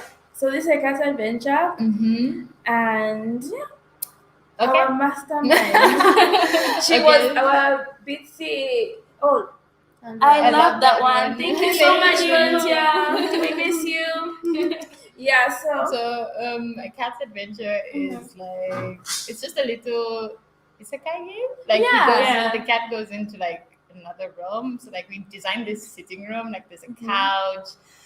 That square is supposed to be a bookcase. Yeah. And like you can go around the room, but none of these items are interactable. But like there's this door that the cat finds. Yeah. And like I really love the animation of the cat's little feet. Yeah, me too. And it took us so long to make the cat walk because the first time it was like running. And we're like, it didn't make any how do you sense. make it work? And we also really like this portal to the new world. Yeah, so like the cat appears in like this strange place, and it's like got grass, and it's got like fire hydrants because it's a it's a dog world. So like the first world you meet is like the secret realm of dogs, and like obviously a dog is gonna ask you, "Do you wanna play?" Because like that's I've all they never know. met you before, but Yeah. I just want to play. And like we didn't put any dialogue for the cat. You can just fill it in. Like we know cats are rude. Okay, before here, like truth be told, we didn't know how to make dialogue for both parties. So Like we kind of figured it out in the next game. So here we just said, okay, the cat won't talk to anybody. And, you know, so the cat like finds their way around. So like Timmy, the cat has to find the toy. So like the toy is like an item, and like we like put. This was like us finding out like you can put text on items. Yeah. So like we're just like, oh, the cat has found it. Yeah, very much trial and error. Yeah, and then like the cat goes, and like there's a little dog under the tree. So like we're assuming this is Timmy. Yeah, I was like he's a Dutch hound. Oh yeah, like like a a sausage French dog. bulldog. Yeah, like those mini So dogs. like yeah, we can go back and forth. In Yeah, we're just go showing you back that you and can forth go through- through the stages. Yeah. So like we didn't make any like closed exits in case you want to like. Yay, look around. Lontia was here when we made this game, so she knows She does Timmy. Timmy.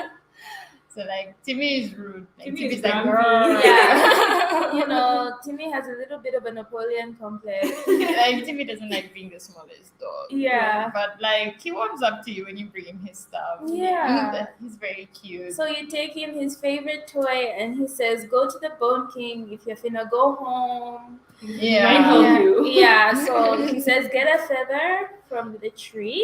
Yeah, like a tree like that one. Mhm. So like we put one in the next like room as well. Yeah. And like we didn't know how to like put walls. Yeah. So, yeah. So we just like force of can walk habit through going trees. around. Yeah. Walk through trees. But like this This game you can literally pass through obstacles because we didn't know how to create walls. Yeah. So yeah. So like this is the Bone King, Here's like our the Bone king of King. dogs. Like that was the closest we could get to like a big sprite Yeah. or a floating head. Yeah. It's like okay, fine. And like this is where like the theme comes in. Yeah. Like it's a little joke between the Bone King. Like the kitty is Yeah. lost, and he's like, "You're not having fun here, are you, little kitty?" Yeah. So it's like, okay, fine, you can go home. Like these mysterious waters are not for you anyway. Like this is a place for dogs. Like it's just got fire hydrants. I don't even think it has Yeah. sand. No, Like the cats to have a yeah. kitty litter in. No. So like yeah, it's just like sort of like Narnia. Yeah, Like- that was the concept we're going for like Narnia. Yeah, like a door behind the bookcase. Yeah. Exactly. Like making that big bone was like one of our favorite Yeah, we things. really Like it love took the so bone. long. We're proud of the bone. Because we're like, how do we make it look like a A bone? bone, like, You know, instead of with being a small pixels, pixel, yeah. like a small pixel bone. Yeah. Mhm. So now you get the key and you go Go. find a door Yeah. and that this should is- take you home. Yes. And like you unlock the door. Like don't ask us how the cat is carrying the key. Yes. Just Yes. use your imagination. Yeah. And like then you you get get back home. home. And then your owner is waving. and like Evie is the name of the cat. Yeah, so you finally discover the name of the character. Yeah, That like you Evie played has been as. gone a week. Like it feels like a short time, but Yeah. like a proper like 9 years. Yes. They have gone like opposite of 9 years. Instead of them being gone for a long time in the game and then a short time in the road, they're like gone for a few minutes, but they came back and it's been like a week. Exactly. So maybe that's where all our cats go when they go missing. Yeah, when they for go like missing 2 for weeks. 2 weeks. Yeah. Yeah. Yeah, so that was our second game. Yeah. And so now we're going to show you our final game where we had a little bit more, Like experience. Yeah, so Mr. Makasa, you can put the next one. I'm gonna leave narrative to narrate this game because we had like narrative department is going to narrate. Okay, so this game is called Isekai Track, and you will find out why.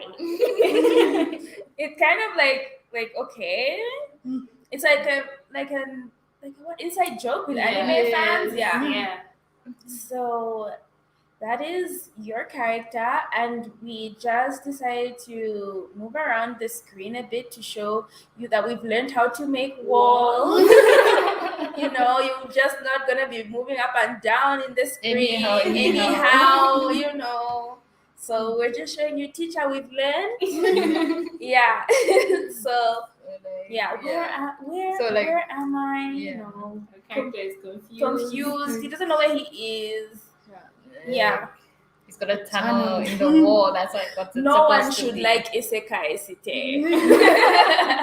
Yeah, so he's in this tunnel.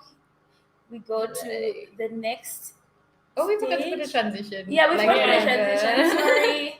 Yeah, so you can see these ghosts. Yeah, the blue ones all say the same thing. They're like NPCs. They're NPCs. Yeah. They're basically souls that couldn't find coins and they're stuck in this realm, So we put the same dialogue on all of them so that people should know that don't waste your time with these guys. They're just NPCs. Yeah. So, hey, welcome, you are dead. Oh, you are dead too, huh? Yeah, so this ghost is, bored, it appears. I'm guessing you can't remember what happened to you type of situation. How you died, well, he says, I died of laughter. Ha ha ha ha. Then find that so amusing. Yeah, she's tough crowd. Because, obviously. Like, you wake up in a strange place. Yeah. I'm just talking about being dead. Like, I'm not in the mood. Situations has is similar. It explains you have to go and pick up coins to give to Chad. Yeah. So we found out then we bumped into him again. Yeah. So he just repeated the. Yeah, I made a mistake, guys. I walked into him again and I had to go through all the dialogue. Tita says I don't usually like Isekai, but I like this one. Yeah. Yeah. So we just used the arrows because it wasn't so much like doorways. Yeah. We wanted it to be like an open beach. And you can see we used the wall so you can't actually cross the river before time. Enter the river. So that's coins give them memories. Yeah. So he remembers he was in a fight with his girlfriend Jane. Then he's like, did Jane kill me? I must find the other 2 coins, So he finds the next one. You can see the river is getting wider. Yeah. He can't cross it yet. Yeah. Even though you can see the other side. So he got mad. Decided to go to the strip club. Yeah. After the arguments. Mystery. Mr. It's a mystery game. I went to the strip club. Why am I there? So off to the next place. So we find the final coin. The river is getting big. Yeah. Stop ghost. It's becoming some sort of a lake. It's coming too big. Yeah. You need a boat to So cross. he needed to break his $50 into $1 bills. I mean, as you do for the strip club. He wants to go for Saturday He money. went to the corner store to break them. And crash. Hit by a truck. That's a lame way to die. Oh well. Guess I should look for this Sharon character. So the ferryman. So Like we really enjoyed making the boat. Yeah. The Both boat. well. So he finds Sharon, the ferryman, who is supposed to take you to the other side. Yeah, I like drawing the ferryman. Like actually got to have like a staff. Yeah. That was pretty fun. We were so happy that she managed to get the staff. Yeah, and the cloak. It looks so good, and the boat moves. It moves with the sail. Like Bibiana came through. So gives him his coins and wonders what happens to him when he gives them to Sharon. Yeah. And there's only judgment on the other side of the ferry. Yeah. Yeah, so like it doesn't exit from the conversation directly. You have to actively go to the if boat. you're not ready, you can go back. Yeah. Like you climb the pier and you climb on the boat, presumably. Yeah. So now the boat approaches the shore. You know. But like he doesn't want it to be hot. Yeah. No one wants to go to hell. Like that's the But end. we don't know where he goes, so. Yeah, like you have to decide. Yeah. So those are the 3 games that we made. Yeah. I hope that you enjoyed our presentation. We'll find a way to make them accessible for people to play. Yeah. Because I think we did a good job. I think for people who like figured Bitsy like 48 hours ago, it was literally trial and error. Everything we did, most of it we learned it while making the game. So yeah. So that's it from us from the headquarters, guys. We'll see you at the next game jam. Bye, guys. Bye.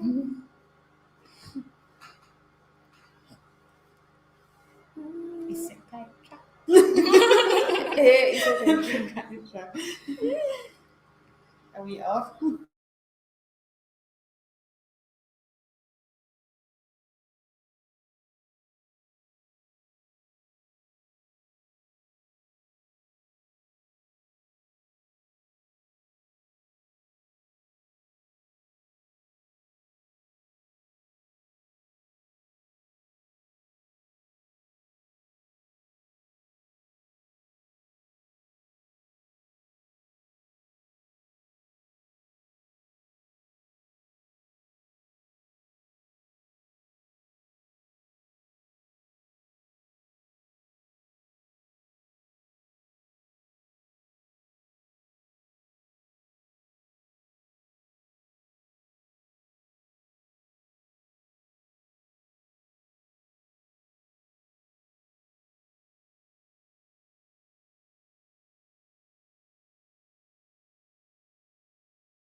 Can you guys hear me? Hi. Can you guys hear me, by the way? Just comment if you can hear me. I don't know if y'all can hear me or not.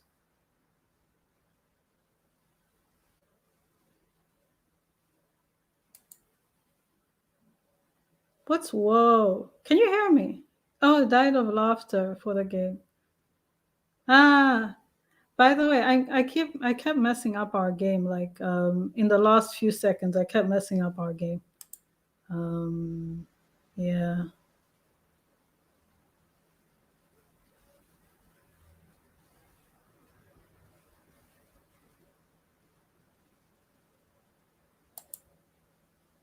Hey, can you guys hear me? Someone say something. Can you guys hear me?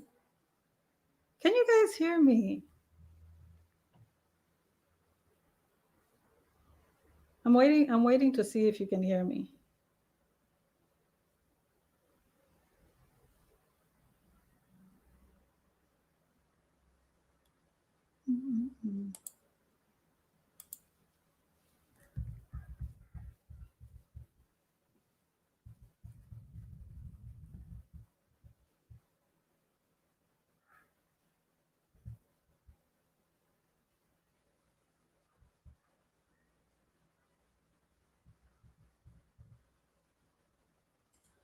Okay. Oh, I don't know if you guys can hear me. Okay, I'll just share the screen then. Hey, hey.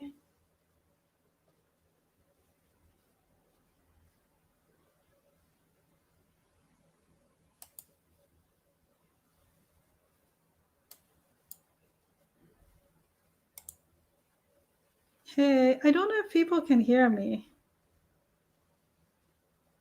Let's see.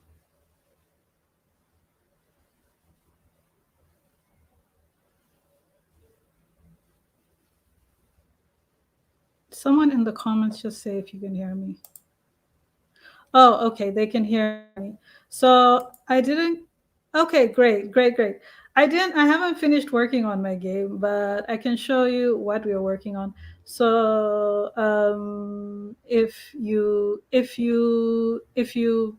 watch the videos that we're playing before, we were just playing with patterns. We were just playing with patterns that would be really confusing. So I'm gonna show you I'm gonna show you the game, but it's still gonna be in Bitsy. It's still going to be in Bitsy. Let's see. It's still going to be in the Bitsy engine. So share screen, share screen, share.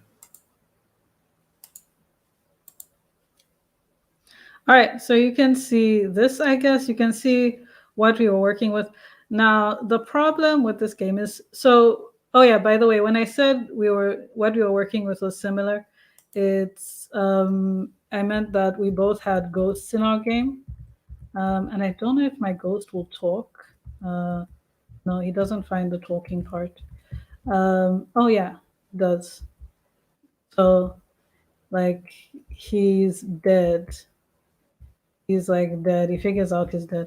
And there was a lot more we were gonna put in this, but we were really, really, really stuck on the patterns. Yes, when making these patterns, yes, they were very confusing, and still making exits for the patterns. And the whole idea for these patterns is that the ghost is supposed to try and find somewhere where they fit in right inside the patterns. So I might actually not have the exits done properly. So that's the first exit. It keeps going back. It might go to the second exit here. Yeah. So this one, I think this one was the toughest one. This one was the toughest one for us to work with, because there was a mistake that we made. I think you might have seen the video earlier, of the mistake that we made with this one, and we really couldn't figure out how to work with it.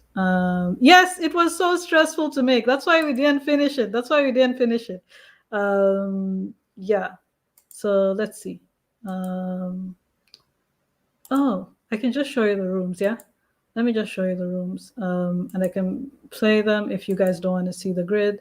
So this room was actually very interesting because this was actually supposed to be the room which ends the game, but then we decided to work with patterns some more.